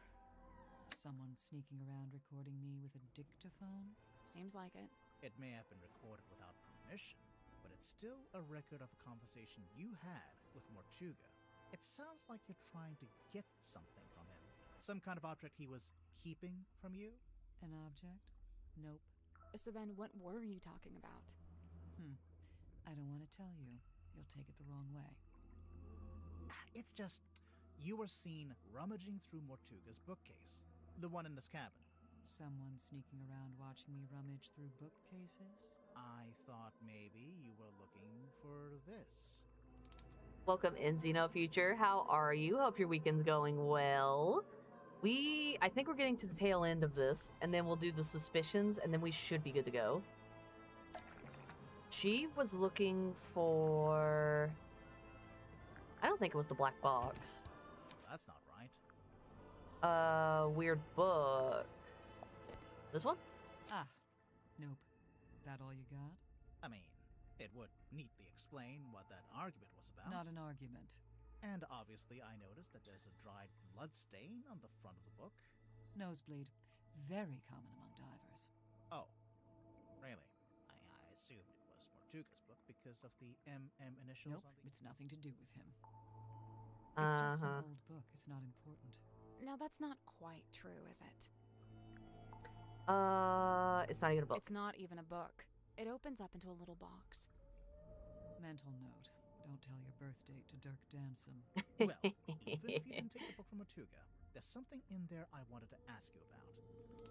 We wanted to ask her the stuff in the pocketbook. This is the right clue, but we need to ask about a specific one. We need to ask her about photo of Tanya. Let's ask her why would we care about herself. Do you know who this is? Sure, Tanya. Says it right there on the back. But that is also your name for your diver license. We heard you used to be a rescue diver. Mental note. Don't share any personal information with Dirk Dansom. Hey, they spelled your name wrong. It says Tapdole. Oh, unless... Yeah, that's my real surname. Tadpole begun as a stage name, but now I just wear it as my name. Right, sorry. Makes sense. A stage name, huh? So the book contains photos of these 3 women, one of whom we've established is you, Tadpole, since it has your old name written on the back. What of it? The fact that there's record of Tadpole in the book probably means there should be other records in the book. Probably means Tadpole stole the book. Probably means the book didn't originally belong to Tadpole. It probably means the book didn't originally belong to you. Right. Why would you have a record of yourself? I told you, it's nothing to do with Mortuga. So who does it belong to? Nobody. We need a clue to compare with the pocketbook. Something to suggest who the original owner was. Okay. I think something that shows the original owner. I'm pretty sure it was a picture or something. I don't think it's the moon photo. Oh, it was the moon photo. How do we know who owned the pocketbook? Oh. The scratch on the cover is an engraving of the WW initials because it was made by Wit and Whimsy, because it was made by Mariana Moon. The scratch on the cover. That's not right. Almost. Okay. Waylon Wolf? The scratch on the cover is an engraving of the WW initials because it was made by Waylon Wolf. I love that you got popcorn while we're discovering a mystery. We think was the head of some kind of traveling show, a group that you, Tadpole, used to be a member of. Hey, look at that. I'm actually impressed. Presumably, the pocketbook is where he kept records of the various people he had dealings with. Tanya Tadpole, Mariana Moon, Baroness Fortuna. The first 2 we know about. But what about Fortuna? What does she have to do with Wolf? Let's see about that. Do we have any context for Baroness Fortuna? Yes. She is in the newspaper. At some point, I remember seeing her.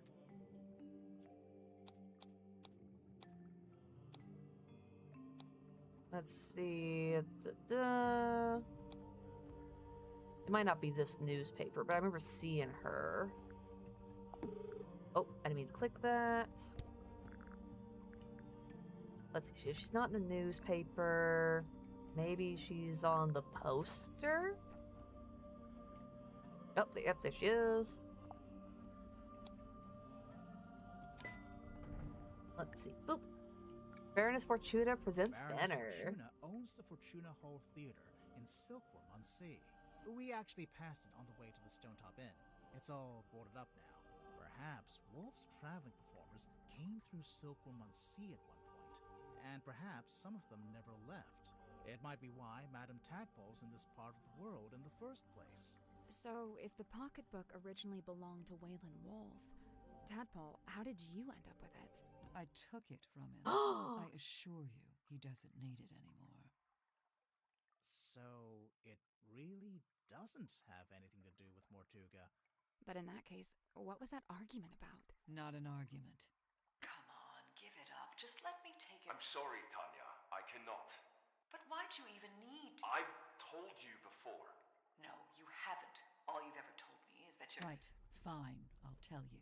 But you better not get all excited.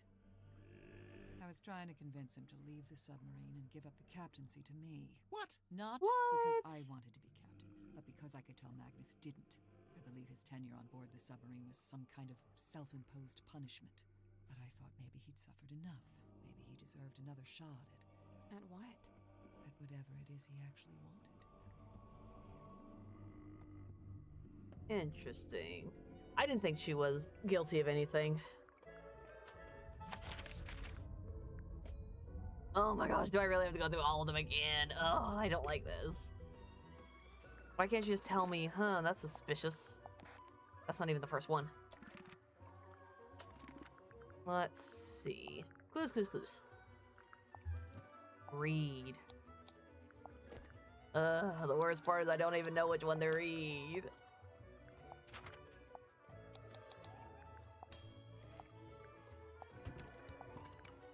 Nope, nope, nope. Nope, that's wrong. No. Oh, read. Alright, looked at that. Looked at that. We're at 55%. Read.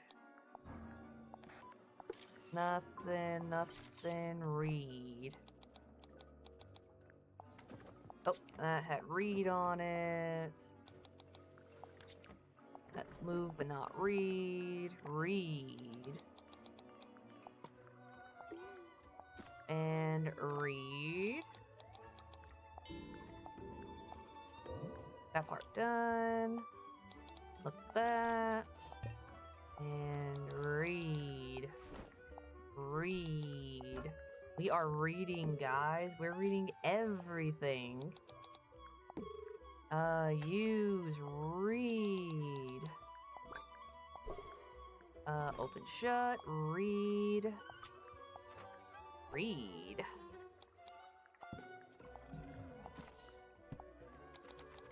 Nice little novel. And the case file. Nothing. But I've read everything. I did examine them. What do you mean? Do I really have to go through and examine everything now? Examine. Examine. Open shut. Open shut. Read. Read. Full. Open shut. Read. Open. Open. Already read that. Open. Read. Read. Already did that. Move. Let's see. Let's see. Your sad times redeemed didn't work. Well, let me... You want a refund? No, I will give you a spot on the bingo card, though. Let's see.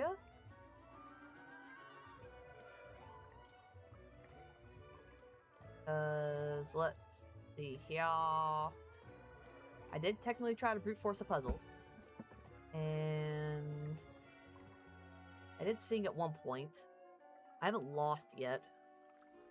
Let's see. I haven't coughed, handicap. I felt like I had one for a redeem doesn't work. Which I might have already done. Redeem does not work. There it goes. It was not queued, so there you go. But we can do sad times. We don't do refunds here. Where is it? There it is.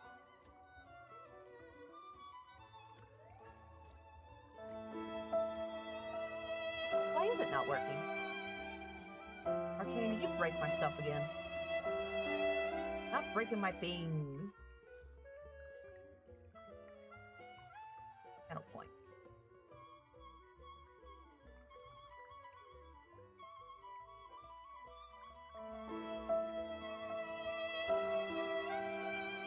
It's on. Why is it not working? I cannot tell you why it is not working because I do not know myself. We are dealing with it as it is. So stop using your points. while we sit here and try to figure out what to do with her. Yes, we used it. Move.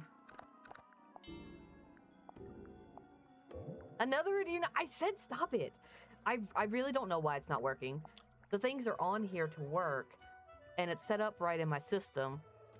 I don't know. Like I said, we're here, but we're not like here, you know? One thing at a time. I don't like the fact that I can't just be told that, hey, we should probably go talk to this person that you mentioned earlier. Read. File. Read. Move. Done. Moved. Whee!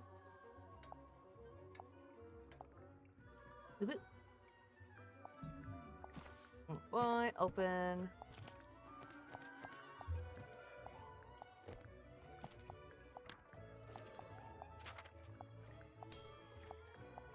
Oh my gosh.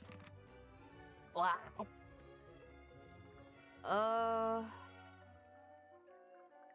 I've read everything.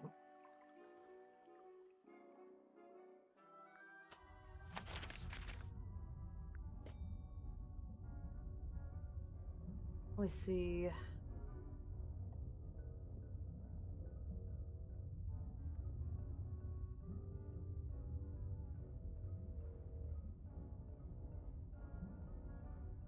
Okay. I don't know. I think the game makes you reread clues and look at stuff again to activate it, which I think is silly.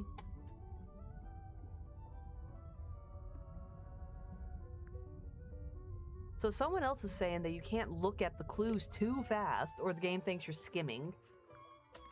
So I don't like this part.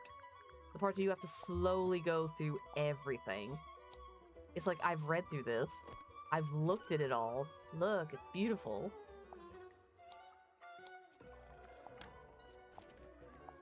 So we're gonna go through all of this again. They definitely need to fix this for any future players. That way you don't have to go through this thing multiple times. And we use it. Skip. Alright, projector. I'm pretty sure I skipped through some stuff. No, black box, look at that. Yeah, we opened that and went through. Yep, that was the next one. Pull open. Open. Ooh, a whooper. If this doesn't work, I really don't know.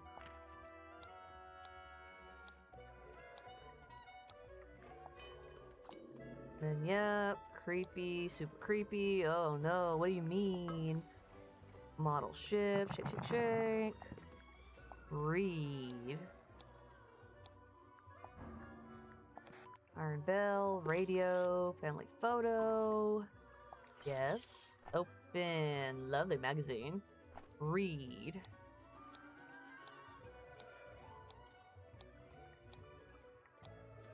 Alright, looked at all that.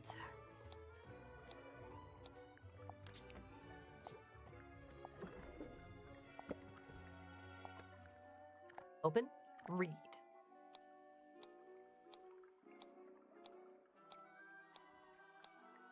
Alright, that part. Use. Oh, I didn't know there were multiple. But to be fair, this is all stuff I've probably already heard or figured out. That is annoying. Yay, just static. Okay, that's it for that. Remove. Oh.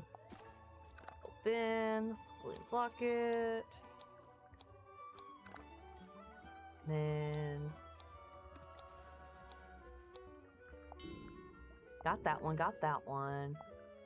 Got that one. The hex bottle. Read.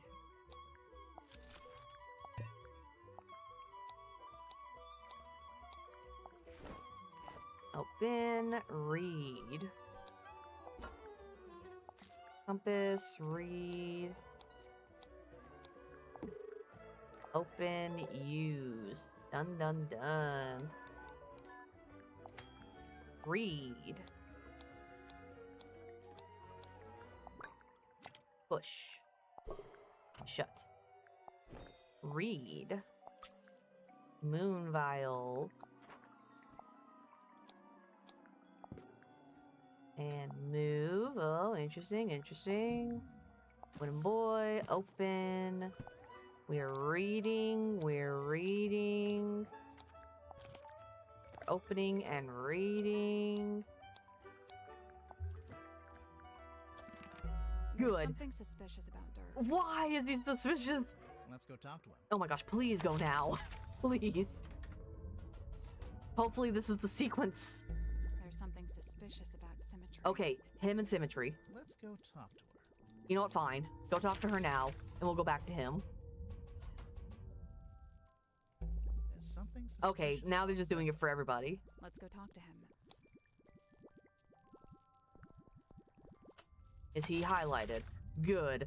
We can finally get everyone for suspicions, and then we can move on. I don't know why it is like that, but that is super silly. Dirk. The other murder. Ooh, you've killed somebody? You? Tell me, Dirk, have you ever been involved in the planning of a murder? Bro, not cool. Why would you come right out and attack me like that? Let's see. Do we have evidence to suggest Dirk has been planning to kill someone? It's on his phone, which we totally have a warrant for. We'll talk about that in a minute. Oh, it's not that. Okay. Handwritten letter, film projector, family photo. Could it be the strange device? We'll talk about that in a minute. Okay, fine. It's not the medicine in a bottle. I don't. No, that was for the other guy. Oh, wait. Is it the magazine? I think we'll circle back around to this. Do we have audio evidence? Oh. Which part? Hey, listen, why don't we just kill him? Oh my gosh, we're right on target. Hey, listen, why don't we just kill him? Now, that helps both of us. If he dies, we're both free, right? So... That's gotta be in relation to a movie or something. Sorry, but I can't tell you. I know that sounds mondo suspicious, but I just flat out can't say any more about it. If you're not going to elaborate, we might just have to assume this is a recording of you planning to kill Magnus Mortuga. Come on, man, that's way off. Why would I want to kill Mortuga? I admire the guy. He's fascinating. I came to the submarine to meet him, not murder him. Hang on. I thought you only came to the submarine because you were tagging along with Worman.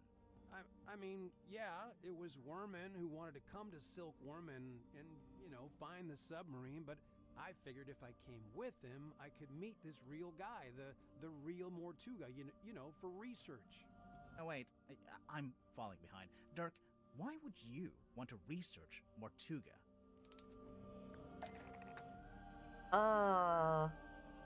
Was an employee, was the original inspiration for Marcus Mordoom, who was secretly on board submarine, who wanted to murder Dirk, who Dirk plays in the movie adaptation. Magnus Mortuga was the original Vincent's Bandit Beer. Marcus Mordoom, who Dirk plays in the movie adaptation. Right, so, look. I mean, that one makes sense, though. I figured surely meeting the real Mortuga would help with my portrayal of Mordoom in the next movie. Like I said, research. You hear about actors doing that kind of thing, don't you? So, that was your idea? Your own personal plan? To come with Worman to the submarine? Yeah, but I don't like the way you phrased that. It sounds like you're leading up to something, or... Yeah, I don't believe that's why you came here with Worman. In fact, I don't think it was your own idea at all. There's clearly a third party involved. Yes. Someone or something that we haven't mentioned yet. Let's see. Needed Worman to meet Marcus Mortuga. Make a lot of money, try to murder them, to become friends with them. Was it book publisher? The book publisher. That's not right. No, that's not right. Is it... Oh, is it the movie producer? The movie producer. That's not right either. No. Asked Dirk to spy on? The movie producer. That's not right either. No. Was Dirk told to keep an eye on someone? Maybe. Asked Werman to talk to...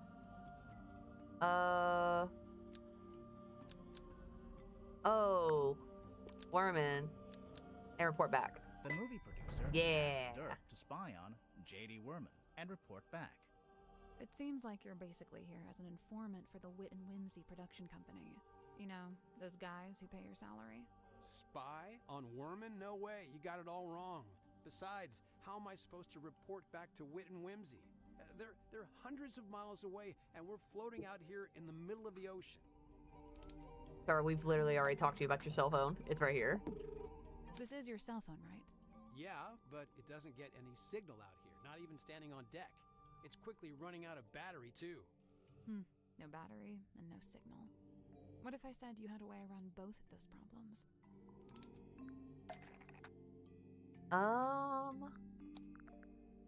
Does something fit into Dirk's cell phone? If you let me examine it. Okay, it's some kind of box. Is it the sun tablets? No. It's the action figure. The strange device. Hey, it actually does. I think this weird ray gun looking thing is actually a custom antenna for your phone. I'd imagine it doubles as a battery charger too. Pretty convenient. Bro, I don't know what you're basing this on. I mean, look, you plugged it in, but the battery still isn't charging, and I'm still not getting any network signal. Why isn't the cell phone getting any network signal? Because the custom antenna thing is broken, because your phone is broken, because you didn't pay your network bill in a timely manner. That's because the custom antenna thing is broken. Oh, for real? Oh, man, it doesn't look broken. I'm pretty sure it got waterlogged after someone dumped it in the bilge water. That's where it was? No wonder I couldn't find it. I mean, okay, whatever, you got me. Consider me fully got. You know, this thing doesn't look like any kind of retail model. More like a one-off bit of custom engineering. I'm guessing the production company issued it to Dirk specifically for this journey. Probably when they realized he'd be out in the ocean and might need some help getting a phone signal.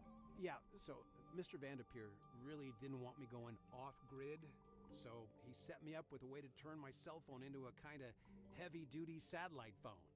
And what did Mr. Vanderpeer want you to keep him informed about, exactly? Dirk doesn't have to admit to anything else. All the evidence we need is right here. Boop. Cell phone. This is the right clue. Oh. Open. Use. Welcome, Dirk. They are still stands. This is the right clue. Okay. Hi, Dirk. My name is Jimmy. I'm a big fan of lots of ideas for the movie. This is more on a work trip. This is the correct clue, but... Leave a minute, he emailed you again. There's why you are not free to take his offer. Okay. Contacts. Phone calls.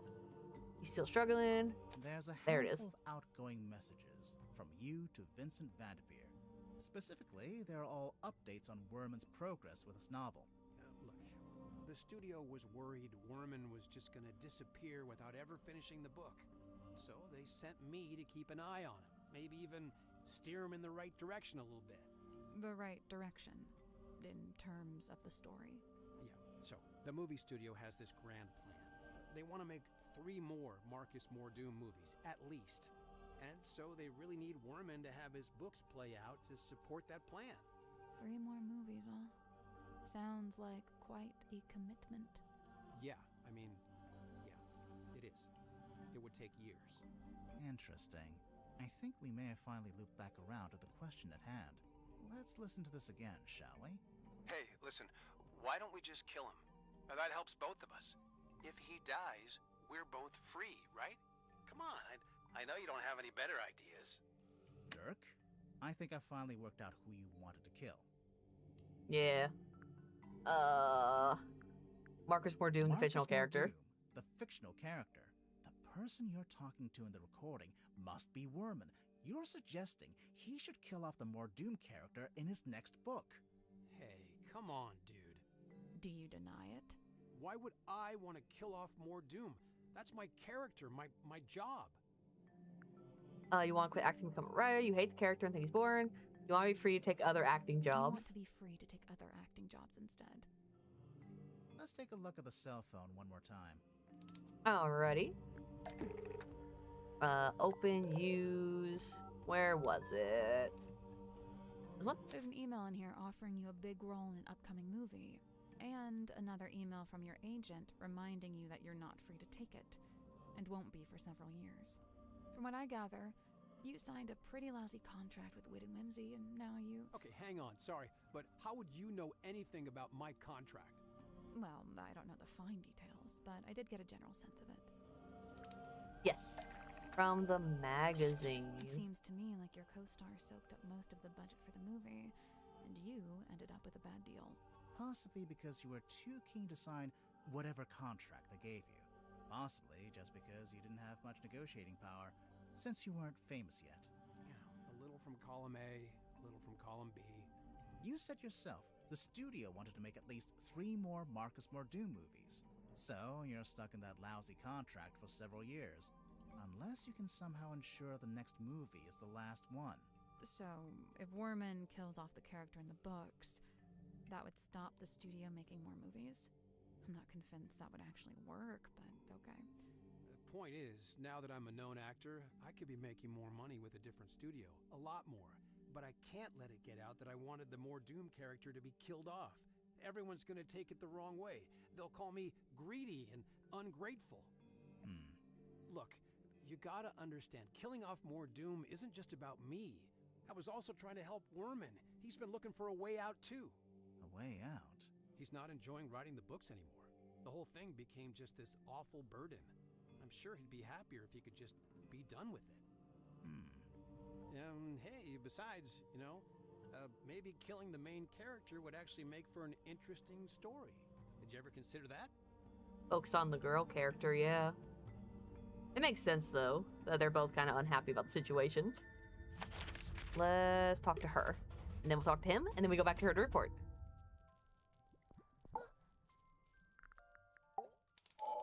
Ill-fated illusions. Symmetry, you were in the Illusion Theater with Mortuga the evening before he died. I concede! I concede! I am laid bare! Anyway, there was some talk of Mortuga being killed by a curse. You wouldn't know anything about that, would you? Grimoire. What? She's the resident curse expert. It is entirely possible that the captain was set upon by a curse. See? I knew she'd know about this. Let's just stick to the facts, shall we? Sim, if you were in the Illusion Theater with Mortuga, what were you actually doing in there? Performance. Or conversation. A performance. Like a magic act? A foolish act. A callous indulgence through and through. I don't understand. Did it go wrong? I performed it perfectly. Then what's the problem? She's gone quiet. It's okay, we don't need to force it out of her. Yes we do. Something that shows the plan for Sim's new magic trick. Is it the doll? We'll get to that. Oh, we'll get to that later. A drawing or diagram. Oh, okay. That would be... the illusion poster? Yes. It's a poster for a magic act. Or a rough layout for a poster, anyway. Oh, we found something else, too. Boop. Something Symmetry left behind in the Illusion Theater. This one? That's not right. Oh. Something Symmetry left behind in the Illusion Theater in the cabinet. Oh. Now let's talk about the doll. Sweet sister inanimate, I implore you, leave her be. Her hands are clean. How was the doll involved? The doll was left behind by the murderer. The doll is a prop used in magic tricks. The doll was a gift. It's a prop. A prop used in magic tricks. What kind of magic trick would need a life-size doll? Any trick where you need a double, obviously. Yes. Which clue uses a doll? The newspaper. No, there was... maybe the other poster? I mean, I get it, but... Okay. Was there an image of the doll reflected in a mirror? Oh, okay, so it wasn't that.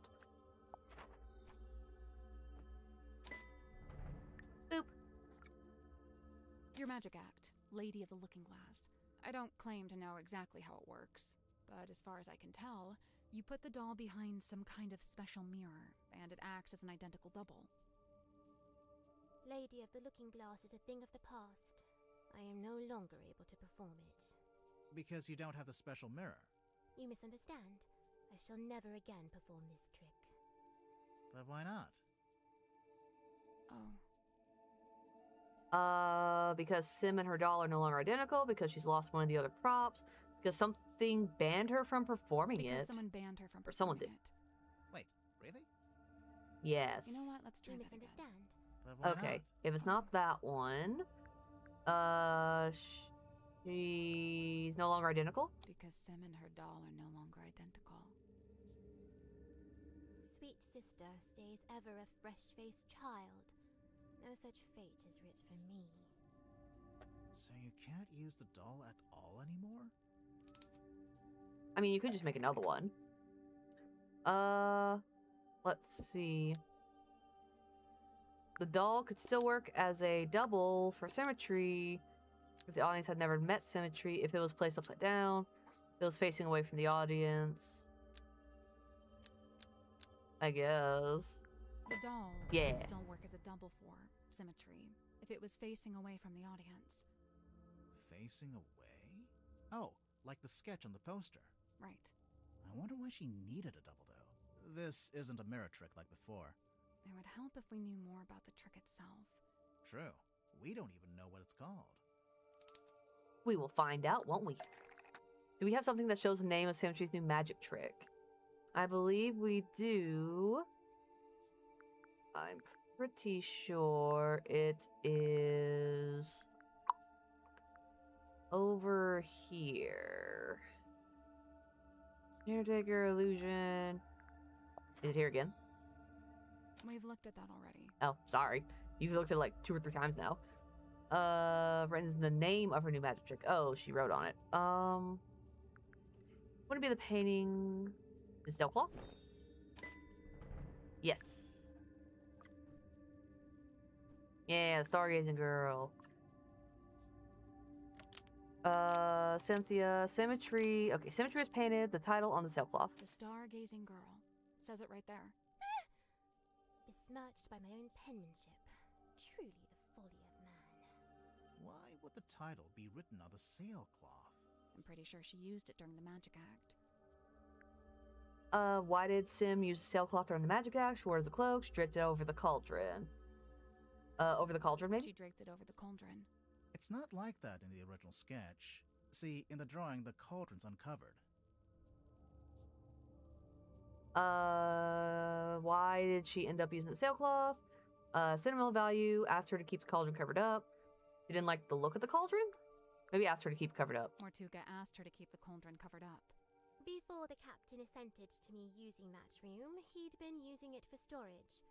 When I was first let inside, the sailcloth was indeed draped over the cauldron.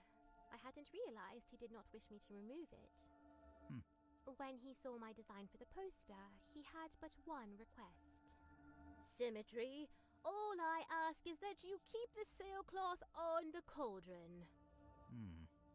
And given that you had to keep it, you made use of it as a kind of banner. So what's the stargazing girl about? What happens in it?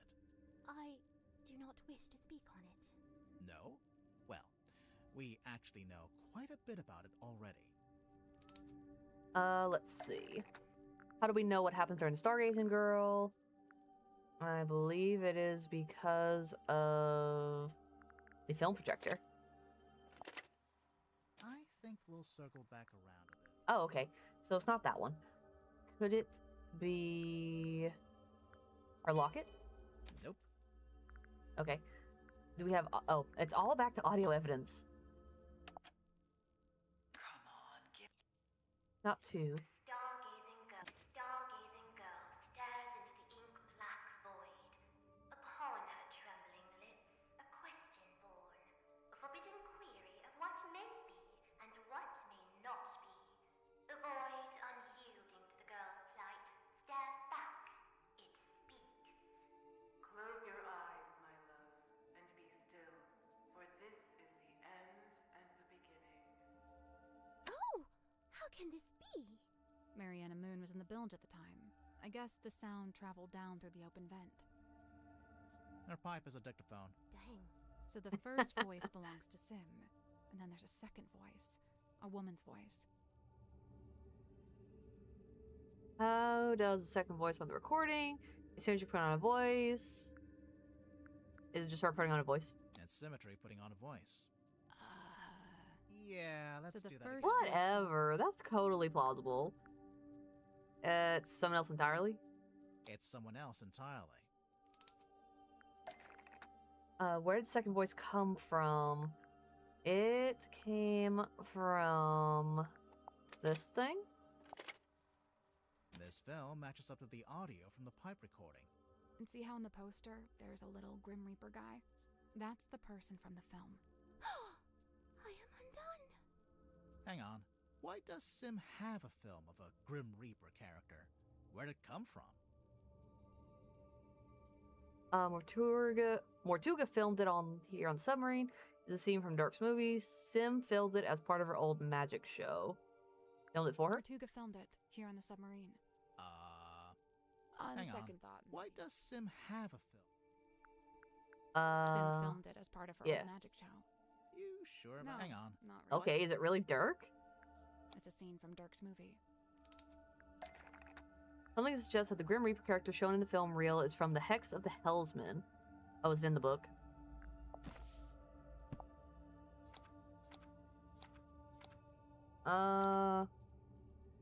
This morning. Nope. Okay, so it's not that one. Then maybe it is... Oh, some type of packaging. Let's see. Packaging? Might be... Eyeball film. I don't think it's Dirk's phone. Packaging? I don't think it's the magazine. I mean, I get it, but that's not quite... Yeah. Pocketbook, ocean map, letter. Some kind of packaging suggests that the Grim Reaper character shown in the film reel is from the Hex of the Hallsman movie. That's not it. That's not it. Yeah, I was gonna say that's not it, but I want to try it anyway. Not the moon photo or the inn. Golden locket? Nope. Is it some kind of packaging? Fine license, caretaker's journal, silkworm cereal. Is it? It's not the newspaper. Newspaper's too old. The book hadn't been written quite yet. Action figure? Yeah. Picture of the Devil of the Deep. Oh yeah, good catch. Okay, so Sim put the projector into the doll, and it projected onto the circular window at the back of the room. If the doll was sitting on the cauldron, where was the real Sim?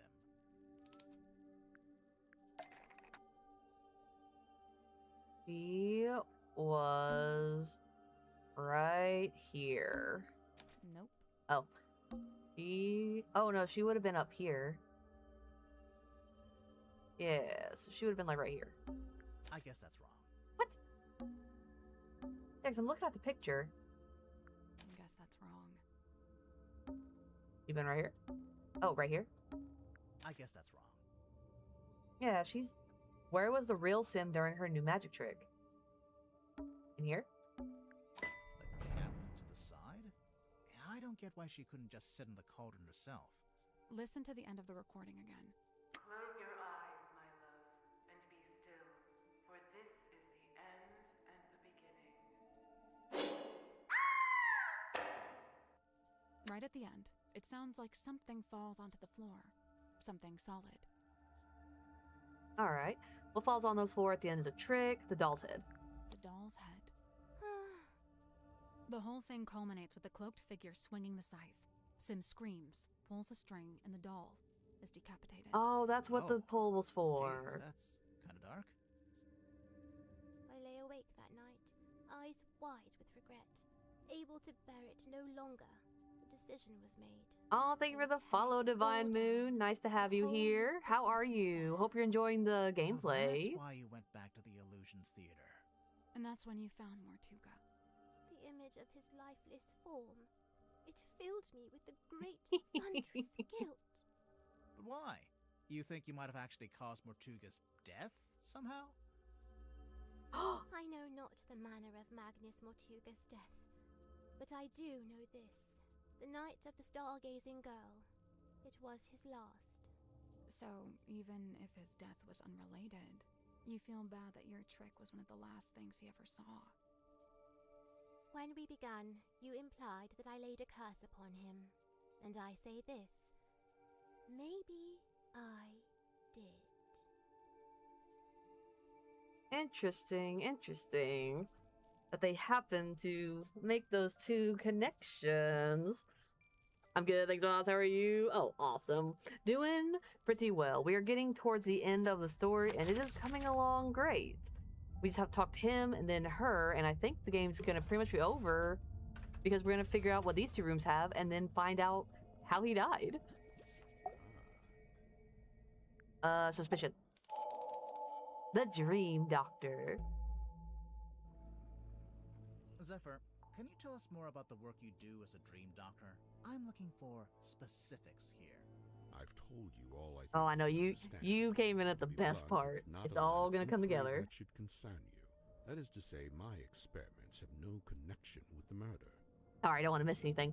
I'm thinking it may have just been an accident.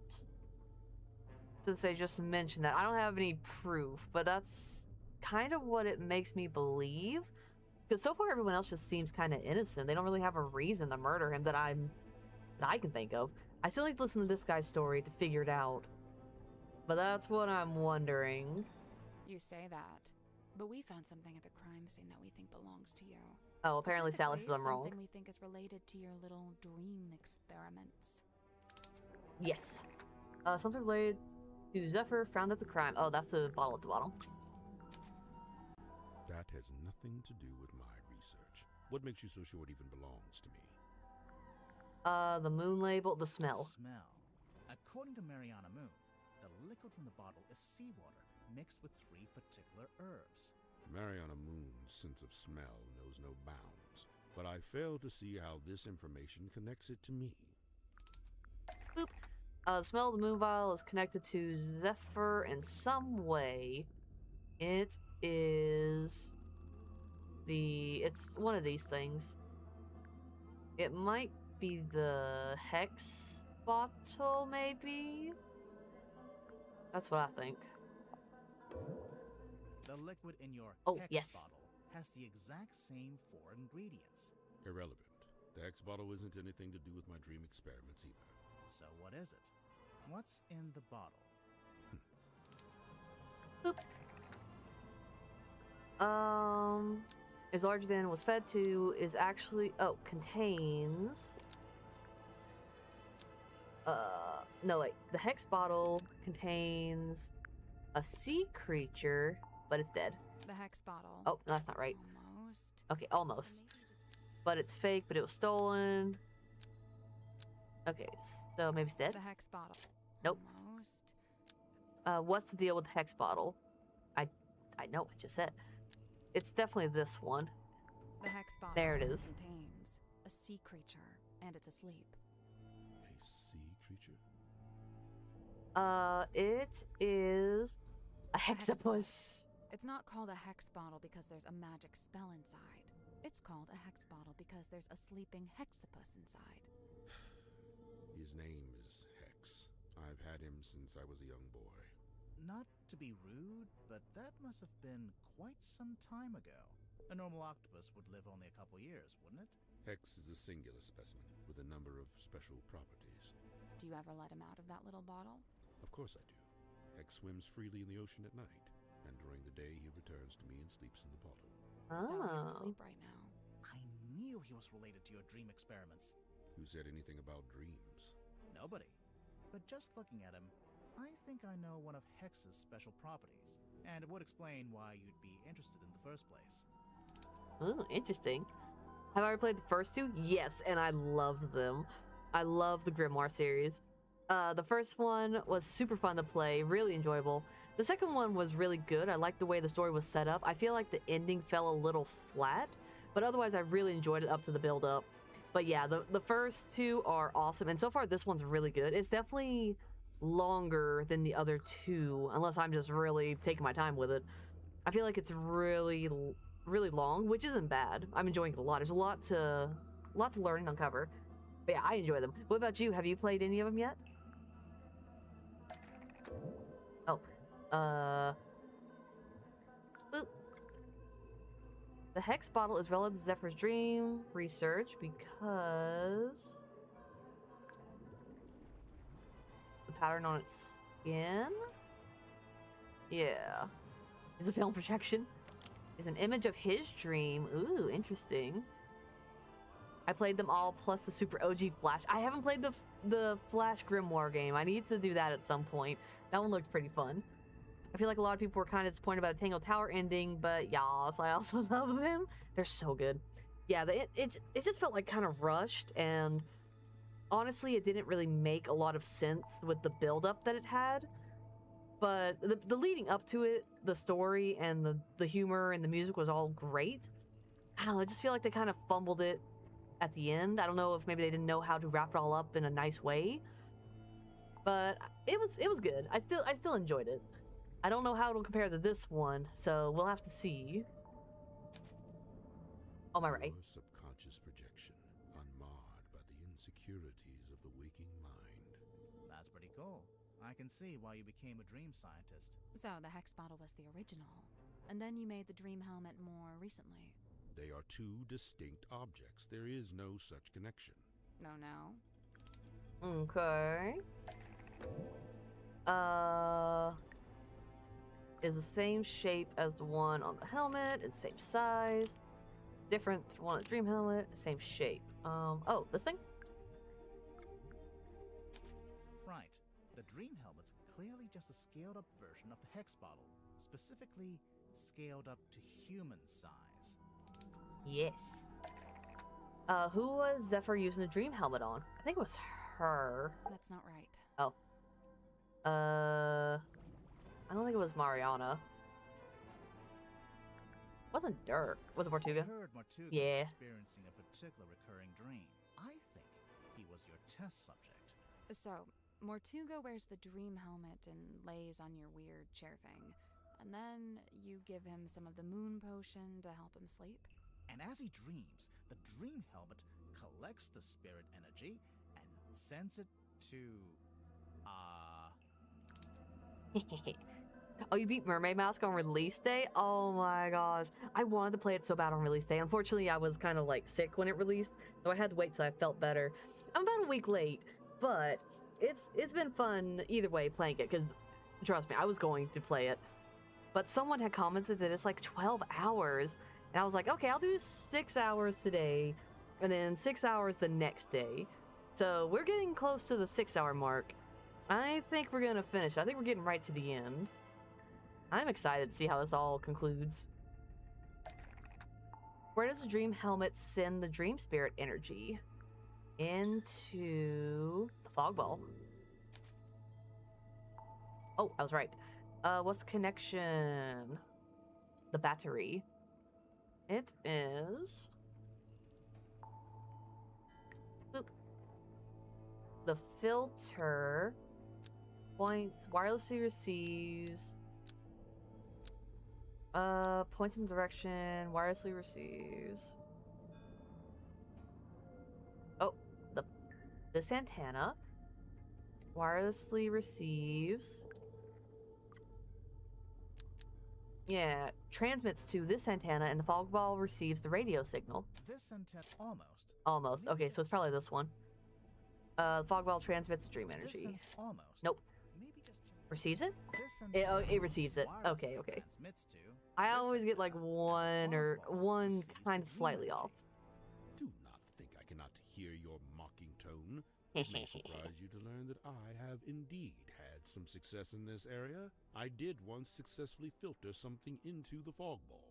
and I witnessed a face inside the glass, however briefly. A face? No doubt the visage of someone from beyond the veil. Unfortunately, I have been unable to consistently replicate it. Did you make a record of it? I thought I did, but I can't remember where. Oh, we got it. We got it, bro. Everyone keeps talking about this face. That's not right. What do you mean that's not right? Everyone talks about this face, literally. Ugh. So much discrepancies. Is it this? Nope. Oh, where does Zephyr make a little drawing of the serious face that he saw? Oh, he made a drawing. This one? Nope. That's his drawing skills. It is drawn on this.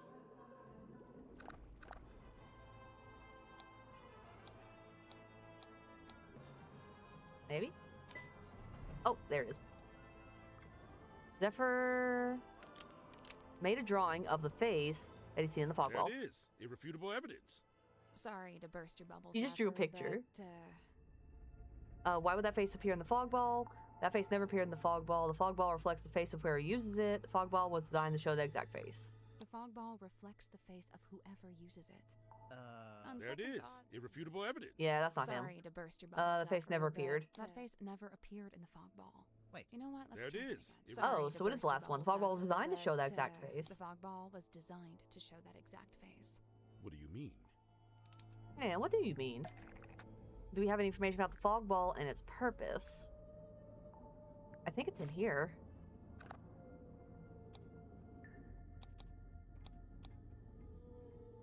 Ooh, I almost closed the game. That's not it. And I was like, no. We have any printed information about the fog ball? Well, I thought it was in there. Unless it's on this. Oh, it's right here. Boop. Let's see. The fog ball appears in the illusionist photo, but it's displaying a different face, and it's displaying the same face as Zephyr saw. What's the connection? What causes the face to appear? What causes fog? A certain smell, a certain voice. A certain smell? A certain smell. I didn't think that was it. It must be a voice. No. Maybe temperature. A certain temperature. Sure about that? Not really. Okay, it really is a A voice. certain voice. The fog ball's designed to show the face when it hears Sim's voice. That's how the original trick worked anyway.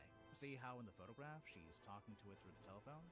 I demand that we test this theory. Send for symmetry at once. Wait, we don't have to. Oh, we have a recording. Let's see. I think she's the third one. Yeah. We have a recording of Sim's voice right here.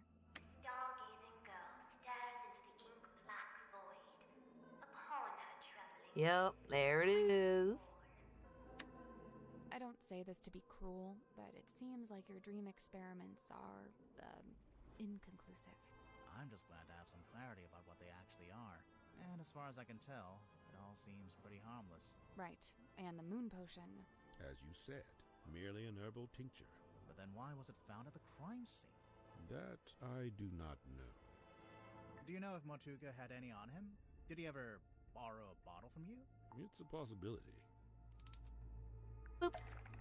Do we have any evidence to suggest Mortuga took one of Zephyr's moon vials?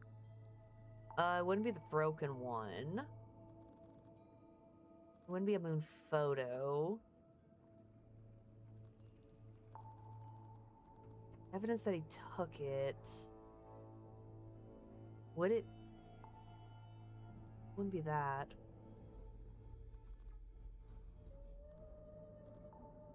Let's do...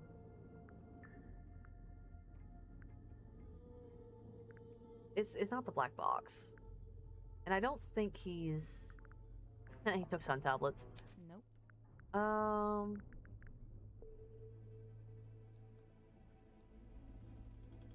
Ooh, in his quarters? Not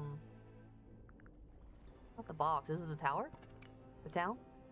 That's not right. Yeah. We found this in this room. That's not it. What else do we find? No, that's for the author dude. Film projector? That's not it. Yeah, it wouldn't be in there. Mortuga's cabin or quarters. Don't have that. This wouldn't match. That's not right. We did find it in his quarters, though. Nope. I didn't think it was that picture. That picture's gonna come up eventually. This one? That's not right. Ship and bottle. We found that in there. Oh, yeah, because it's purple. I would have never thought of that. Mortuga had the sea, the bottle cap, the sail, the ship, the sea from the moon vial? This is the right clue. Okay, so yeah, that's not it. Maybe it's the bottle cap. This is the correct clue. Hmm. What else could it have had from the moon vial? See the ship. Sail. Figurehead? No. Sail? This is the right clue, but let's be specific. I mean, is it like the bottle? No, it's not the bottle itself. Like, it's literally the bottle.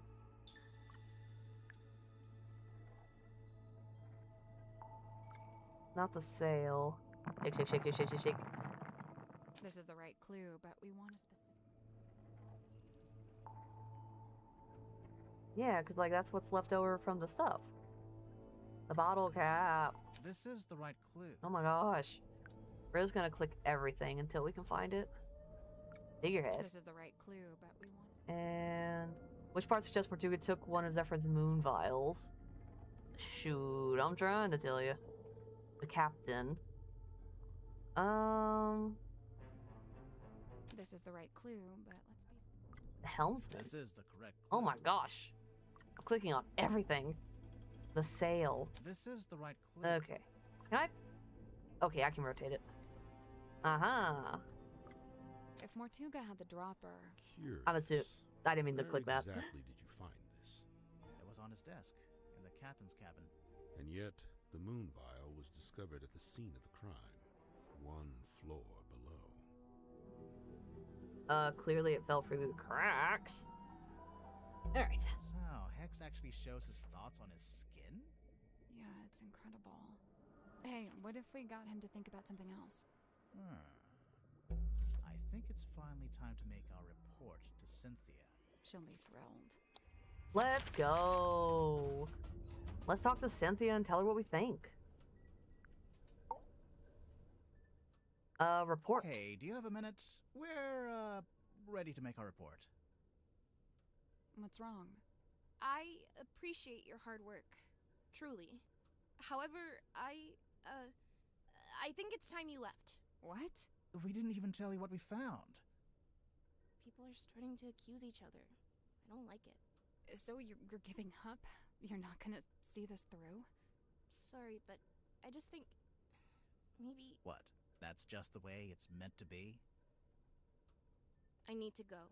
Everyone's gathering in the mess hall. I'll resurface the submarine, and you can leave via the foredeck. I guess we'd better go. Heck no, we're gonna solve this crime. We've put too much time into this. Also, we have 2 more rooms to discover. I love her outfit, by the way. I've always thought she had a nice outfit.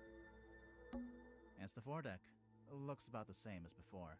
What are we supposed to do now? She can't be serious. I really don't appreciate being kicked out. She didn't even pay us. The worst tragedy of all. We can worry about that later. No, we're gonna worry about it now. You promised us ice cream. I don't know if you've noticed, but we're currently stranded out here. Yeah. Oh wait, so how is Cynthia expecting us to leave the submarine? This boat? It's the rowing boat. Oh wait, you don't think... Did Cynthia really think we'd use that boat? Or did she just forget to take the submarine back to town? I don't know. She seemed really off. Did something happen? I think she's just getting scared. Scared of what? Exposing a murderer? Of the truth. Of facing the truth and all the consequences of it. Whatever they end up being. We're not really going to leave, are we? No. No, we're not done. Not yet. But what do we do? Remember what Cynthia said? Everyone's gathering in the mess hall. Seems like something of an opportunity. Aha. Not just that, but we're back on the surface too. We sure are. So, what are we waiting for? Hee. Oh, chapter 3.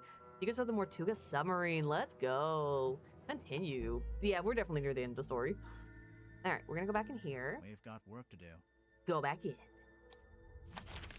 And oh, okay. No, we're not going to the parlor. We're going over here.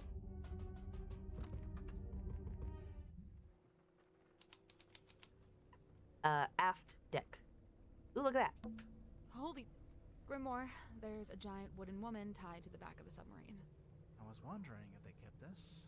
I half expected to find it inside the submarine somewhere, but it's too big to fit in the storeroom, I guess.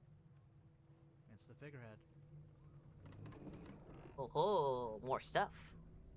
An old wooden figurehead from a sailing ship. It was tied to the back of the aft deck. Fancy. And these? What's this? I don't know what it's called, but I think that's where you attach the wheel. The ship's wheel? Yeah. Okay. What about these? It's the mast. It's been snapped in half, and it's leaning to one side. A bad storm, maybe? Maybe. Ooh, markings. Are those... They can't be. Wouldn't they get washed away? It almost looks like they're burned into the wood. They're permanent. Interesting. It's the aft deck. It doesn't look anything like the foredeck. Of course not. Because no one comes out here. It's the aft deck. Alright, we looked at that. And it's the door leading back into the captain's quarters. The one part that actually looks like it belongs on a submarine. There's a big metal latch, but... What? It just seems odd that you'd be able to latch the door from the outside. Huh. Interesting. It's the aft deck, It doesn't... of course not. Talked about that. It's the mast. Talked about the mast. It's the aft deck, of course not. Talked about that. It's the mast. Alright, I guess that's it for here for now. Oh. What? You just said something. No, I didn't. But... Never mind. Interesting. Ooh, I have a checklist. Okay, so I gotta go everywhere. Now we're gonna go to this other room I couldn't go into before. Excuse us, everyone. Excuse us. We're just gonna sneak by you. What is this? Oh, we're in the treasure room. Dome tank. Let's open it. It's a real, actual treasure chest. Let's open it. Hold on. I'm just savoring the moment. And done. Open it. Oh, it's another puzzle. I love the little song. Move the flags and pirates into the correct keyholes. Tap the pirates to rotate them. Oh, can I? Oh, okay, so I can't, like, move it. Oh my gosh, they're so cute. Okay. Yeah, he wants to look at the yellow one. And this guy wants to look at the red one. This guy wants to look at that one. And this guy wants to look at the green one. Oh. So, there's 12 big keyholes. Those are for pirate keys. And each pirate key is itself a keyhole for the smaller flag keys. I noticed the pirates can rotate, too. Move the flags pirates in the correct keyholes. Tap the pirates to rotate them. Okay.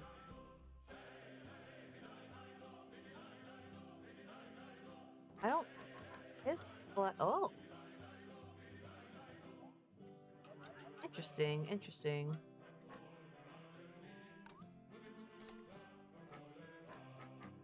It can also be diagonal. Okay. So what if we did this, but switch them out for the green?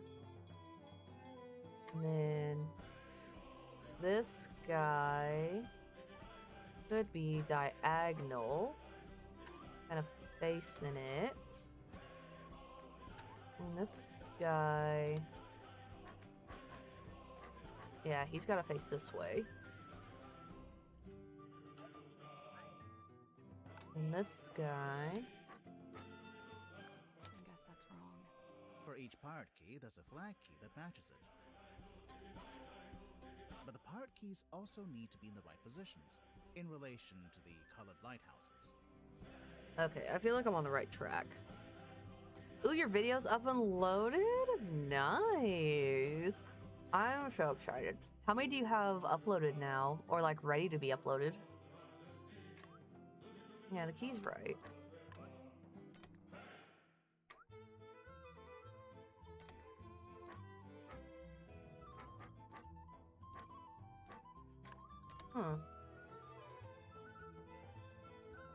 Okay, so I can rotate it.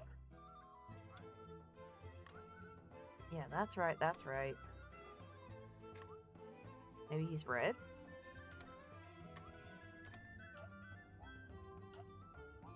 Hey, hey.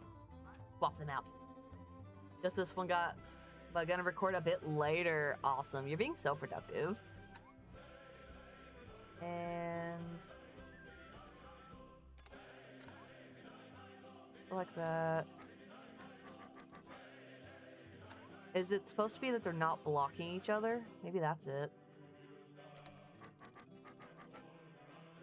Yeah, and then he's looking this way. Okay. It feels so great to be productive. It really does. It's so great you being productive. Yeah, I think all the keys have to face the same way. And this one, I think, faces the yellow. This one faces the red. Then you're facing that way. So you and yellow need to be switched.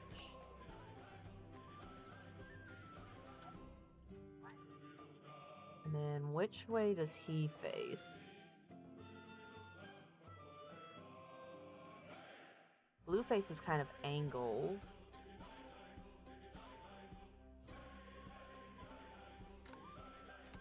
Okay. Yeah, this guy faces that way. Those two face diagonal. Alright, so they face diagonal each other. They can't be blocking each other. There you go. We have to switch them out. This dude goes here. That guy gets the red. This guy gets the green. This guy gets the blue. Nothing. What? I think the flags represent views, as seen by the pirates. Oh. Specifically when a certain pirate is looking at a certain lighthouse. Okay, I get it. So it's looking kind of to the right, I think. Yeah, the stripes are supposed to be looking at... So this was right. And this... Yeah, he'd look at it like this. That was right. Hey, we did it. I'm impressed. What's inside? Ouch. Oh. Ouch. What happened? I cut my finger. There's something sharp in there. Ooh. Ocean treasure. A pile of assorted ocean-themed treasure. It was locked in a chest in the dome deck. Very nice. Very nice. I guess it was the coral that's sharp. It's weird. It's like crystal. What's wrong with you? It's actually treasure. Coins, pearls, gems. Standard treasure. You were hoping for something else? I assumed to be something weird. Something confusing. Something to turn the case on its head, you know? Just treasure. And what else we got down here? Why is there an upside-down dome attached to the bottom of the submarine? I guess it's a bit like a glass-bottom boat. So it's just for looking out into the ocean? Maybe. Possibly. Don't touch that door. It goes right out into the ocean. I doubt you could open it if you wanted to. It's probably pressure locked while the room is drained of water. But if the room was full of water... Then yeah, you could use it to go outside. Oh, like the girl who likes to dive. There's a drain here. That must be how the room fills and empties itself with water. Rocks, complete with their own barnacles, seaweed, and starfish. I assume they're decorative, but they're real. Nice, interesting. Rocks. I assume they're decorative. I can see the airlock through the hole in the ceiling. Okay, interesting. It's the ladder. It wasn't easy to climb down, but that, it'll be even harder to climb back up. I guess it'd be easier if it was full of water. You know, you could just swim to the top. I'll stick with the ladder. Yeah, we'll stick with the ladder. Alright, so look there, and we'll start out over here. Yes. It's a thigh-high pool, Same but it here. was in between. I've already looked in here. Let's see. Checklist. 1, 2. Maybe we're supposed to go. Excuse me, everyone. Excuse me. Okay. You don't want to take another look in here? I do, but let's finish the checklist first.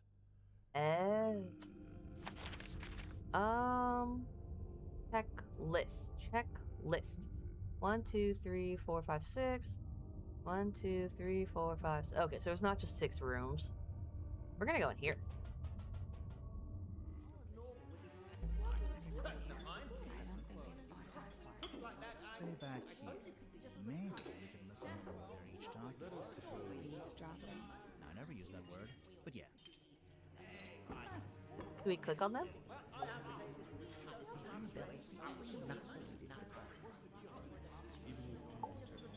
Maybe I should start locking my door when I'm not in there. Safely concealed by my ears.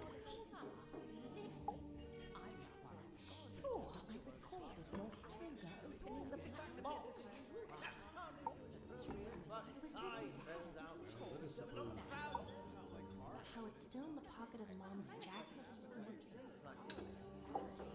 So I had to talk to them.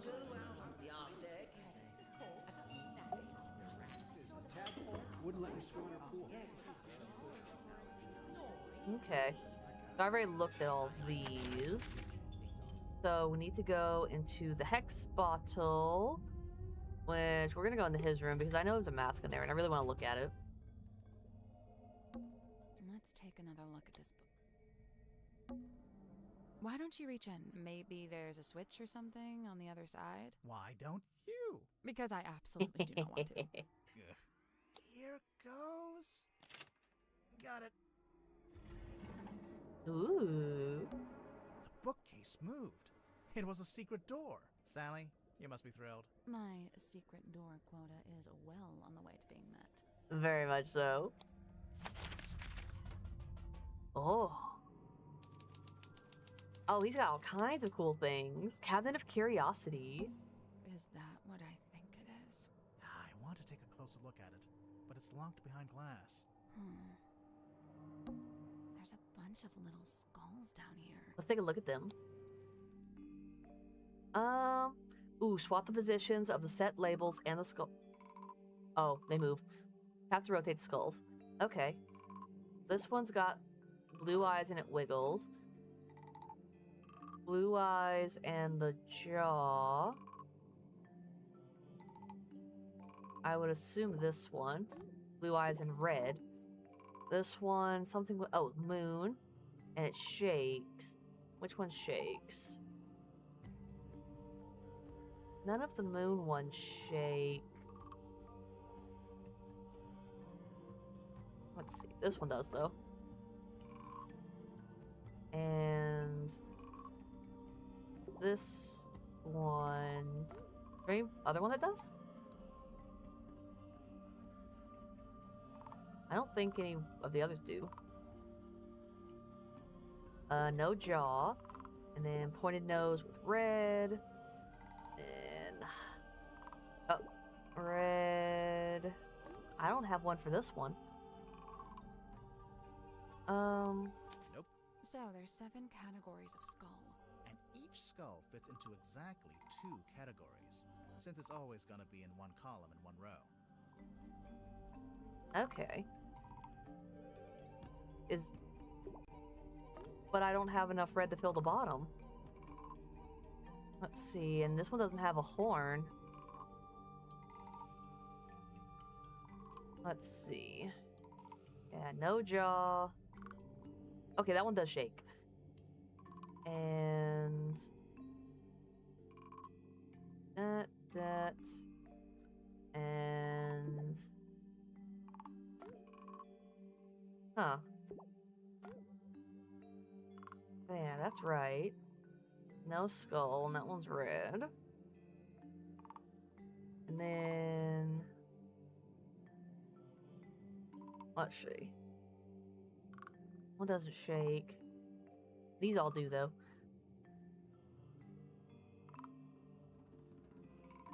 And then... nothing here. That one's pointed. Yeah, that one doesn't have the horns. Let's see. Horns and jaws. Yep. Horns, no jaw. I guess that's wrong. Some categories have 4 skulls. Yes. Those are the rows. And some have 3. Those are the columns. For instance, there's 3 red skulls. So that category label goes along the top, since it'd be for a column. Okay. What was along the top? Let's see. So this one goes here. This... it doesn't shake, though. Nothing. Okay, here's my take on the categories, in no particular order. Thank you, Sally. Eyes, moons, noses, horns, lower jaws, red, and shaking. Oh, and make sure to tap the skulls to turn them around. Otherwise... Oh, I can turn them around. Okay. I did not know that. Yep, this one has that. And then... yep, red and blue. Then that's not red, but it has the marking. This one has no jaw. And then this one has no jaw as well.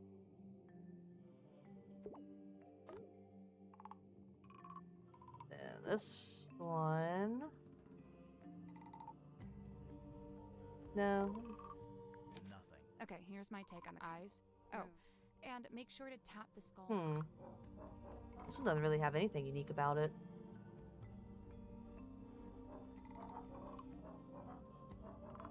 Alright. So that one... doesn't shake. Ooh, but it does have a blue eye. Okay, so it's got a blue eye, and it's got... that. It's got the skull.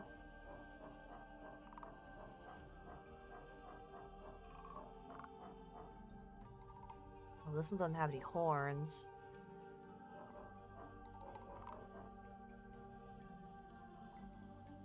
Let's see. Yeah, this one's... which one was it? This one had an eyeball?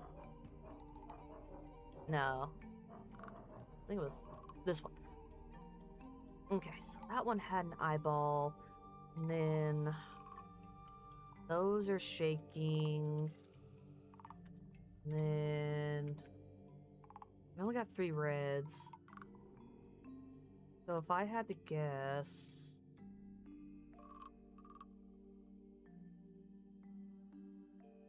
can I... oh! I can move the signs! Okay, well this definitely has to go, like, up here or something. Because they're all red. And there's only 3 shaking, so that would go here. Where was the other one? There it is. Then we'll switch these out in a minute. And then... that looks good for horns. And for eyes, they'd all have to go down here. This one would have to be here. Eyeballs. Then... yeah, but there's not one with the spikes. There are 3 of these. Maybe this one goes here. And this one, yeah, this one would go here. Shaky, red, and no jaw. 1, 2, 3, 4. 1, 2, there's 4 of those. Yeah, this is right. And then...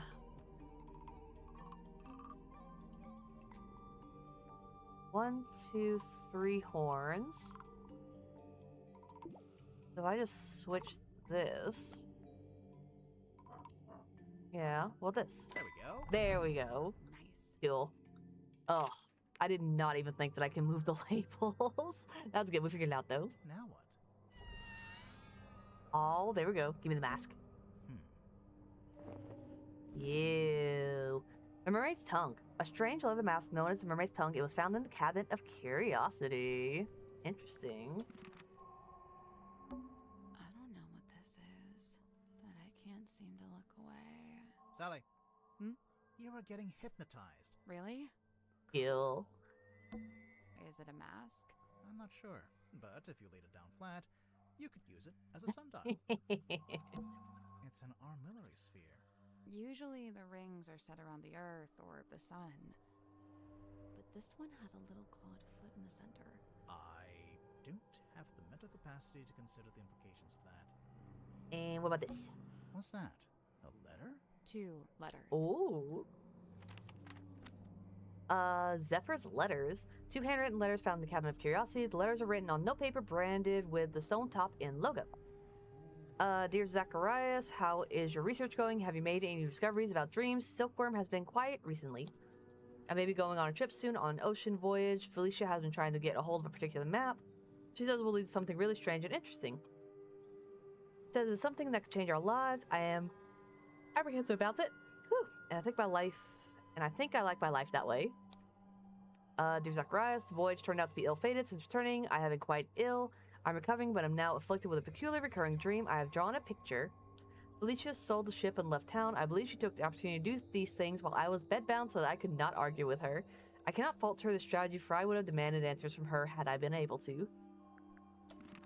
Interesting. Oddities. Knickknacks. Doodads. Assorted anomalous artifacts. Nice. This looks like one of those metal masks they used to make prisoners wear. When did they do that? You know, the olden times. In the olden days.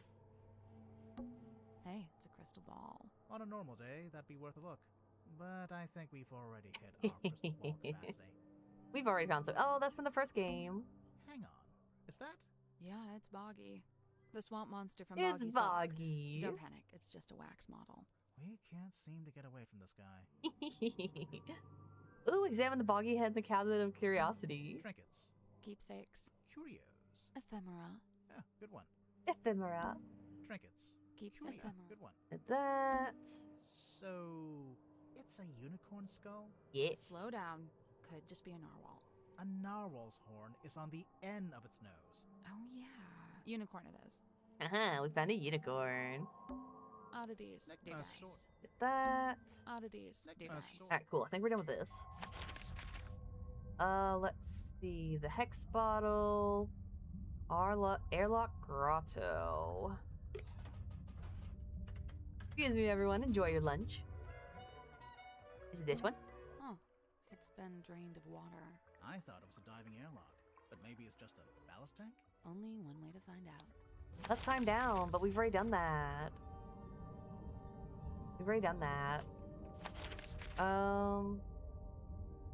Okay, so we gotta go back up there. Ooh, can we break the bottle now? Well, tad. Thus, you're free to start breaking. Yep, let's break it.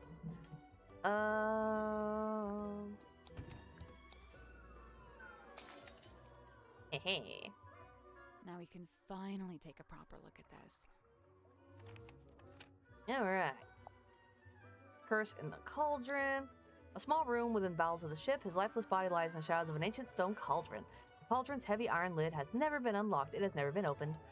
For all his strength, he ultimately provided powerless against the lure of the unknown. On this morning, the cauldron has been unlocked. On this morning, it is wide open. And then the drawing. It is understood that Party A commissioned a Mr. Donovan Drummond to construct a Mortuga submarine by combining parts from 2 other vessels. Party A claimed to have paid for this transaction alone and thus was the legal owner of the Mortuga submarine despite his name.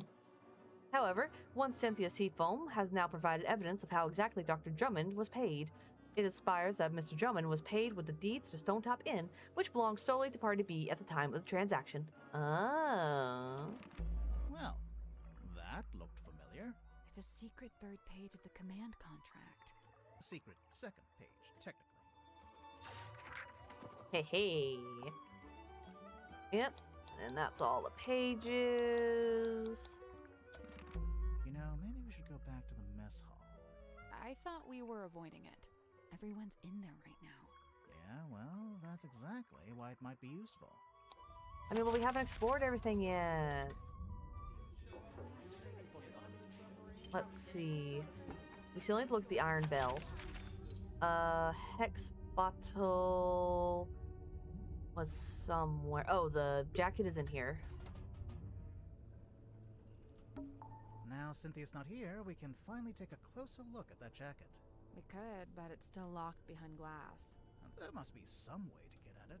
Well, there's an electronic panel over here. Some kind of switch, maybe? Alright. Ooh. Drag the 9 metal pieces into the correct position. Oh, it changes.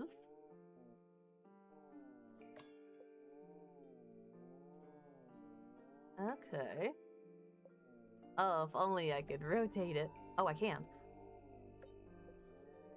I think this one goes here. And this one goes here. Ooh, just a little bit. Oh, another one. Okay, so that's not it because, yeah, it's going to change the other one. Oh, I can put this here. I can put this one kind of over here. I just rotate it just slightly.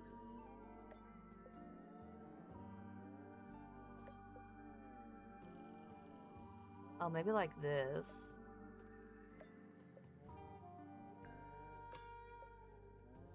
Both need to be rotated just slightly. Oh, wait. There we go. Here and here. That means you need to go somewhere else. I'm guessing... Well, maybe they don't all have to go in the middle. A little bit like that. Perfect. And then we got one here. Nope, that's switched over.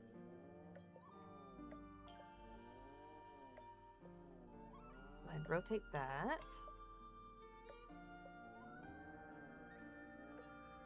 And one right here. Oh, we could do it right here.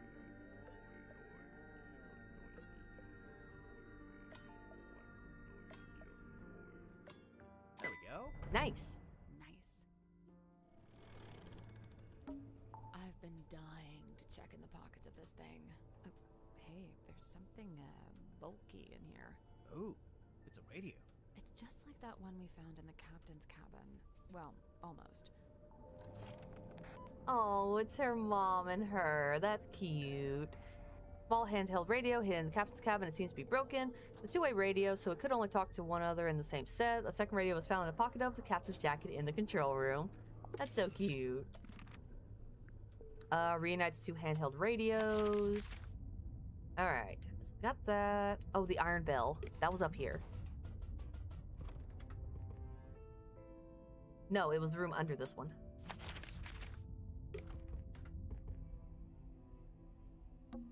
Maybe it's time we took another look at this iron bell. So, we've been calling it a bell this whole time? It's not a bell at all. It's not a bell at all. It's a mechanism that connects to another clue. Yes. I cannot tell you which one because I do not remember right now, but I remember seeing it. It connects to... what was it? It wasn't this. I saw it before I found the box. It was...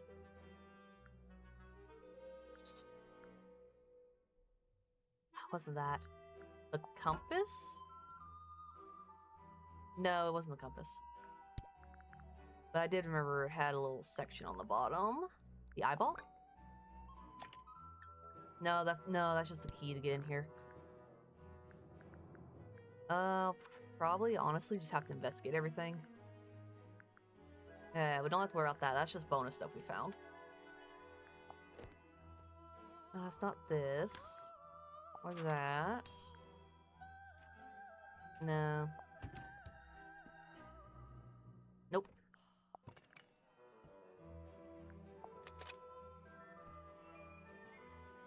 No, it's not one of those. It wasn't the doll. Or the bottles. I don't think it was this. No. And there's the iron bell. Wasn't a walkie-talkie.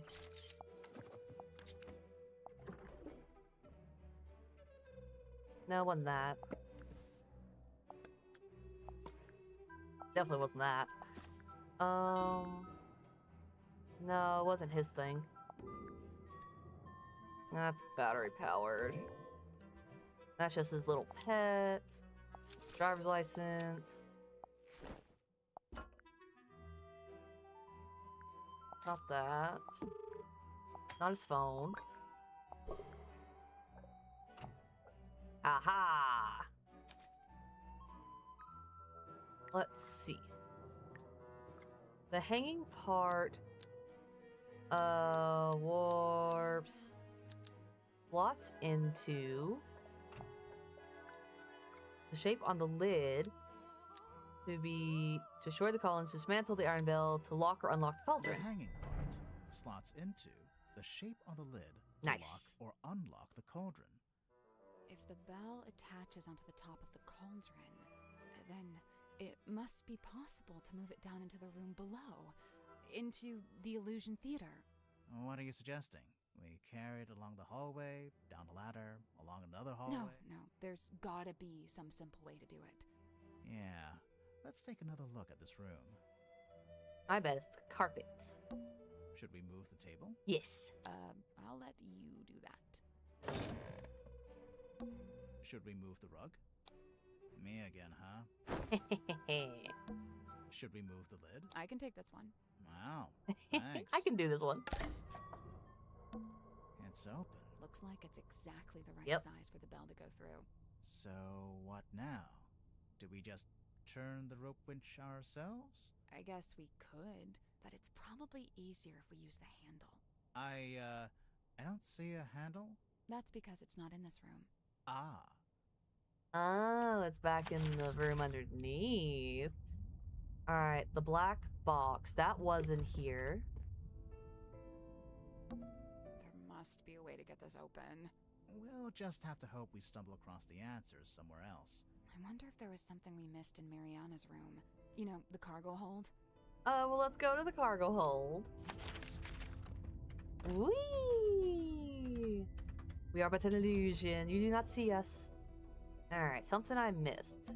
It's a pizza oven. No. Right. But you could put Let's see. Oh, in her tent. It's Mariana's tent. And she's not here to stop us looking inside. So, is there anything in there? Yep. A mushroom puzzle box. A what? What? Oh my gosh! Rotate the sun around the board, select the correct number combination. Oh, okay. Not all of them light up. Day glow. Okay, so that's 1, 2, 3, 4, 5.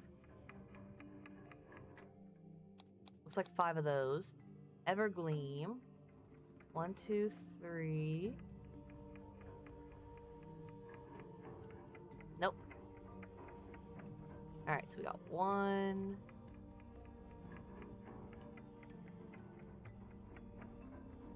2. Looks like just 2 of those. I also think there's 6 of these. Okay, and then illuminate, or illuminite, in the darkness. That's 3. Nope. 1, 2, 3. Looks like 3. And then there's 1, 2, 3, 4, 5, 6. 1, 2, 3, 4, 5, 6, 7, 8. 9, 10, 11, 12, 13, 14 in total. 6, 7, 8, 9, 10, 11, 12, 13, 14. That's not it. But I don't think it's anything to do with... Yeah, so my numbers are just off. Alright. Okay, so the ones that are always lit up are definitely this one. And that one. Yeah, I'm only seeing 2 that are always lit. So 2 Everglows. And then... or Evergleams. These are the ones that are always on. Yeah, it's those 2 for sure. And then Day Glows. 1, 2, 3, 4. Yeah, because these 2 are always on. Yeah. So we got 1, 2, 3. Nope. 2. Well, this one lights up from the day, but not. Oh, because it's dark. Okay. So 1, 2, 3. Okay, I just got confused. So there's 3 Day Glows. I mean 6. I guess that's wrong. Some of the mushrooms glow in the light. Yeah, I know. I know. And then the Never. Okay, the Illuminates. So that's 1, 2, 3, 4. And then Never Glows. 1, 2, 3, 4, 5. And 1, 2, 3, 4, 5, 6, 7, 8. 9, 10, 11, 12. Okay. 14. 3, 7, 8, 9, 10, 11, 12, 13, 14. That's the one. There it goes. Good job. It opened. What's in there? It's a little plastic thing. Oh, wait, I know what this is. It's a tape from Mariana's dictaphone. Oh. A tape, you say? Let's use it. We already know what 1 is. That's Tadpole. Dirk. We don't know what that is. Just static. Give it up. Just let me take it. I'm sorry, Tanya. Oh, wait, is this one? Oh, down.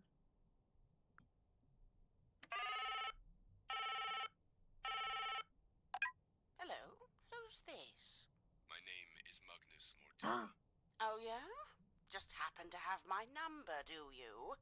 Listen, buddy. I'm not lying to you. You and I share a mutual acquaintance, and she has informed me of your skill set. I wish to hire you, and I believe I have something I can offer in payment. I'm listening. What are you after? I'm in need of information. Information about a woman named Felicia Stonetop. Interesting. Any more? Static.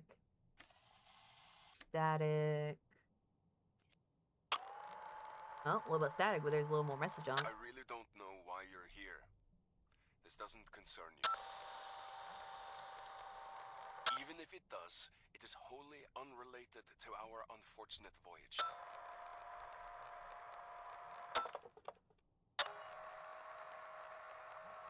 It doesn't open that way. It slides out at the side. Let me do it. There's something inside. Wait. What's this? Interesting. That's it for that. That recording. It's Mortuga opening the black box. It's what Mariana said she recorded while she was in the control room. And just like she said, Mortuga's having a one-sided conversation. I think it's missing half the audio. If only we could hear the whole thing. Even as it is, I'd say this is a pretty important discovery. Oh? We finally know how to open the black box. Do we? Yep. Yep. No wonder we couldn't get the lid open. You have to slide it. Whee!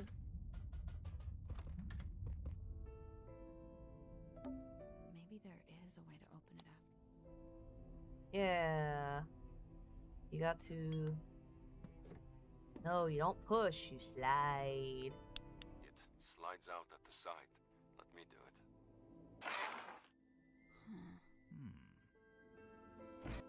it. Hey. Chapter 4. The box was actually really easy to open. I love that chapter title. is an envelope. Ooh. A black-edged mourning envelope found in the black box. It's been ripped open at the side and is currently empty. Governor Faustus Fellow and Selena Stonetop, Governor's Manor, Fellow Estate. Sorry, I got yawning a bit. I am excited. It's getting late, but I gotta finish the story. And yes. Those black edges. Yeah, it's a mourning envelope. It's used to send news of someone's death. Oh no. Alright, that's it for that. What's this? It's a film reel. Ooh, I wanna watch. This one. Who dat? The rain is incessant, but it's oddly localized, like a local biome. Fluid. What I believe to be amniotic fluid is being diluted. I'm curious to see what happens. We believe it was born here long ago. How long, I cannot say. We found traces of its pilgrimage to the south. It's barren for some miles until, of course, you near the coast. Follow the line and you'd come to a small settlement known as Silkworm. It may be endangered, or it may hold a position of insight. I'm not sure. I'd like to suggest one of you travel there and find out. Faustus, I thought perhaps this might interest you in particular. Ask for a man named Solomon Stonetop. Solomon Stonetop, a new player in the game. It's a scroll. Oh, it's the other half. Rip scroll found in the black box. I know you wanted the coordinates, but I don't know them, so this is all you get. If you don't know how to make use of it, that's your problem, not mine. We put it all back where we found it, with the exception of the key, which, as you're well aware, has been safely around my neck ever since. Remember, it destroyed my father within a few short years. He was a man of sturdy constitution too, or he had been, before we found it, before she spoke to us. A wise man would simply put the entire thing out of his mind. SS. Yeah, I know. Should we put it back together? All in good time. Oh, find all the clues, watch all 3 film reels on the projector. The hex bottle. Where is the hex bottle at? I don't think it was in her room. I don't think it was. Oh wait, the hex bottle was in here, I believe. Hello? Hex? Is he still asleep? Hello. Hello. Sorry, you startled me. Hex is my friend. I may be of help. His thoughts and memories are rot visible upon his skin. Surely you wish for him to think upon the last time he saw Magnus Mortuga? Yeah, sounds good. What's she doing? She's just tapping the glass. Shh. It is done. Thanks. I was never here. And it just disappears. Wait, where'd she go? Never mind that. Take a look at this. She went back to the mess hall to eat her food.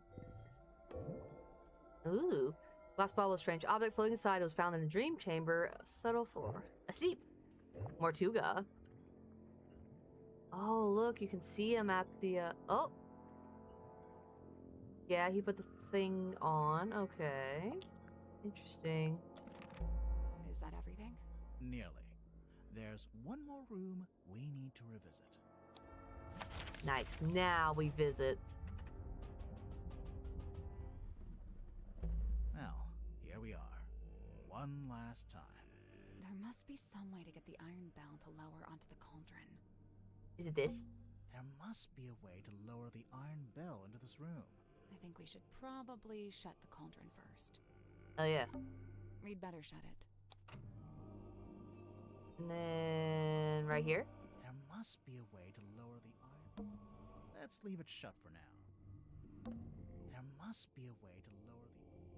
Oh, it was not here. There must be a way to lower the iron. There must be a way to lower... It's taped to a pipe on the wall. The pipe looks a little loose.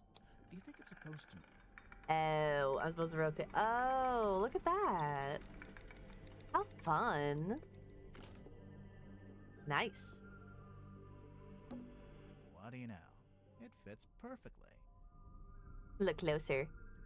So when the iron bell is placed over the cauldron, it can be used to lock or unlock the lid. It could, if we can work out how to activate it. Alright. Oh, right side. Oh, left side. Front. Maybe if my arms were Oh, I didn't even know. a little longer. You know, you don't have to stand there with your face pressed into it. I'm not. Because there's two of us.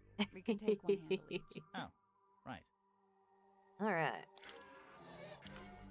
Oh, there's a little thing. Yeah. So that's how you unlock the cauldron. The top part spun around. That mechanism, it was really fast. But there's something in particular I think we should take a look at. So that's how you unlock But there's something... I can't. So that's how you... That little metal part isn't supposed to be there. Okay, I was gonna say, I can't actually move it, so... Fragment. A small metal fragment that was lodged into the iron bell.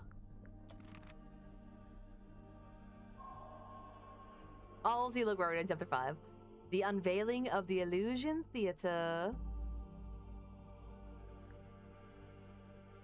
A murderer and a thief. Let's put this together, shall we? Go ahead. So, Mortuga opened the cauldron in order to take something out of it. And that's when he was killed. Okay, but how was he killed? The thing inside the cauldron? The thing inside the cauldron. Kidding, obviously. And that's when he was killed. Okay, but how was he killed? The iron bell? The iron bell. We know that the cauldron lid is unlocked by that screwdriver kind of thing on the iron bell. And so, if Mortuga wanted to unlock the cauldron, he'd first have to lower the bell into this room, like we just did. You know, we've actually got evidence for this. First-hand evidence, no less. Fine, first-hand evidence from Mortuga lowered the bell. Was it that poster? Because it was on the thing? That's not it. Oh. Something or someone showed us a vision. Oh. It was the, Hex ball. Hex had a memory of seeing Mortuga through the window of the Illusion Theater. Oh, yeah. Look at that. Must be. Oh, But I clicked then by accident. To actually unlock the cauldron, you have to turn the handles on both sides of the bell. Yeah, well, we just did that, too. It was easy. I mean, sure, if you've got two people taking one handle each, but how did Mortuga do it? He used a special tool. He had help from someone else. He had help from someone else. You sure about that? No, But not then really. to actually unlock the cauldron, you have to turn the handles on. Yeah, well, we just did that, too. Sure. But how did Mortuga do it? Special tool, or he did it himself? He used a special tool. You sure about No, that? Okay, so he did just do it himself. How did Mortuga? He did it by I was wondering if he himself. had, like, giant arms. I'm pretty sure, yeah. There's even a record of him trying to do this once before. Is there? What kind of record? Felicia Stonetop's diary. From their time on the Dearest Selena. Magnus put his arms around it to turn the things. He can just about reach, but I told him not to do it like that. Might not be safe, since we don't know exactly what'll happen. So I said we could do it together, one each. So Mortuga could do it by himself, but only just. Right, only just. In order to reach both sides, he had to place his body directly up against the bell, just like you were trying to do before I told you not to. And that's what got him killed? No. Let's see the images. Moon. Thing wedged on the side. Let's see. A metal thing was wedged into the iron bell. Kill Mortuga when it shot forward. Kill Mortuga when it rotated around. The metal thing was wedged into the iron bell to kill Mortuga when it rotated around. Mortuga was cut straight across the neck when the upper section of the bell swung around. You saw how fast it goes, and it's really heavy. It must have a whole load of force behind it. The little metal thing. It's not actually part of the iron bell. Someone must have put it there. Right, the culprit, presumably, knowing it would kill Mortuga if and when he tried to unlock the cauldron. Only it's, kind of small. Even if you did press up against the bell, I'm not sure it's long enough or sharp enough to cut you. It was longer, but it's been broken in half. It was longer, but it's been broken in half. The part sticking out of the bell isn't the complete murder weapon. It's a fragment left behind when it was broken, presumably when the culprit took it back out. A fragment of what? A knife? Something taken out of the black box, something that belonged to the culprit. Belonged to the culprit? Something that belonged to the culprit. Yeah. The part sticking out of the bell. It's a fragment. Okay. Fragment of what? The box? Something taken out of the black box. Yes. That would be Rip Scroll, Morning Letter, Never's Letter. Could it be? I know we had the scroll, the letter, and Zephyr's letter. Is it the Rip Scroll? That's not it. I didn't think it was. The most important of the 3 items that were taken: the letter, wax seal. This is the correct clue, but we need to choose. Oh, scissors. The envelope's I didn't even empty notice it was an now, imprint. But there's an imprint of what was in there when Mortuga first opened the box. It's pretty clear. You can see exactly what shape it is. Okay, but what is it? And why was it in that envelope? It's a pair of scissors. A pair of scissors. Really? Is it not? The envelope's empty. It's pretty clear. You can see exactly what shape it is. Okay, but what is it? Those are scissors. Is it a necklace? Because that's scissors. A necklace.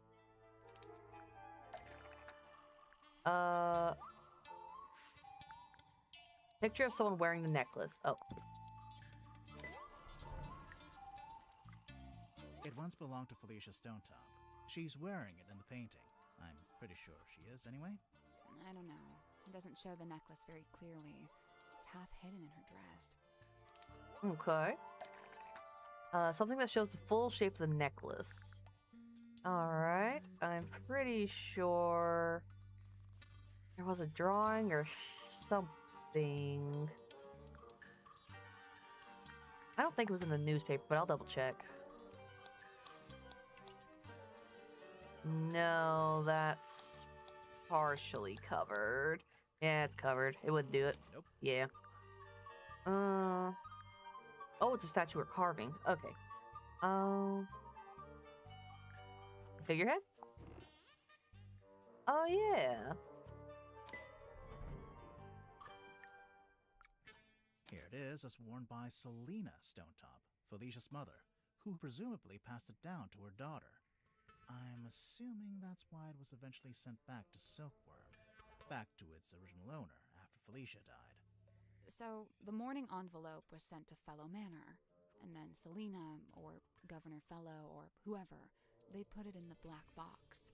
And then eventually Mariana comes along, finds the box, brings it onto the submarine, and hands it to Magnus Mortuga.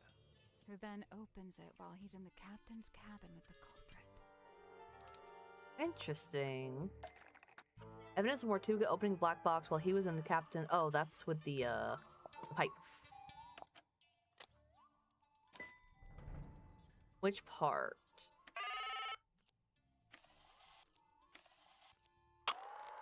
This one. I really don't know why you're here.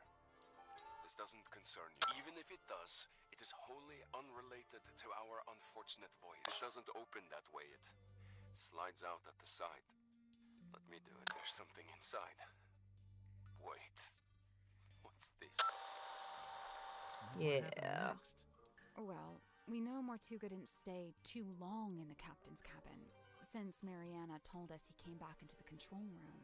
So, maybe Mortuga left the culprit in the cabin with a necklace? And that's when they could have wedged it into the side of the iron bell. So that if Mortuga attempted to unlock the cauldron by himself... It would be the last thing he ever did. Okay, and a thief. There's something I don't understand. What? Mortuga opened the cauldron in order to take something out, and that's when he was killed. Right. So why was the cauldron empty? The culprit stole the contents. The culprit stole the contents of the cauldron. That's the only way to explain it. But how did they get to it? How did they get to the cauldron? You mean because the room was locked? Well, not technically locked, but Mortuga turned the wheel to shut the bulkhead door from the inside, and he shut it tight, probably as tight as he could, and by all accounts he was pretty strong. Shut the bulkhead from the inside. The culprit was strong enough to open the door. The culprit broke the door down. The culprit didn't need to use the bulkhead door. If they came from the top, they could just slide down. The culprit didn't need to use that door. Yeah, because that just leads right to it. Or the captain's cabin does. They came in via the captain's cabin. You know, through the hole in the floor. Surely Mortuga would have made sure nobody could get into the captain's cabin. How? Wow, late stream. Oh, yes. We are at the pivotal moment of the story. We are about to figure out who the murderer is and why they did it. How did Mortuga stop people from going into the captain's cabin? By... Let's see. What would he have used? Not the ship's wheel. It would have been... But how are you doing, Janabara? Not the compass. He stopped them from getting into the cabin. Oh, the eyeball. The eyeball. The eyeball's the key. He had a key, he would have locked it. You think? Definitely. Since he'd have rearranged it like we just did, moving the desk and the rug to reveal the hole. He wouldn't want anyone wandering in and seeing that. So the culprit would have needed the eyeball key. Yep. Mm-hmm. But how? I doubt Mortuga left it lying around. He probably took it with him. Yeah, I'm pretty sure Mortuga did take the key into the illusion theater. But then he died in a locked room. So how did someone else get hold of it?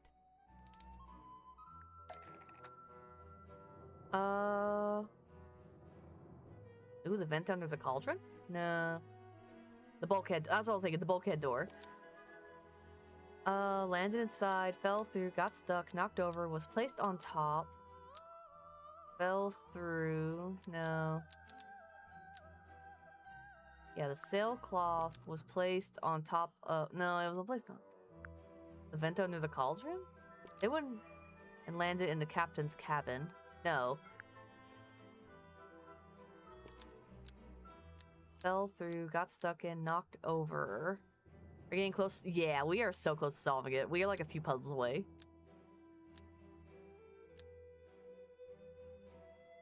And landed in the captain's cabin and stayed in the illusion theater and landed in the bilge. Landed in the captain's cabin. Yeah. Yeah, the eyeball key landed inside the vent under the cauldron and landed in the bilge. The eyeball key landed inside the vent under the cauldron and landed in the bilge. Almost. Maybe just change one thing. Fell through.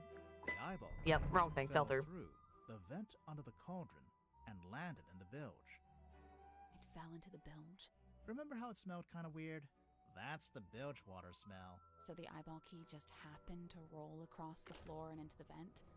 No, it didn't happen by accident.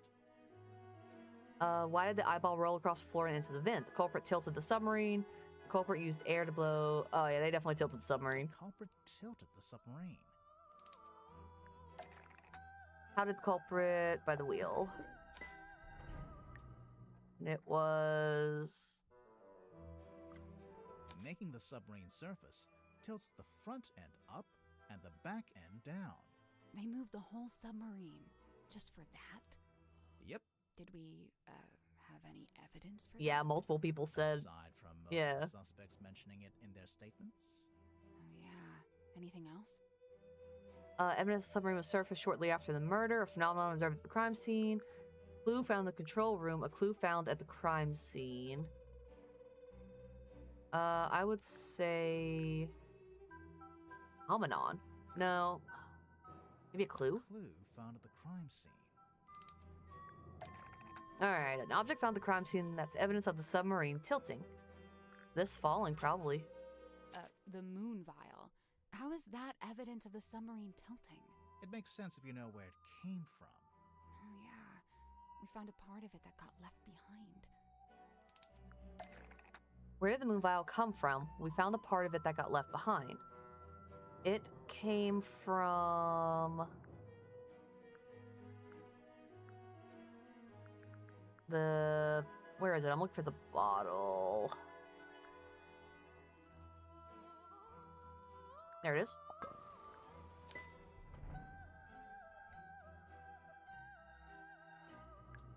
Lost shopper?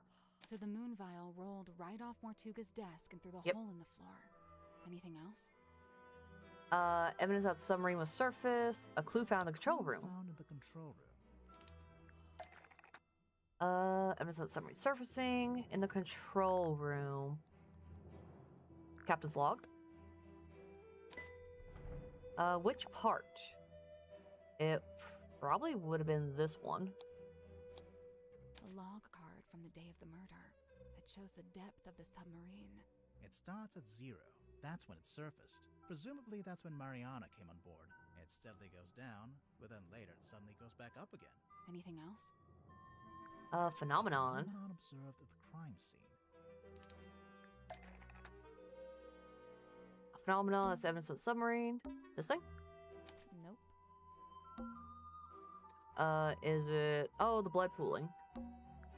Mortuga's blood. It pulled out first, but then started running down towards the bilge vent. Once the culprit had the key, they could let themselves into the captain's cabin, which, as we know, gave them access to the crime scene from above. They climbed down the rope, through the hole, and into this room, where they were free to take the content of the cauldron for themselves. Although, to get out, they'd need to climb back up the bell rope, meaning they'd have to leave the Illusion Theater with the iron bell still lowered onto the cauldron. Right, well, I figured they just turned the rope winch manually. I'm sure you could, even if it's not how you're supposed to do it. And after that, all they had to do was cover the hole back up with a rug in the desk. And lock the captain's cabin on their way out. It's about time we went to speak with everyone else. Yep, we know how it happened, we just don't know who did it. Mess hall? Let's go. Alright, let's see who did it. Where did everyone go? Ooh, I hear arguing. Wait, do you hear that? I can hear them arguing. I think they're above us. In the parlor? What's going on? Oh.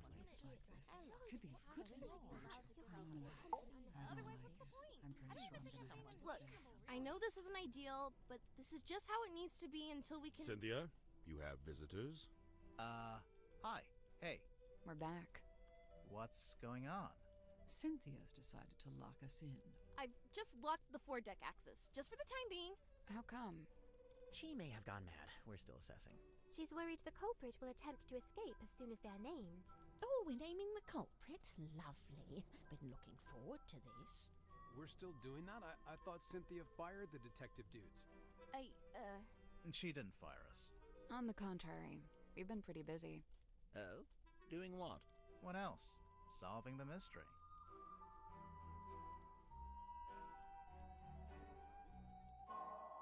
Alright, Chapter 6. The Murder of Magnus Mortuga. Report. So what are we looking at? Do you have the murder weapon? No. Kinda? Right, kinda. Cynthia, maybe you should have fired them. No. Listen to me. Mortuga was killed by the mechanism of the iron bell. Yes. It lowers onto the cauldron and they fit together. It's a big mechanical lock. Right, and there's this little metal thing wedged in the side. It's not part of the iron bell itself, but it was... Yeah, they just gotta explain what we just went through. In and out without ever opening or closing the bulkhead door. So, the murder weapon... It's a necklace? Felicia Stonetop's necklace. And it's still missing? Right. Apart from a small fragment that snapped off and was left in the iron bell. And Mortuga was killed because he tried to take something out of the cauldron? Take what out of the cauldron? It can only really be one thing. The one thing that all of this has been about. Is it the treasure? We'll get to that in a minute. Oh. Is it the mermaid's tongue? The mermaid's tongue. Oh. The mermaid's what? It's a kind of ancient artifact. Mortuga found it on a sea voyage years ago.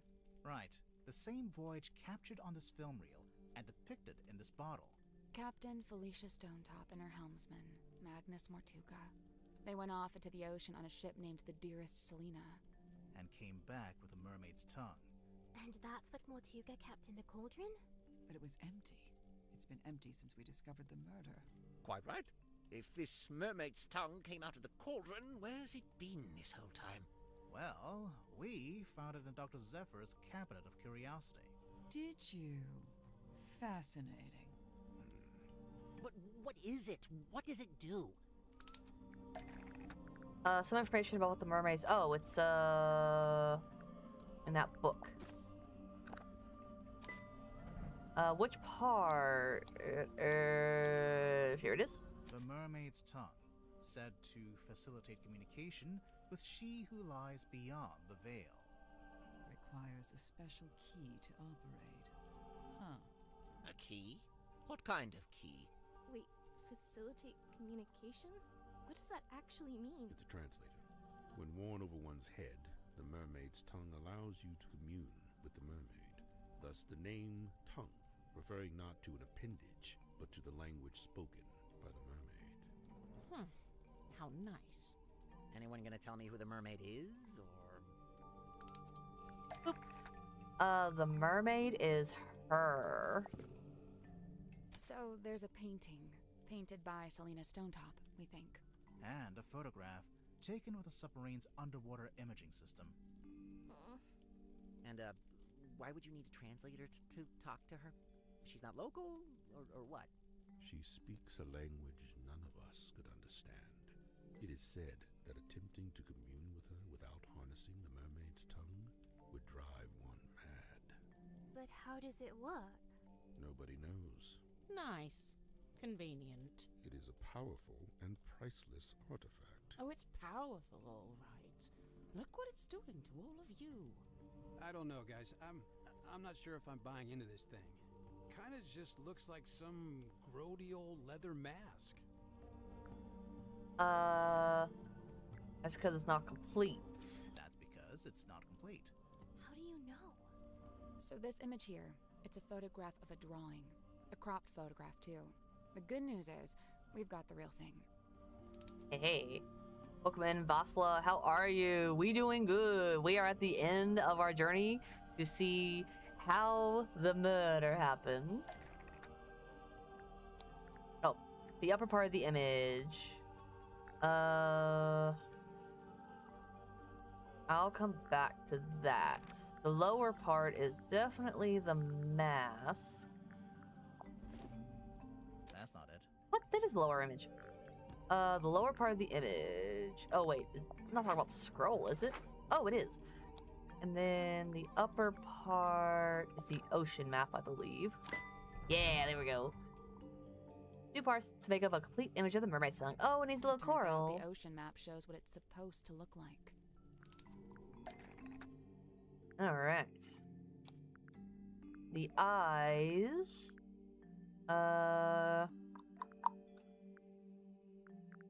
Eyeball key? That's not it. Oh. The eyes. Eyes are... Golden locket? That's not it. Oh, I really thought that was it. Let's see. The ocean treasure. Oh, isn't it? The coins. The gemstones. Ooh. And then the coral. Hey, we did it. Oh, sure. Just help yourself to the stuff in my personal treasure chest. I don't mind. That antenna. Is that coral? It looks sharp. It is. Thank you. We will solve the crystal. mystery. I'm pretty sure it explains the scratch marks in the cauldron. But why did Mortuga keep it locked in the cauldron? Because direct sunlight would have destroyed it, because he wanted to keep it hidden forever, because he wasn't able to unlock the cauldron. No, he was able to unlock it. It is a cool little game. It's a fun little mystery game. Direct sunlight, maybe? That mask's creepy. It is so creepy. Because direct sunlight would have destroyed it. Let's look at this again. Yeah. Keep it locked in Hidden from everyone. Because he wanted to keep it hidden from everyone. The mermaid's tongue being on board was a secret Mortuga was keeping. The cauldron was covered by the sailcloth and locked in the storeroom, and Mortuga wanted to keep it that way. It's true. When he saw my poster, he told me we had to keep the cauldron covered up. Why the cauldron, though? Wouldn't it have been less conspicuous if he just kept it in a wooden crate or something? Keeping the mermaid's tongue in the cauldron wasn't something Mortuga came up with himself. Even before he ever found it, it's just where it's always been kept. Boop. Evidence show that the mermaid's tongue has historically always been kept in the cauldron. You mean the scratches? That's not right. What? Let's see. Evidence. It's been kept in the cauldron. Is it? No, it's not the iron bell, is it? That's not right. Oh, an old drawing or diagram that shows the mermaid's tongue. Drawing or diagram. Let's see. It's not that. Not in this book, is it? That's not it. Yeah, it's not in the book. Is it in handwritten letter? That's not it. Oh. Oh, are we in the in-game? We are. We are figuring out the... That's not it. The mystery. Like, we figured out how he died. Now we have to figure out why he was murdered. Well, drawing or diagram. I don't think it was this. That's not right. Yeah, it's not that. Drawing or diagram. We already did the ocean map. We already did that. Did the handwritten letter. I don't think it's the... No, that has nothing to do with this. Then we have the typewriter. I don't think it's that. That's not it. No, because it says drawing or diagram. Submarine blueprint.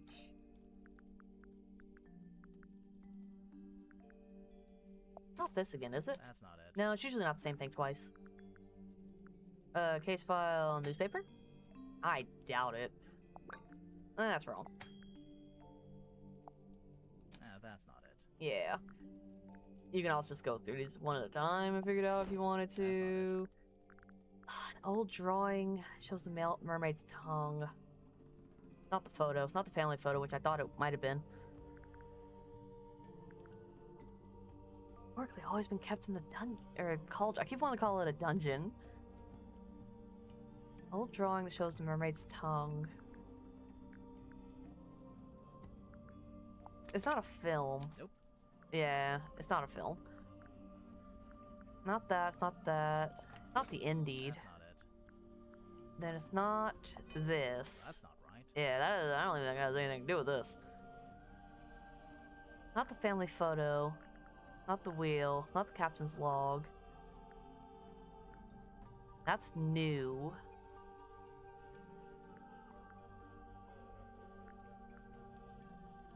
I really don't know. I might just go one at a time. Right. Let's see. Let me go through here. Handwritten letters or in a notebook paper. That's not right. Alright, so that's not it. Not gonna be this or this. Not in here. No. No, that's directions to the ship. That's just typewriter. I don't think there's anything else in the box. That's... yeah. Yeah, that only recently came to the submarine. That's not it. Yeah, that's not it. I wish it didn't go away when I was done. Not a film, it's not a doll. Not those. I don't think that's it. That's not it. Yeah, that's just a photo from their play. Indeed.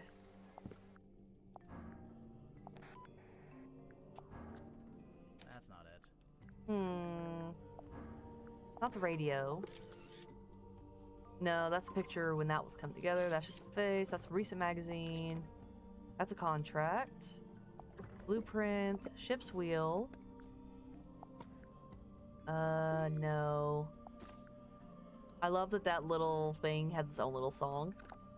Open. I'm pretty sure it doesn't actually... Yeah, requires special key to operate, but the key in the is already lost at sea. Yeah, that's not related. Plus, we already looked at it. Dream helmet, fog ball.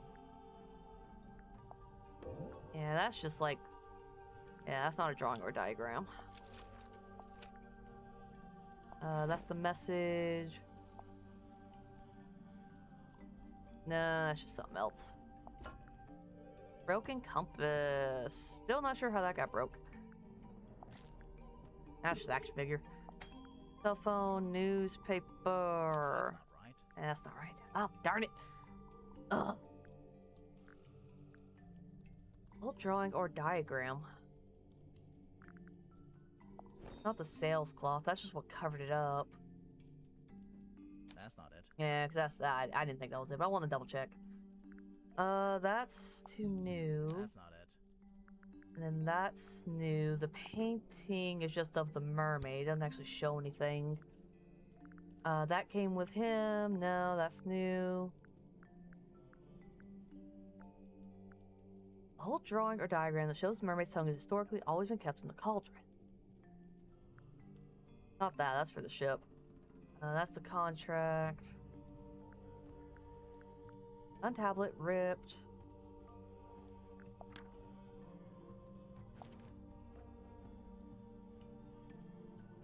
That's not right. That's not right. It must be this. Okay, there it is. There it is. See? In the Oh, it took me way too long. Beneath the iron bell, beneath the wooden buoy. But that was a long time ago. How do you know the mermaid's tongue was still in the cauldron at the time of the murder? Well, Tadpole told us about someone she saw on the aft deck shortly after the murder. She described it as a demon, with a single horn and glowing eyes. The culprit, wearing the mermaid's tongue. Right. We figured they'd just taken it from the cauldron after killing Mortuga. So the culprit knew about the mermaid's tongue, knew what it was, knew how to use it? Definitely. Yep. But Mortuga never really told us about any of this. How did the culprit know about it? Because they were the creator? No.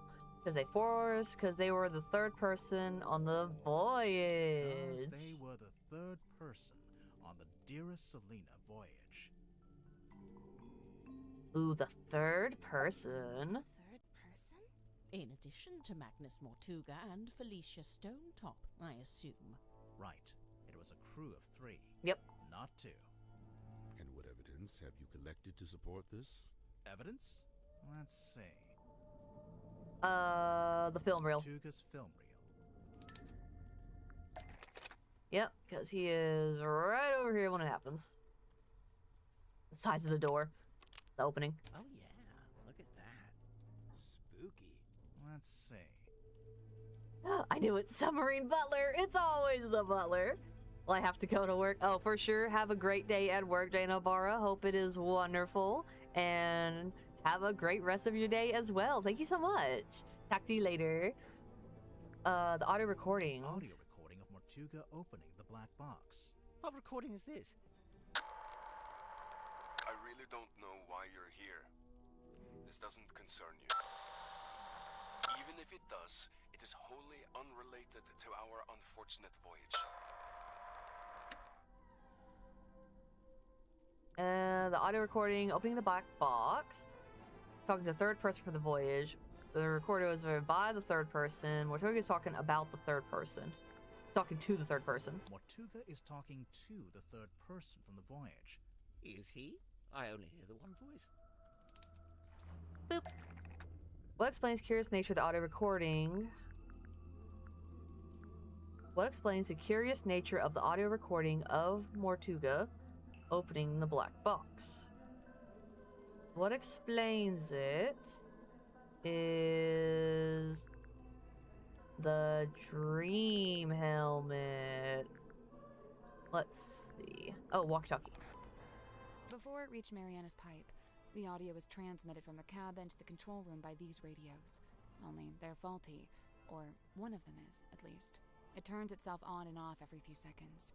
The cadence happened to line up with the conversation, so you only get Mortuga's half. Huh.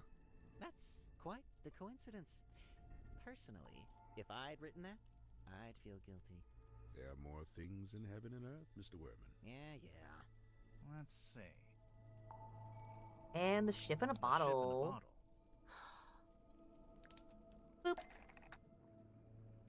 The ship in the bottle gives off a strange smell because the moon vial dropper stuck to the outside, isn't painted, hasn't been removed. Stuck to the outside. The ship in a bottle. That's not right. Let's see, it's very heavy, feels cold, is very fragile. Oh, rattles when you shake it because a model of someone else is hidden inside the ship. The ship in a bottle rattles when you shake it because a model of someone else is hidden inside the ship. I knew there was something in there. Someone in there. Well, there we are. Quite a bit of evidence as it stands. All right, but does any of that tell you who it actually is? Potentially, yeah. Ship in a bottle rattling when you shake it. Door opening in the background. The remarks made by Mortuga.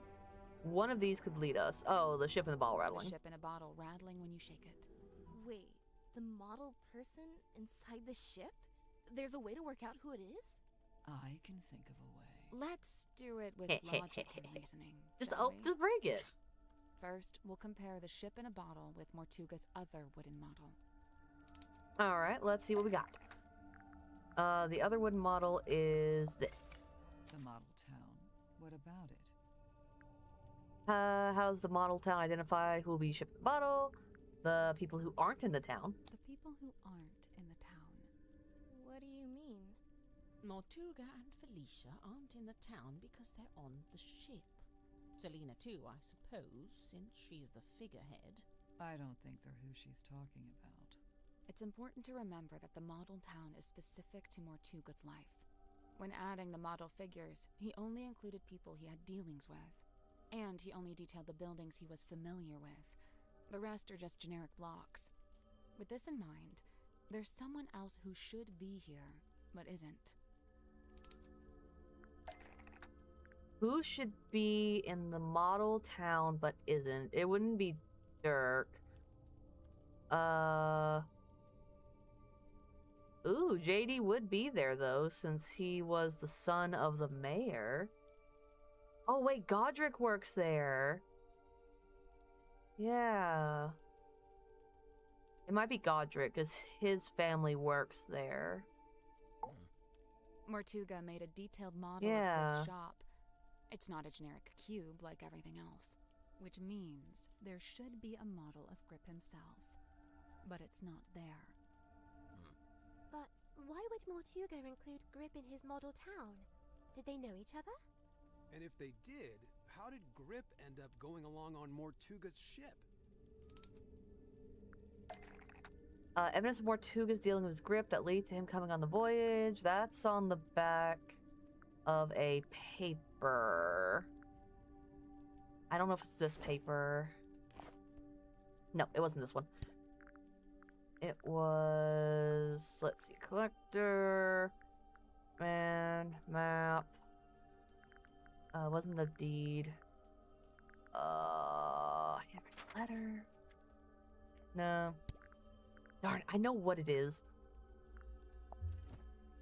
Not this. Handwritten, the book. Darn, I can't remember. I know what it is. It's a piece of paper. We gave it to him and he talked about it earlier. It was, Erg. No, it wasn't. It was like a receipt. Not the map. I don't know why I'm looking at this again. Not the compass. Definitely not on here, but it does have his little thing.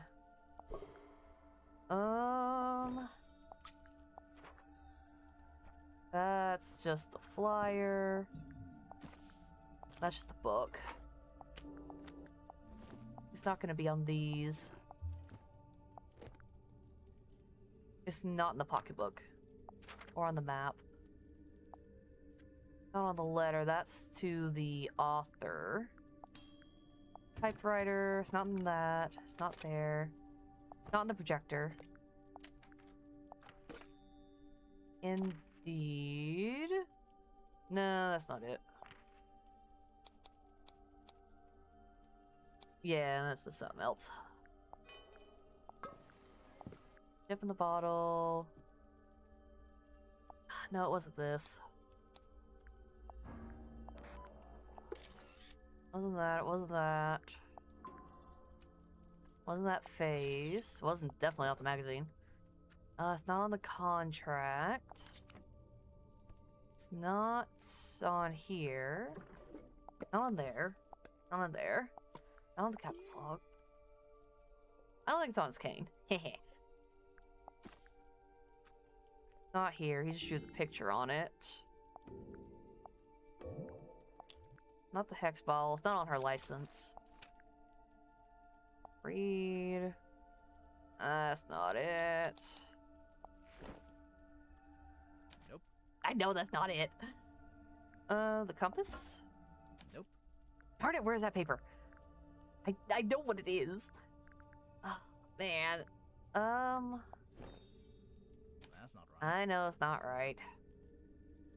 Yeah, to let him come on the voyage. Oh my gosh, where is it? I can see it on my mind, like... Nope. Like, I remember it was a piece of paper That's not it. that he brought out, and it's not gonna be... It's on here! Aha! There it is. There's a sticker on the back of the map.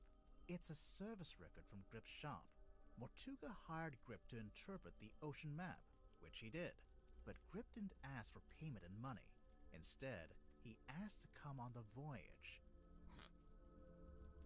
This isn't proof. Not really. Well, there is one thing we could... Do it. If you don't, I will. We're gonna break it. Let's use a typewriter. Boop.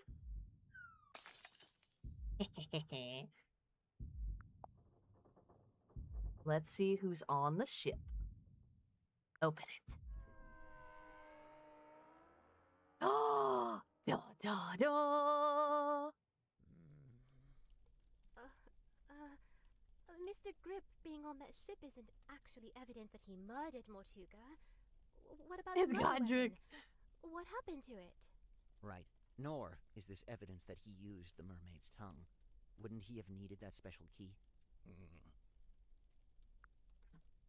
Grip still has the murder weapon. Grip still has the key for the mermaid's tongue.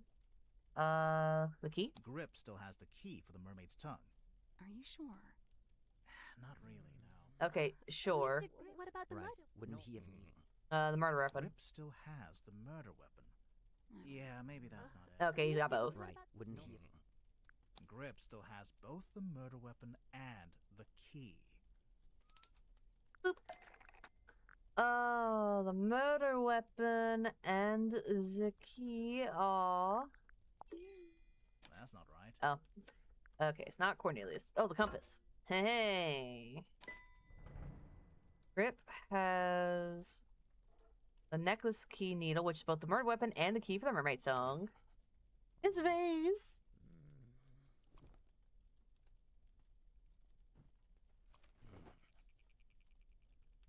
Okay. I guess this is it. How could you, Grip? I liked you. I thought you were funny. Chapter 7. The Wayward Navigator. Oh no, he's hot! Ew. Voyage aboard.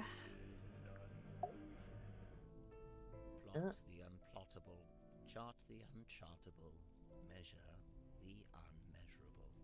A hollow promise, such feats belong not to mortal hands. But after years of fraudulently offering this to others, I began, in earnest, to yearn for it myself. A quiet desire to journey into the unknown, to quantify it, a lifelong coward myself to act on it. I tell myself as an excuse that I never had any kind of opportunity to act on it. Until one day, I did. Boop. What presented Grip an opportunity to take on his desire? Was it the map? No, not that one. The other map that he translated.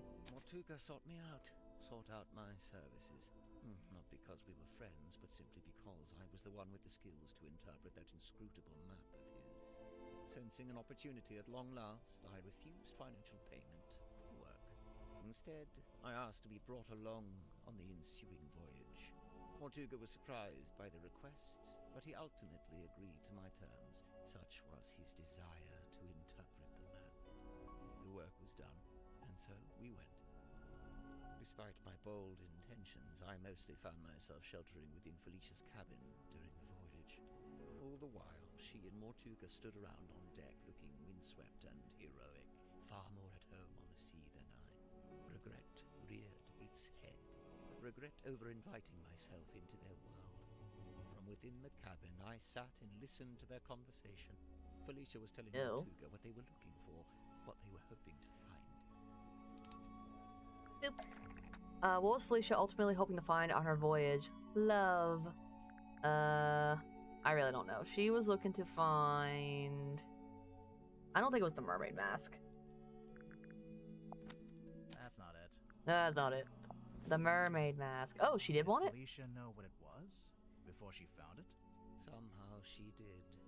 Her description to Mortuga was thus: a mask worn over the head. It facilitates communication with an ancient being of eternal mystery.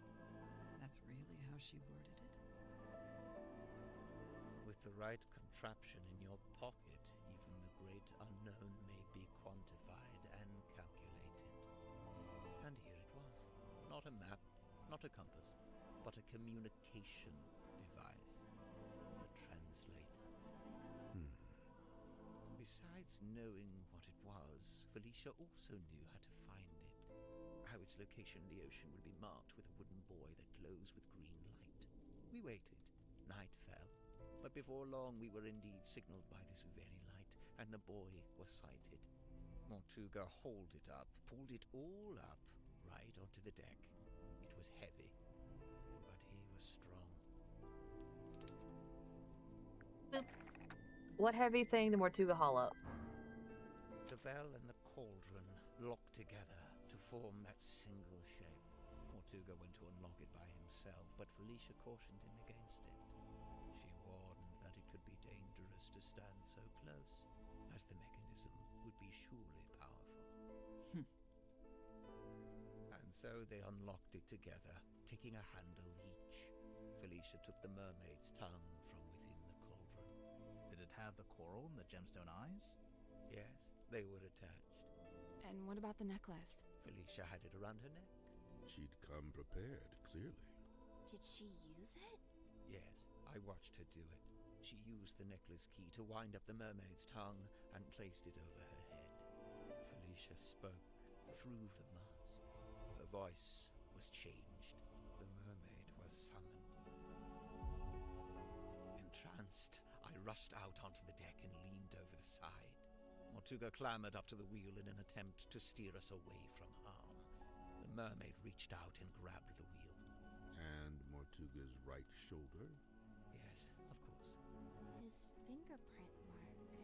Mortuga held fast, but a portion of the wheel broke off and fell into the ocean. With her other hand, the mermaid grabbed the mast, almost snapping it in two. The ship buckled and I was thrown off the side into the ocean. I was underwater, but I was held in place by a hand.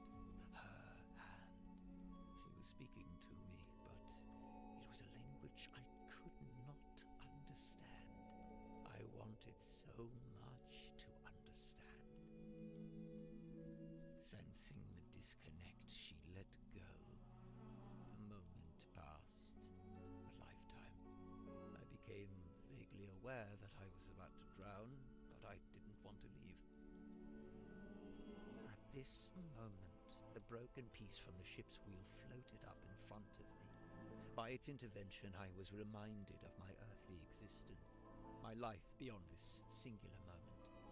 I was overwhelmed with a cowardly desire to return to the surface, to see the sun, to live, to breathe. I grabbed onto the broken wheel and let it carry me up to the surface. The mermaid was nowhere to be seen. Neither was the dearest Selena. Wait, the wood from the broken wheel.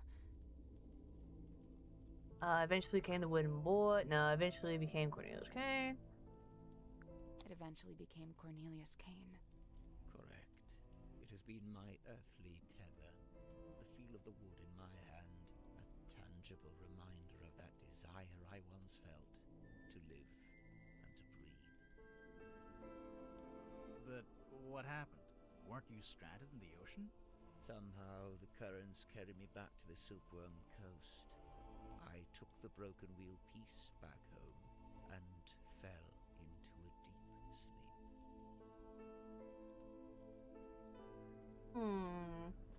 And the creation of the submarine. After I awoke, I went looking for Felicia. Not Mortuga. No, Felicia. Why did he go looking for her? Felicia had been the one that unlocked the cauldron. Felicia had been the one wearing the mermaid's tongue. Felicia had been the one wearing the mermaid's tongue. Correct. Given what I knew of its function, I surmised she may have understood what the mermaid had said to me. I went to the Stone Top Inn, but Felicia was not there. I searched through the empty building until I came to Mortuga's room. I was encouraged to see that he had at least retained the wooden boy and the iron bell. Mortuga was in his bed, asleep. He looked ill, weak. I woke him up. I asked him about the mermaid's tongue. What had happened to it? Where was it? At first, Mortuga said nothing. He merely looked at me. He told me that he and Felicia had locked it away in the cauldron and thrown it back into the ocean.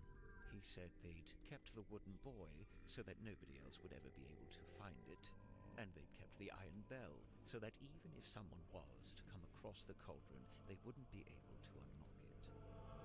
I was horrified to learn this. My only chance of summoning and communicating with the mermaid lost beneath the waves. Or so I thought. Did you ask about the necklace key? Mortuga hadn't mentioned it, and I did not ask about it. At that time, I simply assumed it had been left in the mouth of the mermaid's tongue and thus would be in the cauldron. I demanded that we take the dearest Selena back out on a second voyage to recover the sunken cauldron. Mortuga said it was impossible. For one, the dearest Selena couldn't recover it from the bottom of the ocean if it was not attached to the boy. And secondly, Felicia had decommissioned the ship and it was being taken apart at the shipyard. In explanation, Mortuga handed me a folded piece of parchment. What parchment would show the grip to explain the fate of dearest Selene? It's not that rip skull. I believe it was the end's deed. It had inscribed a note from Felicia. She was to be leaving town immediately. She did not say where she was going. Mortuga told me he had slept through Felicia's parting visit. He was distraught over it, heartbroken. With a desperate look, he asked me if Felicia had also come to visit me on her way out of town. I told him yes, she had. Mortuga's eyes opened wide. Did she say where she was going? I must know. I have to know. I told him yes. Yes, she told me where she was going and she'd given me the address. His eyes widened further. Give it to me. I need to know. I'll go after her. I told him I would, in exchange for the mermaid's tongue. Mortuga told me again how it was impossible. There's no way. It's lost. You need to let it go. I didn't want to hear it. I left the inn still clutching the deeds. I went down to the shipyard and spoke with Donovan Drummond. He had begun taking apart the dearest Selina. I inquired about purchasing Drummond's unused submarine, Seafoam submarine. He told me he would be willing to part with it, but it had never been finished. In order for it to be seaworthy, it would need several new parts that would take a long time to build. However, I was determined to find a solution. You offer to finish Seafoam submarine yourself. You offer to buy the dearest Selina instead.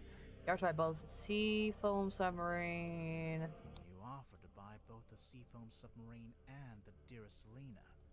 Correct. I suggested we could use parts from the sailing ship to finish the submarine. Drummond merely asked how I was going to pay for 2 vessels.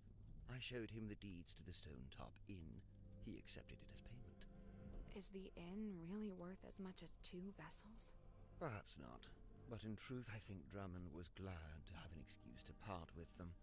Besides, I knew all too well the allure of a worthy challenge, a chance to put one's skills to their fullest. Indeed, the task of combining the 2 incomplete vessels into a single seaworthy one was highly intriguing to him. And so, it was done. But if you commissioned it, why was it called the Mortuga submarine? Who painted that on the foredeck? Drummond did. He didn't want it to say Seafoam any longer. Too many painful memories. But why Mortuga and not Grip? Because Grip told Drummond his name was Mortuga. Nah, he would have known who he was. Grip paid for it with the Indy, which were Mortuga's name. Because Drummond wanted Mortuga to think he owned the submarine. Are you sure? Okay, I didn't know if it was that one or the second one. Drummond did. But why Mortuga? Because Grip paid for it with the inn deeds, which were in Mortuga's name. Right. Drummond assumed I was merely acting as intermediary for Mortuga, the true buyer. Did you tell Mortuga what you'd done? I told him of my intention to return to the ocean in a submarine I was having constructed. He wasn't happy about it, but the submarine took months to complete. That was enough time to convince him to come with me and help search for the mermaid's tongue. He only came with you because you were pretending to know where Felicia had gone, and you were withholding it from him. Correct. What were you going to do if and when Mortuga realized you'd been lying to him? It was worth the risk. There was no question of leaving the mermaid's tongue at the bottom of the ocean. But it wasn't lost in the ocean. Mortuga had it the whole time. Correct. As I had lied to him, he had lied to me. Oh. Gathering of hapless travelers. Mortuga smuggled the mermaid's tongue onto the submarine before we left. He didn't want to leave it behind, but he didn't want me to know he had it. Smuggled? How? Let's see. How did Mortuga smuggle the mermaid's tongue onto the submarine? With the sailcloth. That almost works, but it's not what I was thinking. Oh. He smuggled it on... Oh, which letter explains how he smuggled it? I think... Let's see. Letter. I don't think it's a Zephyr letter.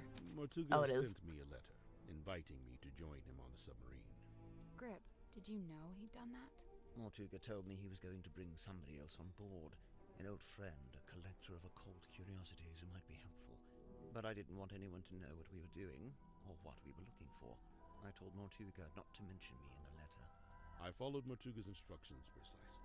I arrived in Silkworm and went into the Stone Top Inn, where I found the locked cauldron. I placed it among my possessions and ventured onto the submarine waiting in the harbor. We departed. Zephyr thought he and Mortuga were the only 2 souls on the ship. I stayed hidden for a week, before staging a balloon crash and pretending that Mortuga had rescued me from the ocean. That way I was free to move around the submarine in view of Zephyr, but he could dismiss me as a hapless traveler picked up along the way. So to begin with, it was just you 3. But it didn't stay like that for long. It didn't. Oh. Let's see. Yeah. Swap info cards. Oh. Let's see. Yeah, swap those. Kidnapped. Blackmail Mortuga and relinquishing the captaincy to her. No, I think that's definitely her. Tagged along with Werman just for fun. Tried to convince Werman to kill Magnus Mortuga. No, he didn't do that. Mortuga wrote a contract for her to sign so she could become the captain. That's her. Was sent a letter explaining how to access the Mortuga submarine. Yes, I'm assuming everyone here... This is their cards. Taught out Mortuga because he owed her money. No. I think this is it. And then, yeah. Boop. Try to convince Werman to kill Magnus Mortuga. Yeah. Then interview Mortuga as researcher for the next book. Wrote a contract for her to sign. Crash Hot Air Balloon was kidnapped and imprisoned by Mortuga. Was it her? Blackmail Mortuga and relinquishing the captaincy to her. That was her. There we go. Was asked by Mortuga to keep the tongue safe in his cabinet of curiosity. Oop. Was invited on board to be the resident illusionist. Oh, that's... Wait. Was invited on board to be resident... Oh, that was her. Argued with Mortuga about navigating, resulting in the broken ship's wheel. Kidnapped, kept prisoner. Was asked by Mortuga to perform magic act in the illusion theater. Okay. Nope. Oh, I'm missing one. Okay. He did not crash it, but that's what he was led to do. Oh, I can flip him. Oh. Mission of the submarine is a way to search for the mermaid's tongue. Was with Mortuga when he opened the black box and discovered the Nexus key. Performed the magic act for Mortuga, which appeared to make him miserable. That's Mortuga to perform a magic act in the illusion theater, which she did. Was invited to work alongside Dr. Zephyr in the dream chamber. Okay. Nice, that one worked. Was hired by Grip to kill... No. Let's see.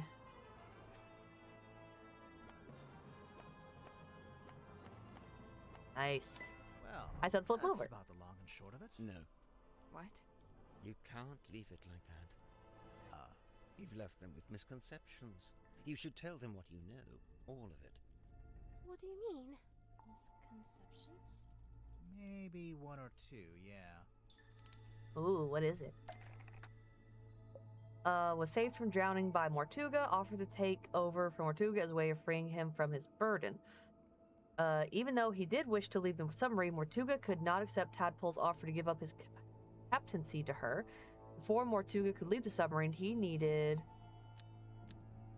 Godric to reveal the location of Felicia Stonetop. He always did think he would make the best captain, and he did want to leave. But he couldn't. Not without the information he so desired. Not just that. Since it turned out he had the mermaid's tongue on board the entire time. Welcome in, Robert. Yes, it is morning. Up early. We haven't slept. It's been too intriguing. I don't think he wanted to leave me on the submarine with it. He didn't want me anywhere near it. He was trying to protect you. I'm aware. All right. Cynthia became captain because of the command and contract, but it has another page that we discovered inside message in a bottle.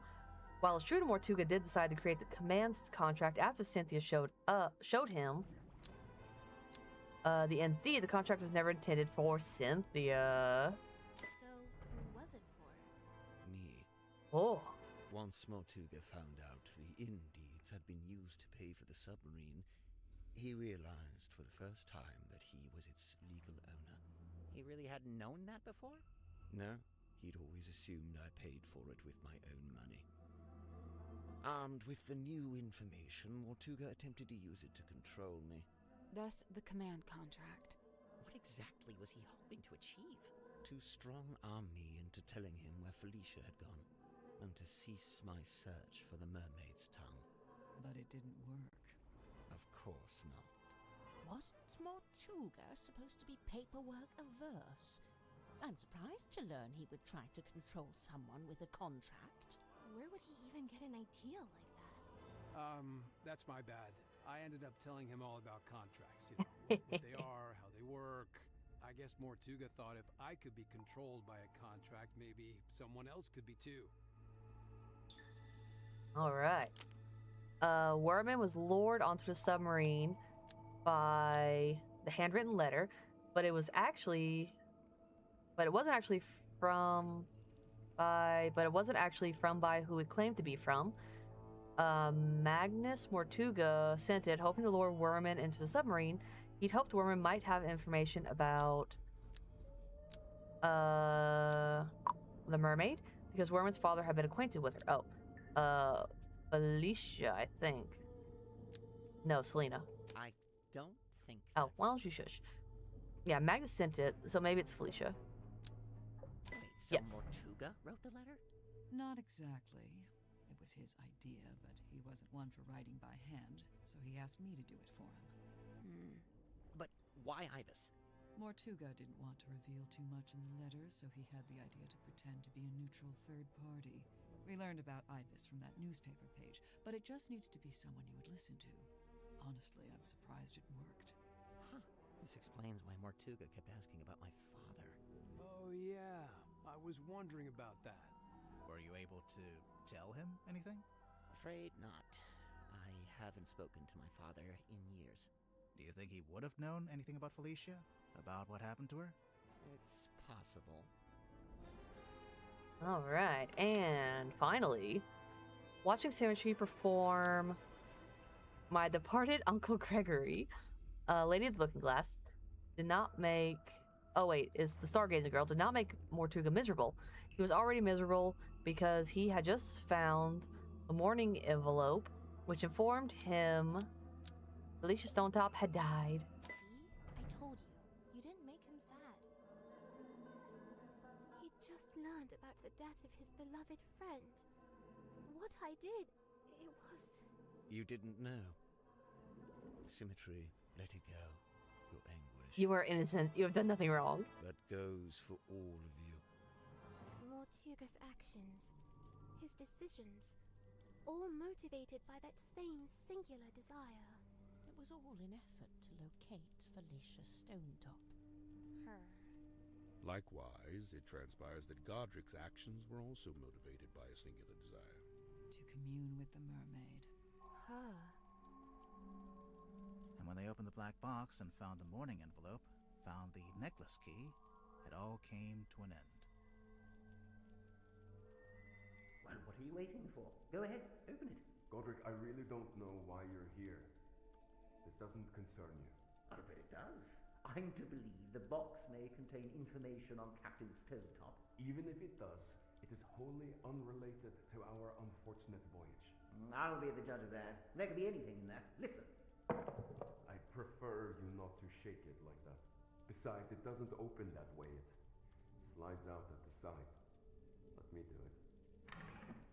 What's all this? A scroll? An envelope? There's something inside. Wait. What's this?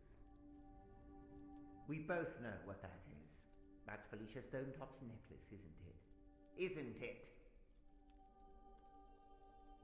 Oh, the murder. Our discovery of the necklace precipitated two important conclusions. One, we now possess the key necessary to operate the mermaid's tongue.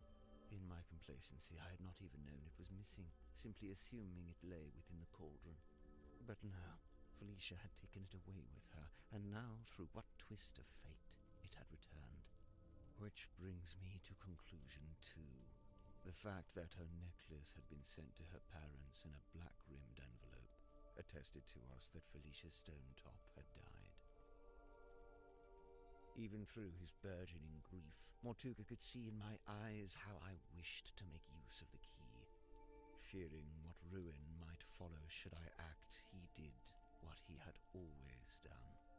He lied. Lied about having the mermaid's tongue on board. He had your best interest at heart, Godric. We both know this. However, it was a lie that no longer worked on me, for I had laid eyes upon the truth. The truth? about what Mortuga had in the storeroom. What did Grip see to confirm Mortuga was keeping the cauldron on the submarine? Let's see. He saw... The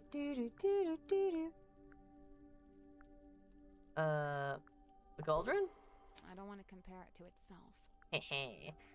Oh, what drawing? Oh, he saw this. Correct. I had seen Symmetry's drawing of the cauldron.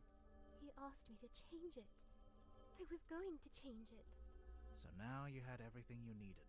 The key, the bell, and the mermaid's tongue itself, albeit locked in the cauldron.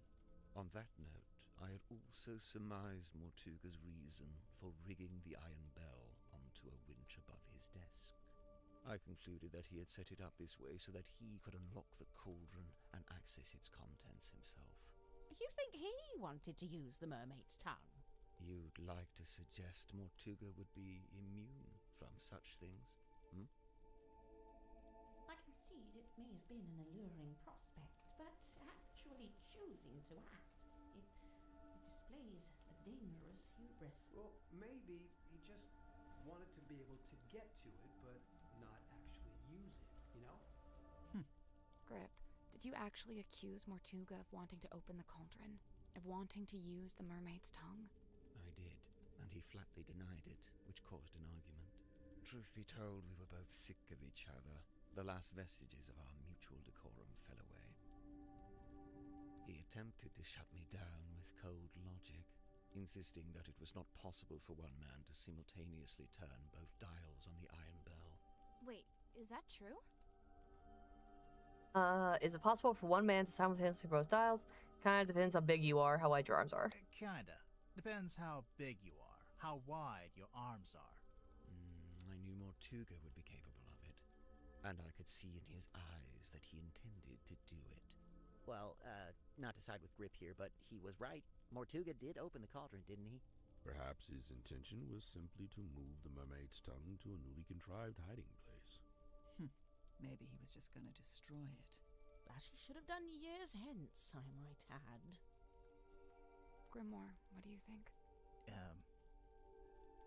Why do you think he opened the cauldron? I think he wanted to use the mermaid's tongue. I think he wanted to hide it. I think he wanted to destroy it. I don't know. I think he might have wanted to, because hiding it wasn't working. Probably destroy it. I think he wanted to destroy the mermaid's tongue.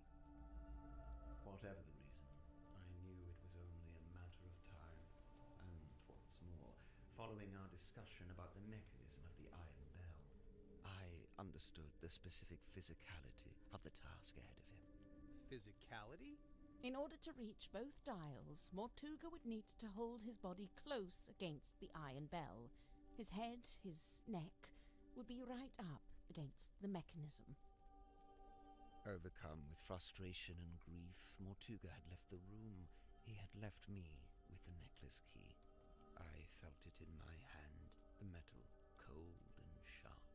I climbed up onto the desk and wedged it into the iron bell around the back so that it would not be seen. At least, not until the mechanism activated. You're a murderer. Call me what you will. To me, it was merely insurance against continued deception and greed on Mortuga's part. If he indeed decided to keep the mermaid's tongue for himself, if he decided, as he always had, to keep it from me, then it would be his last decision. the rest you know. Having first locked himself in the room, Mortuga unlocked the cauldron and was killed by the blade of the necklace key. I tilted the submarine in order to claim the eyeball key, which granted me access to the captain's cabin and a path into the storeroom from above. I took the mermaid's tongue from the unlocked cauldron. And then you went up to the aft deck and used it, didn't you? I tried to, but you stopped me. You're welcome. Tadpole then dove into the ocean and collected the pieces. Including the coral and the gemstone eyes, which she kept for herself. Yeah. As for the mask itself, I just left it in my room. And I took it when I later visited the room to collect hex from the dome tank. Wow, you're admitting it, huh? I admit I moved it to a more secure location, ultimately a wise decision, wouldn't you say? Except it's not there anymore, is it? It's right here. Oh no! It's dark. Grip turned off the lights. Someone grab him! You let him monologue too long. I was just thinking that. It's like, he's done a lot of talking. You guys need to stop him. Let's stay where we are for now. Oh. Okay. The mermaid's tongue, it's gone. Oh, yeah. He took it. He must have. He can't have gone up to the foredeck. It's still locked. Ooh. Grip can't have gone up. The foredeck is still locked. Which way did he go? He went over here. He's trying to escape. Oh, not there. Okay. We're in the parlor. I don't know. Oh, the after deck. What about the aft deck? Yeah. Let's go. Maybe we can catch him. Run, everybody, run!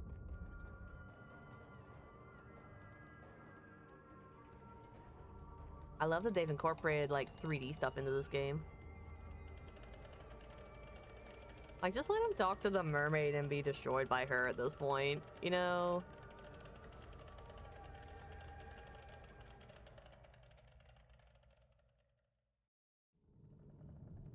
Captain's put your shirt back on. He's wearing it. Ew. Are we too late?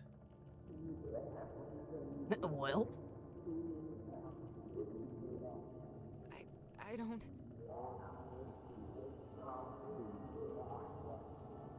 Grip? Are you...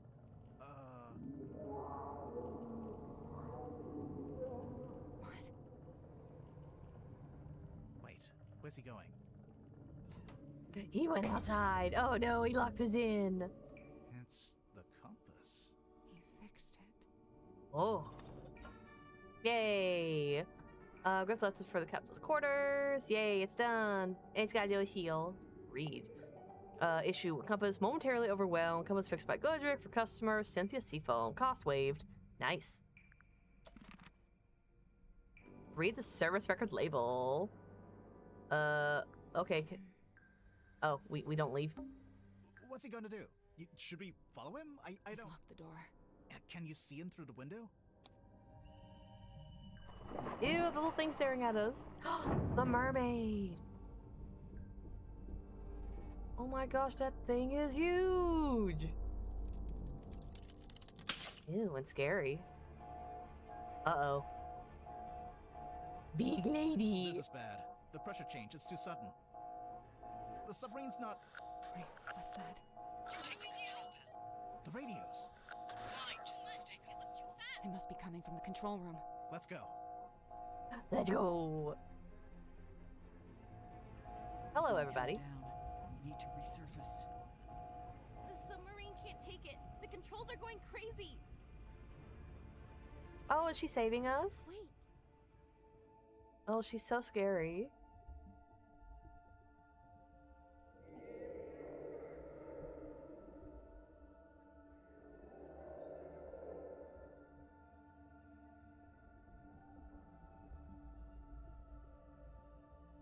There you go, just like a ragdoll. What did she... She's gone.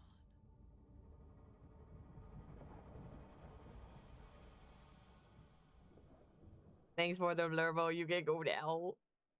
She let us go. I mean, she wasn't really after you guys. Remarkable. Let's just head back to Silkworm, shall we? Get everyone off this submarine. And, Silkworm would be which way? We got moved. I don't know where we are. No stars, no moon. I don't know where... I don't know which way north is. Present a clue. Oh, where'd it go? Hold on, I have multiple things in my pockets. Here you go. He fixed it. I mean, he just wanted to live with his mermaid girlfriend. So, you know. Yay, we're home. He's texting his producer right now, like, dude, I quit. You okay, Cynthia? She's still processing. Of course. We all are. That, and we've just been to tell her stepfather that we're leaving Silkworm. Ooh. Oh? Where are you headed? We, haven't worked that out yet. I know a place you could go. Really? Yeah, I've got a couple friends you could stay with. I'll write down the address for you. Oh, thank you. That's nice. Ooh, click the lighthouse. I never got to go to the lighthouse. Aww. Oh, hey. Maybe our next case will be entirely in a Oh, they're making another No game. way, this was it. This was the lighthouse case. No, there was no lighthouse. Would you mind not leaning on the fourth wall like that? I'm just saying, next time the theme will most likely be totally different. Oh. If there even is a next time. This was a lot of work. It may be unsustainable. No, make more games. Now who's leaning on the fourth wall? Or are they? Make more games. I don't know about you, but I thought that was all very interesting. It was definitely interesting. Yeah, I would have to agree. You must be pleased. You've come away with a new story to tell around the campfire. Quite right. I'm not sure it would be wise to tell too many people. No, don't worry. I'll change all your names to protect your privacy. Appreciate it. What are you going to change my name to? Detective Galathorn. Wow, I love it. Love it. I'm almost afraid to ask. Sybil. Yep, this conversation is over. And you? Easily one of the strangest days of my life. It's in the top 5, at least. What are you going to do now? More Sybil. So far, the only thing I've decided on is to go home and have a bath. A bath? You haven't had enough being submerged in water for one day. Okay, maybe a shower. Yeah, just take a shower. Take a nice hot shower. Catching up on your text messages? 0 missed calls. Can you believe that? 0. Devastating. Devastating. Not even from Vanderpeer? I'm writing him a message now, giving him the deets. A very selective. There you go. Very selective. Smart. Grips Emporium. Want to take a look inside? Oh, a nice bit of breaking and entering to finish off the day. We've done worse. What about the statue? Aren't you surprised this didn't turn out to be about the Silver Snake? Yeah, I guess. Although, they may be more related than we know. What? The Silver Snake and the Mermaid? Yeah. I mean, we did kind of just drop the Silver Snake there at the end. Stone Top Inn. The Stone Top Inn. 5 stars. Nice and quiet. Would sleep on floor again. That was the weirdest submarine I've ever been on. And the last? And the last. Is everyone okay? I guess so, huh? Fit as a fiddle. Oh, sure. Just had my human perspective permanently and irrevocably shifted, but hey, what's new? But what about Grip? Did he die or what? I don't know. I don't know. But he made his choice. I really don't think it would do us any good to worry about it. Sally, did you write down that address for us? Yeah, I'm almost done. Just writing something on the back to help you out. Oh, like instructions? Kinda, yeah. You know, I really must be off. Ah, come on. You've got nowhere to be. You're quite right. Nowhere is precisely where I need to be, and I'm rather in a hurry to get there. All right, that was pretty good. I'll let that slide. And, Tadpole and Zephyr stayed on the submarine? Yeah. Are they gonna rename it? Of course not. You gotta keep the Mortuga name. It's like his fingerprint on history. You say that, but by all accounts, he actually didn't like the submarine very much. That's true. It wasn't his choice to be there. He spent all his time trying to work out how to leave. Well, yes, all right. I can see that. I'd say his fingerprint is right here. It's all of you. It's Symmetry, it's Cynthia, Tadpole, Zephyr, everyone he was kind to, everyone he helped. Dude, that's real. But what about the mermaid's tongue? What about it? Well, we still don't really know anything about it. How it works, who made it. Good. What? It's good that we don't know. It's right. The mermaid's tongue is a shameless shortcut, a trap for the impatient and the dissolute. But you don't want to know what the mermaid said? Oh, I want to know. But as I stand before you now, I can't know. You understand? That's just the way it's meant to be. The Mermaid Mask. We are finished. I don't think the end. Yes, the end. We made it, guys. GG first try. Yeah, GG first try. I don't know how much percentage I have. Ooh. Warman announced he wasn't going to write the sequel to his novel. Dirk was subsequently released from his contract with Wit and Whimsy. Oh, hey, it's me. Oh, are you really here? Marina Moon, avoiding all questions about where she was headed, simply disappeared over the horizon. Madame Tadpole became captain of the Mortuga submarine. Dr. Zephyr stayed on board to continue his research, newly inspired by what he'd witnessed. You're sure this is the address Sally wrote down? Yeah, it must be. She wrote something on the back, too. Oh yeah, what was that? Instructions? It's a little poem. You should read it. Me? You're the poet. No, you read it. Okay. Eavesdrop. Oh, I love their what the outfits. stars are saying, earthly tethers slowly fraying, floating, helpless from the worst of jealous hunger, selfish thirst. Take a moment, kneel and meet the flowers growing at your feet. Oh, that's so pretty. Oh my gosh, you're the voice of Grimoire? Oh my gosh, I'm honored. You did a great job. I love this game series. It is so good. Verb. Oh, there she is. I remember her. She's from the second game. Oh, I love this series though. I really do. You guys do a great job. They're great. Thanks for having me. Oh, for sure. Thank you for joining. It was great having you here. Nice meeting you and to hang out for a bit. Bobby. All the people are here. They're just so cute. I love this series so much. I liked that they included some 3D things for the submarine. I thought that was a cool little addition. Such a great game. I love it. I love it so much. Ooh, is there anything else at the end of the credits?